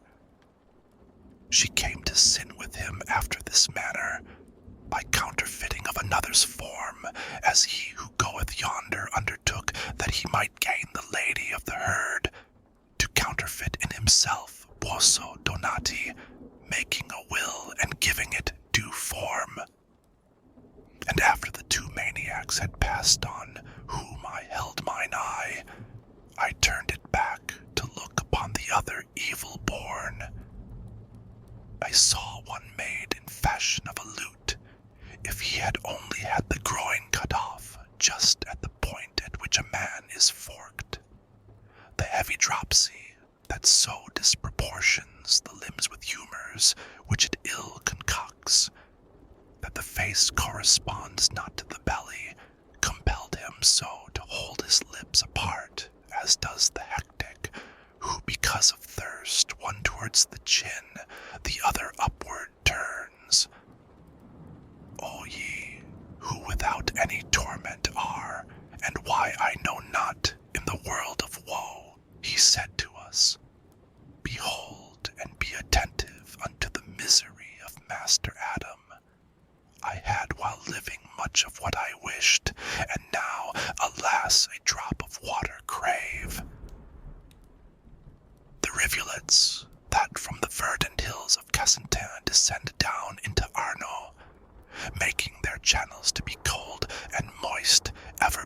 me stand, and not in vain. For far more doth their image dry me up than the disease which strips my face of flesh. The rigid justice that chastises me draweth occasion from the place in which I sinned, to put the more my sighs in flight. There is Romena, where I counterfeited the currency imprinted with the Baptist, for which I left my body burned above. But if I here could see the tristful soul of Guido or Alessandro or their brother, for Branda's fount I would not give the sight. One is within already, if the raving shades that are going around about speak truth. But what avails it me whose limbs are tied? If I were only still so light, that in 100 years I could advance 1 inch, I had already started on the way, seeking him out among this squalid folk, although the circuit be 11 miles, and be not less than half a mile across. For them am I in such a family. They did induce me into coining florins, which had 3 carats of impurity. And I to him, who are the 2 poor wretches that smoke like unto a wet hand in winter, lying there close upon thy right-hand confines? I found them here, replied he, when I reined into this chasm, and since they have not turned, nor do I think they will forevermore. One the false woman is who accused Joseph, the other the false Sinon, Greek of Troy. From acute fever they send forth such reek. And one of them, who felt himself annoyed at being, peradventure, named so darkly, smote with the fist upon his hardened paunch. It gave a sound as if it were a drum, and Master Adam smote him in the face with arm that did not seem to be less hard, saying to him, Although be taken from me all motion, for my limbs that heavy are, I have an arm unfettered for such need. Whereat he answer made, When thou didst go unto the fire, thou hadst it not so ready, but hadst it so and more when thou wast coining. The dropsical, thou sayest true in that, but thou wast not so true a witness there, where thou wast questioned of the truth at Troy. If I spake false, thou falsifiedst the coin, said Sinon, and for one fault I am here, and thou for more than any other demon. Remember, perjurer, about the horse, he made reply, who had the swollen belly, and rueful be it thee, the whole world knows it. Rueful to thee the thirst be wherewith cracks thy tongue, the Greek said, and the putrid water that hedges so thy punch before thine eyes. Then the false coiner, so is gaping wide thy mouth for speaking evil, as 'tis wont, because if I have thirst, and humour stuff me, thou hast the burning, and the head that aches, and to lick up the mirror of Narcissus, thou wouldst not want words, many to invite thee. In listening to them was I wholly fixed, when said the master to me, Now just look, for little wants it that I quarrel with thee. When him I heard in anger speak to me, I turned me round towards him with such shame, that still it eddies through my memory. And as he is who dreams of his own harm, who dreaming wishes it may be a dream, so that he craves what is, as if it were not. Such I became, not having power to speak, for to excuse myself I wished, and still excused myself, and did not think I did it. Less shame doth wash away a greater fault, the master said, than this of thine has been. Therefore thyself disburden of all sadness, and make account that I am beside thee, if ere it come to pass that fortune bring thee where there are people in a like dispute. For a base wish it is to wish to hear it.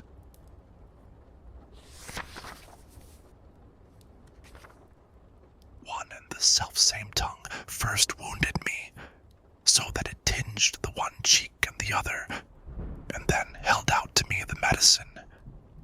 Thus do I hear that once Achilles' spear, his and his father's, used to be the cause first of a sad and then a gracious boon. We turned our backs upon the wretched valley, upon the bank that girds it round about, going across it without any speech. There it was less than night, and less than day, so that my sight went little in advance. But I could hear the blare of a loud horn, so loud it would have made each thunder faint, which, counter to it, following its way, mine eyes directed wholly to one place, after the dolorous discomfiture when Charlemagne and the holy emprise lost, so terribly Orlando sounded not.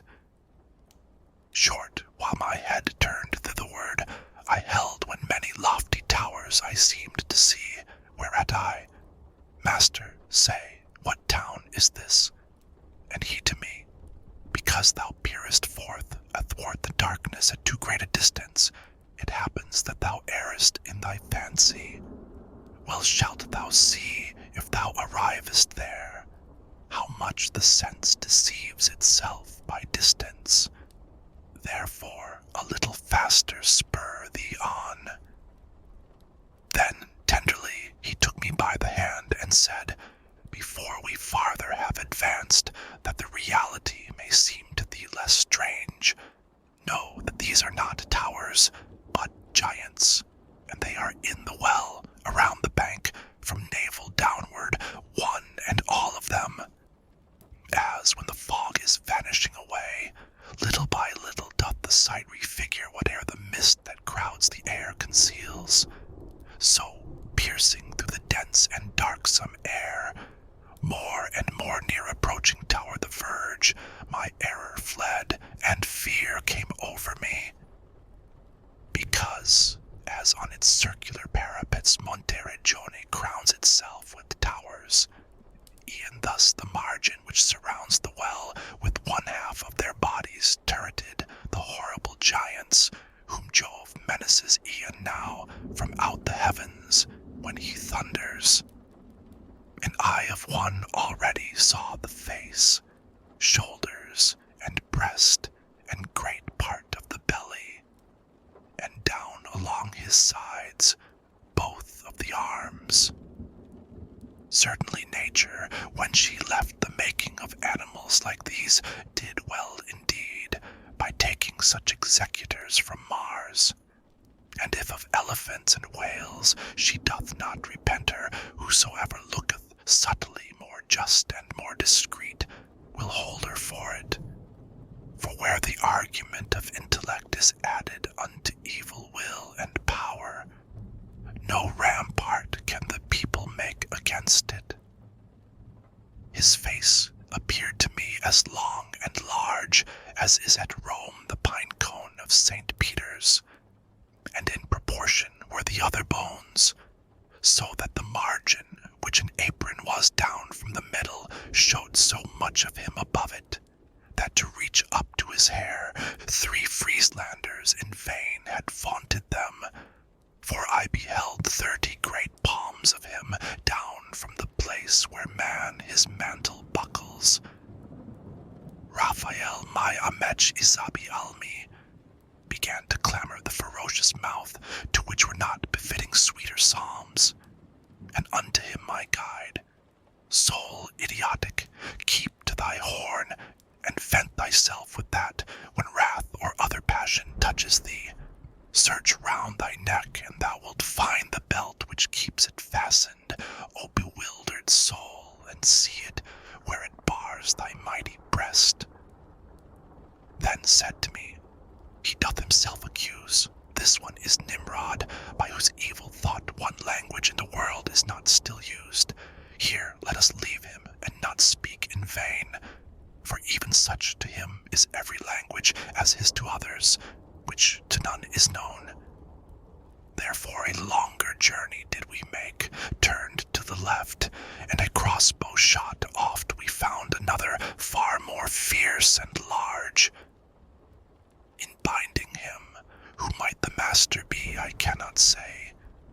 but he had pinioned close behind the right arm, and in front the other, with chains that held him so begirt about from the neck down, that on the part uncovered it wound itself as far as the fifth gyre.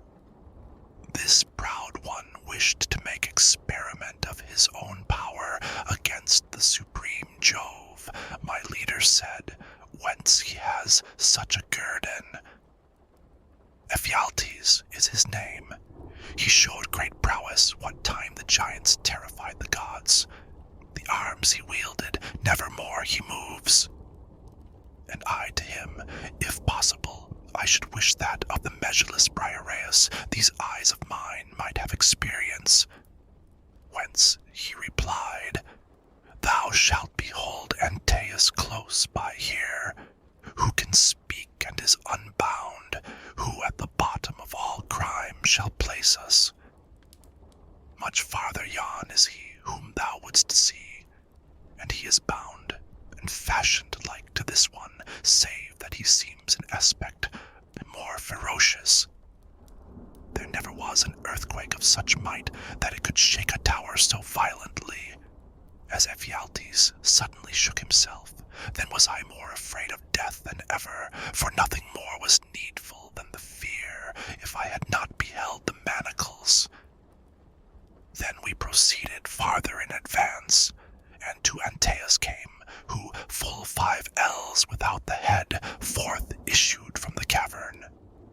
O thou, who in the valley fortunate, which Scipio the heir of glory made, when Hannibal turned back with all his hosts, once brought'st 1,000 lions for thy prey, and who hadst thou been at the mighty war among thy brothers, some, it seems, still thank the sons of earth the victory would have gained.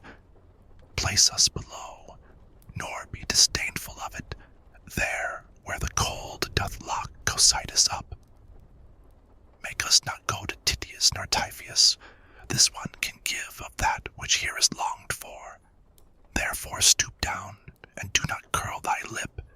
Still in the world can he restore thy fame, because he lives, and still expects long life, if to itself grace call him not untimely. So said the master, and in haste the other his hands extended, and took up my guide. Hands whose great pressure Hercules once felt. Virgilius, when he felt himself embraced, said unto me, Draw nigh, that I may take thee. Then of himself and me one bundle made, as seems the Caricenda, to behold beneath the leading side, when goes a cloud above it, so that opposite it hangs. Such did Antaeus seem to me, who stood watching to see him stoop. And then it was I could have wished to go some other way.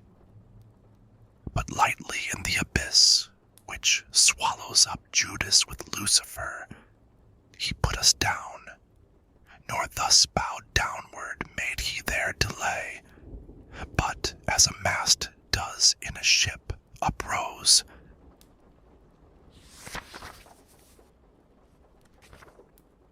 If I had rhymes both rough and stridulous, as were appropriate to the dismal hole down upon which thrust all the other rocks, I would press out the juice of my conception more fully. But because I have them not without fear I bring myself to speak, for 'tis no enterprise to take in jest, to sketch the bottom of all the universe, nor for a tongue that cries Mama and Babo. But may those ladies help this verse of mine, who helped Amphion in enclosing Thebes, that from the fact the word be not diverse.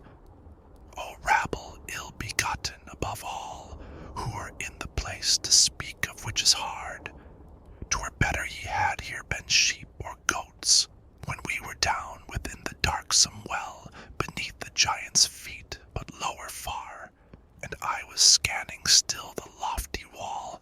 I heard it said to me, Look how thou steppest. Take heed thou do not trample with thy feet the heads of the tired, miserable brothers. and saw before me and underfoot a lake, that from the frost the semblance had of glass, and not of water. So thick a veil ne'er made upon its current in winter-time Danube in Austria, nor there beneath the frigid sky the dawn, as there was here, so that if Tambernic had fallen upon it, or Pietrapana, e'en at the edge, 'twould not have given a creak. And as to Croak the frog doth place himself with muzzle out of water, when is dreaming of gleaning oftentimes the peasant girl, livid as far down as where shame appears, or the disconsolate shades within the ice, setting their teeth unto the note of storks, each one his countenance held downward bent, from mouth the cold, from eyes the doleful heart among them witness of itself procures. When round about me somewhat I had looked, I downward turned me, and saw two so close, the hair upon their heads together mingled. Ye who so strain your breasts together, tell me, I said, who are you? And they bent their necks, and when to me their faces they had lifted, their eyes, which first were only moist within, gushed o'er the eyelids, and the frost congealed the tears between, and locked them up again. Clamp never bound together wood with wood so strongly, whereat they, like two he-goats, butted together, so much wrath o'ercame them. And one, who had by reason of the cold lost both his ears, still with his visage downward, said, Why dost thou so mirror thyself in us? If thou desire to know who these two are, the valley whence Vicencio descends belonged to them and to their father Albert. They from one body came, and all China thou shalt search through, and shalt not find a shade more worthy to be fixed in gelatine, not he in whom were broken breast and shadow at one and the same blow by Arthur's hand. Focaccia not he whom he encumbers, so with his head I see no farther forward, and bore the name of Sasol Mascaroni. Well knowest thou who he was, if thou art Tuscan. And that thou put me not to further speech, know that I commissioned to Patsy was, and wait Carlino to exonerate me. Then I beheld 1,000 faces, made purple with cold, whence o'er me comes a shudder, and evermore will come at frozen ponds, and while we were advancing towards the middle, where everything of weight unites together, and I was shivering in the eternal shade. Whether 'twere will, or destiny, or chance, I know not, but in walking 'mong the heads, I struck my foot hard in the face of one. Weeping, he growled, Why dost thou trample me? Unless thou comest to increase the vengeance of Montaperti, why dost thou molest me, and I, my master? Now wait here for me, that I through him may issue from a doubt, then thou mayst hurry me, as thou shalt wish. The leader stopped, and to that one I said, who was blaspheming vehemently still, Who art thou that thus reprehendest others? Now who art thou that goest through Antenora smiting, replied he, other people's cheeks, so that if thou wert living, 'twere too much.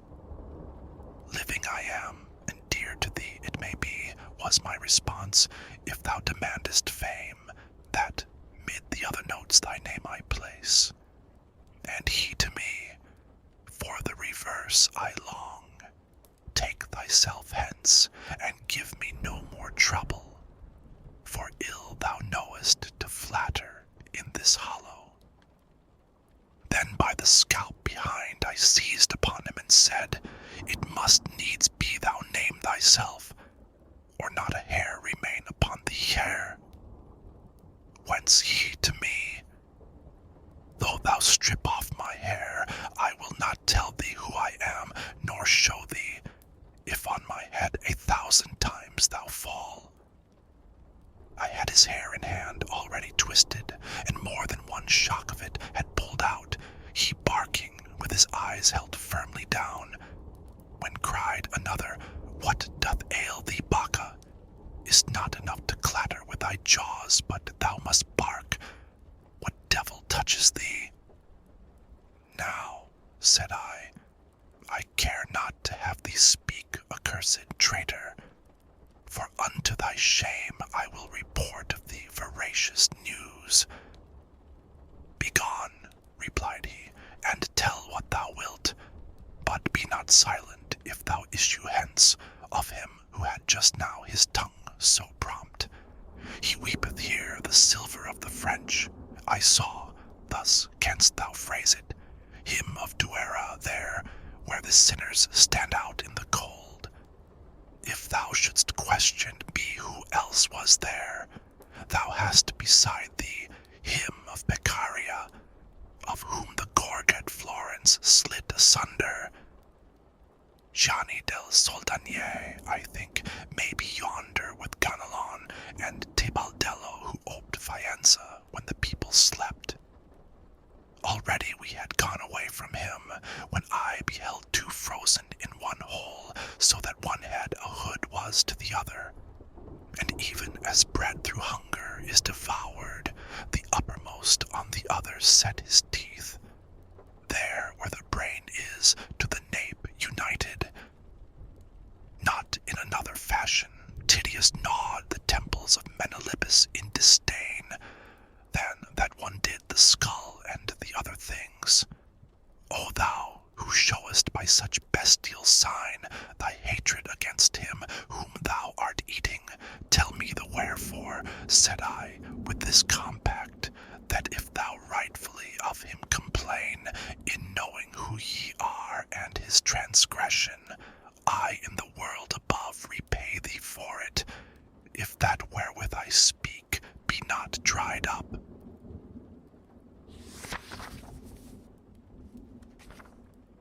His mouth uplifted from his grim repast, that sinner, wiping it upon the hair of the same head that he behind had wasted.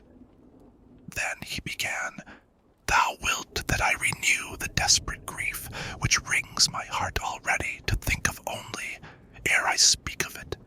But if my words be seed that may bear fruit of infamy to the traitor whom I gnaw, speaking and weeping shalt thou see together.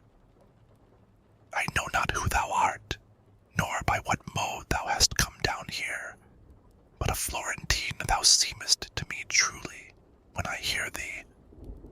Thou hast to know I was Count Ugolino, and this one was Ruggieri the Archbishop. Now, I will tell thee why I am such a neighbor. That, by effect of his malicious thoughts, trusting in him I was made prisoner, and after put to death I need not say.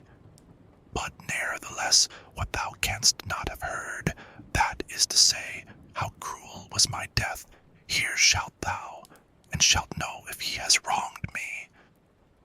A narrow perforation in the mew, which bears because of me the title of famine, and in which others still must be locked up, had shown me through its opening many moons already, when I dreamed the evil dream which of the future rent from me the veil. This one appeared to me as lord and master, hunting the wolf and whelps upon the mountain, for which the Pisans cannot Luca see. With sleuth-hounds gaunt and eager and well-trained Gualandi with Sismondi and Lanfianchi, he had sent out before him to the front. After brief course seemed unto me forespent, the father and the sons, and with sharp tushes it seemed to me I saw their flanks ripped open. When I before the morrow was awake, moaning amid their sleep, I heard my sons, who with me were, and asking after bread. Cruel indeed art thou, if yet thou grieve not, thinking of what my heart foreboded me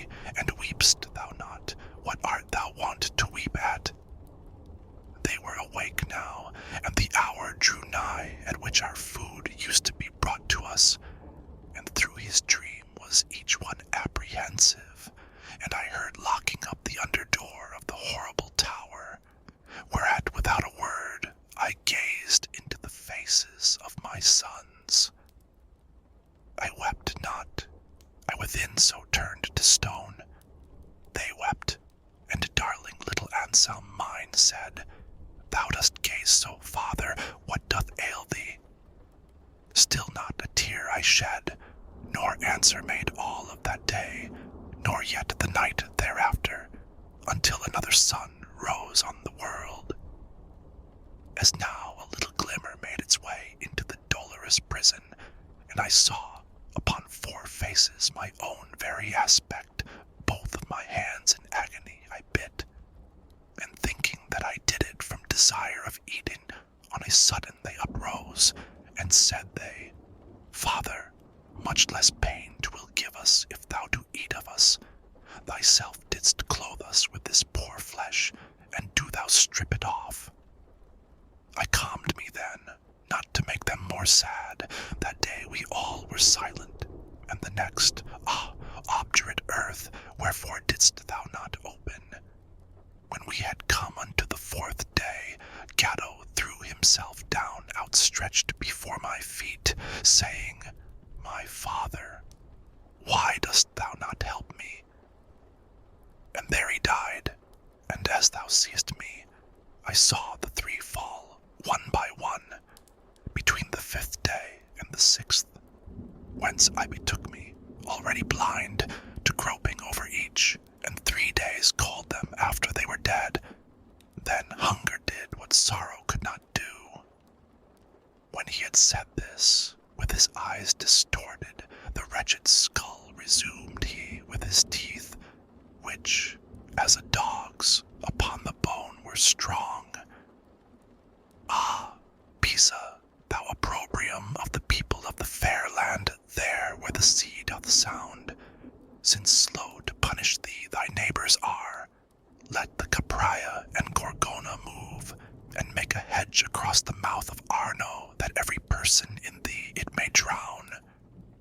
For if Count Ugolino had the fame of having in thy castles thee betrayed, thou shouldst not on such cross have put his sons.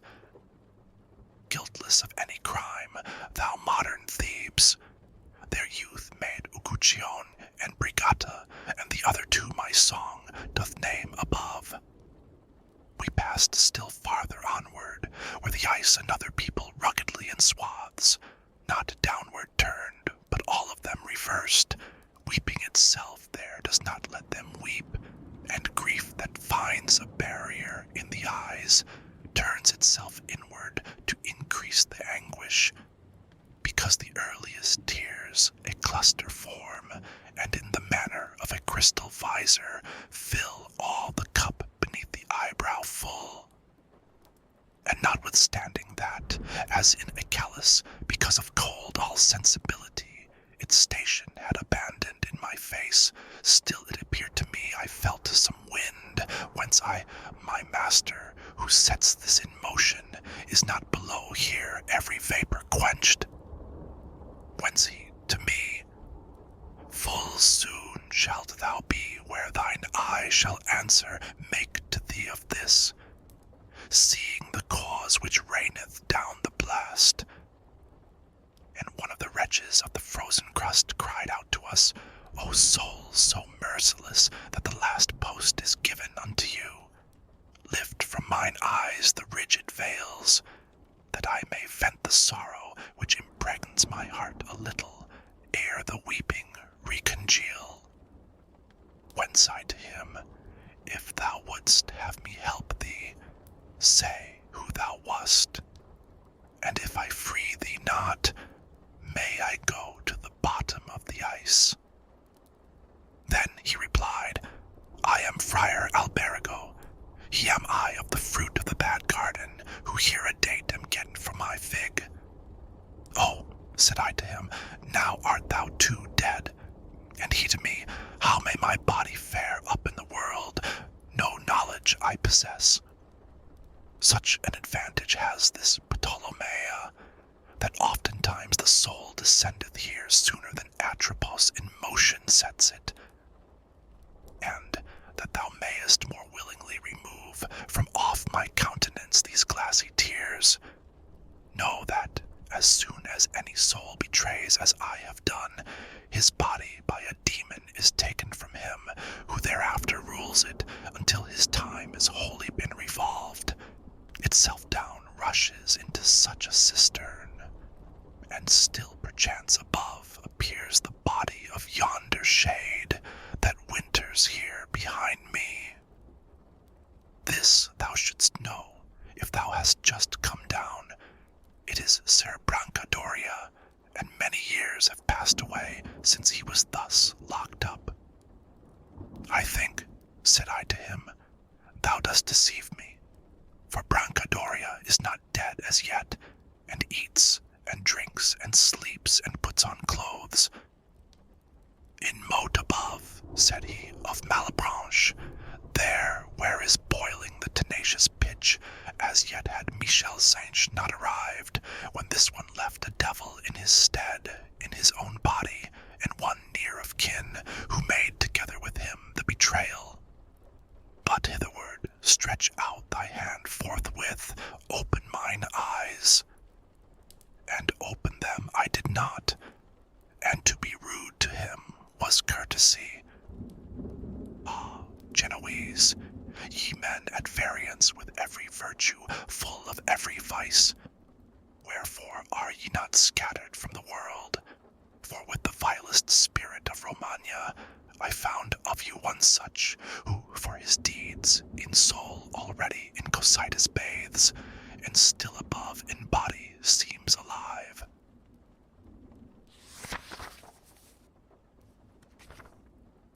Vexilla regis prodent inferni towards us.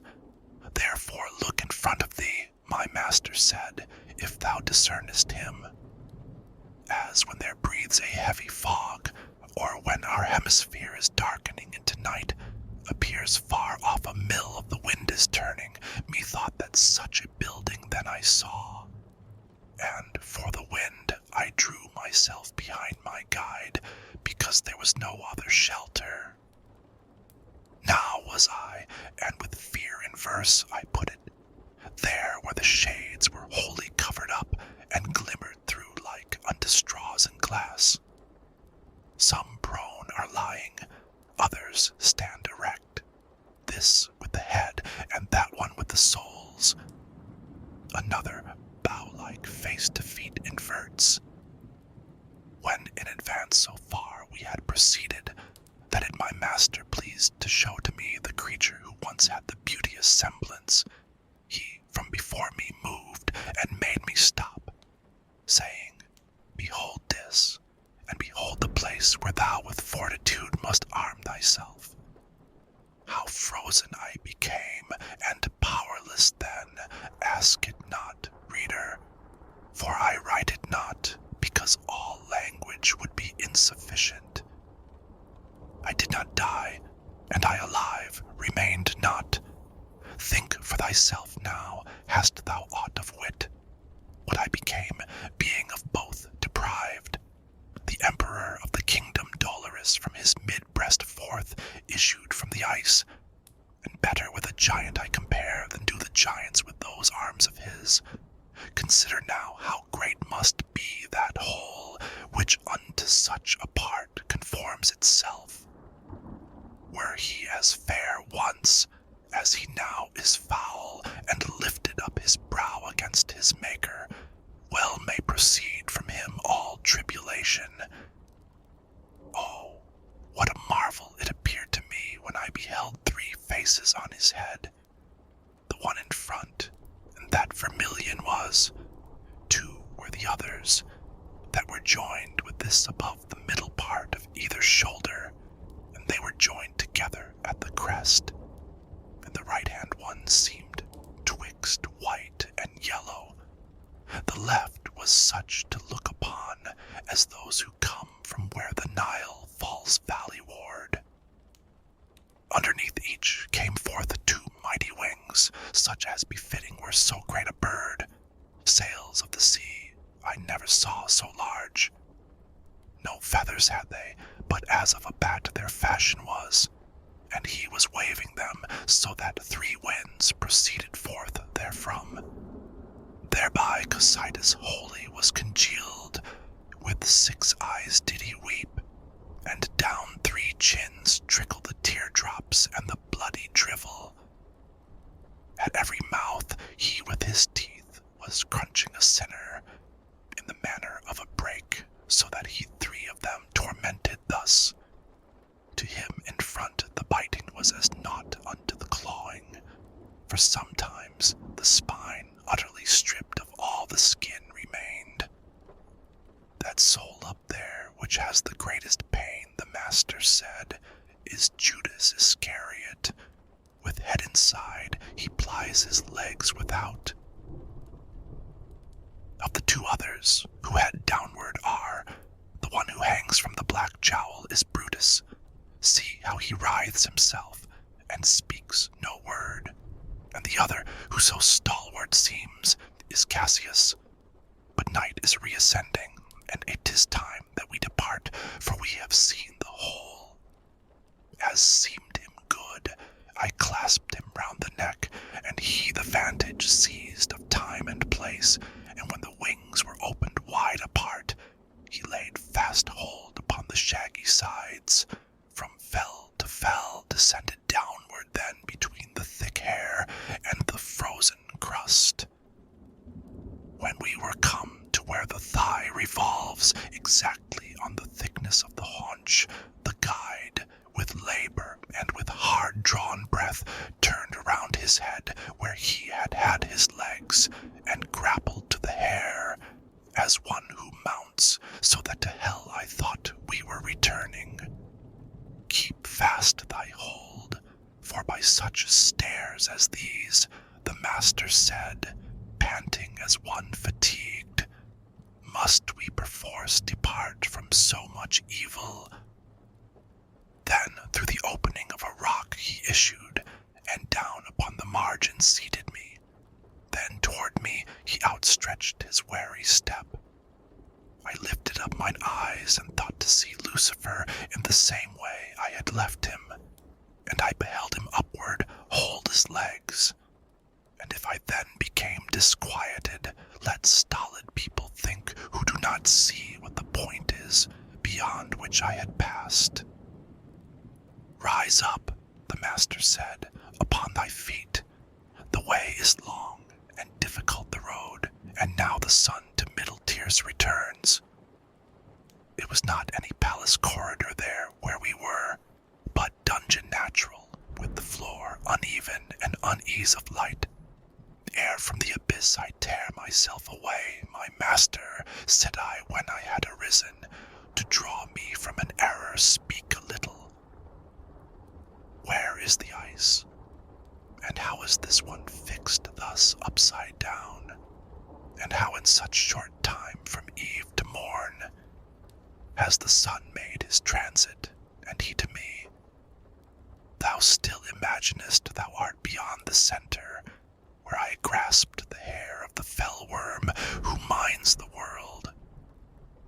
That side thou wast, so long as I descended.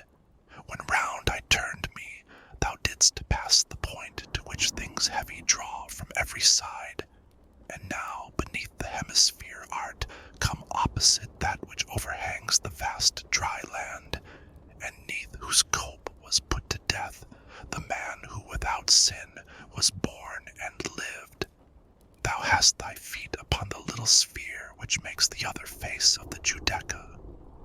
Here it is morn when it is evening there, and he who with his hair a stairway made us still fixed remaineth as he was before.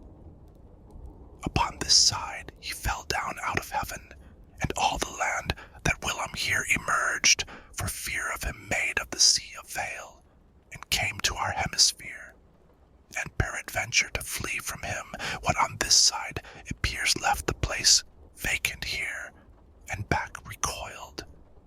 A place there is below, from Beelzebub as far receding as the tomb extends, which not by sight is known, but by the sound of a small rivulet, that there descendeth through chasm within the stone, which it has gnawed with course that winds about and slightly falls. The guide and I into that hidden road now entered, to return to the bright world. And without care of having any rest, we mounted up, he first and I the second, till I beheld through a round aperture some of the beauteous things that heaven doth bear. Thence we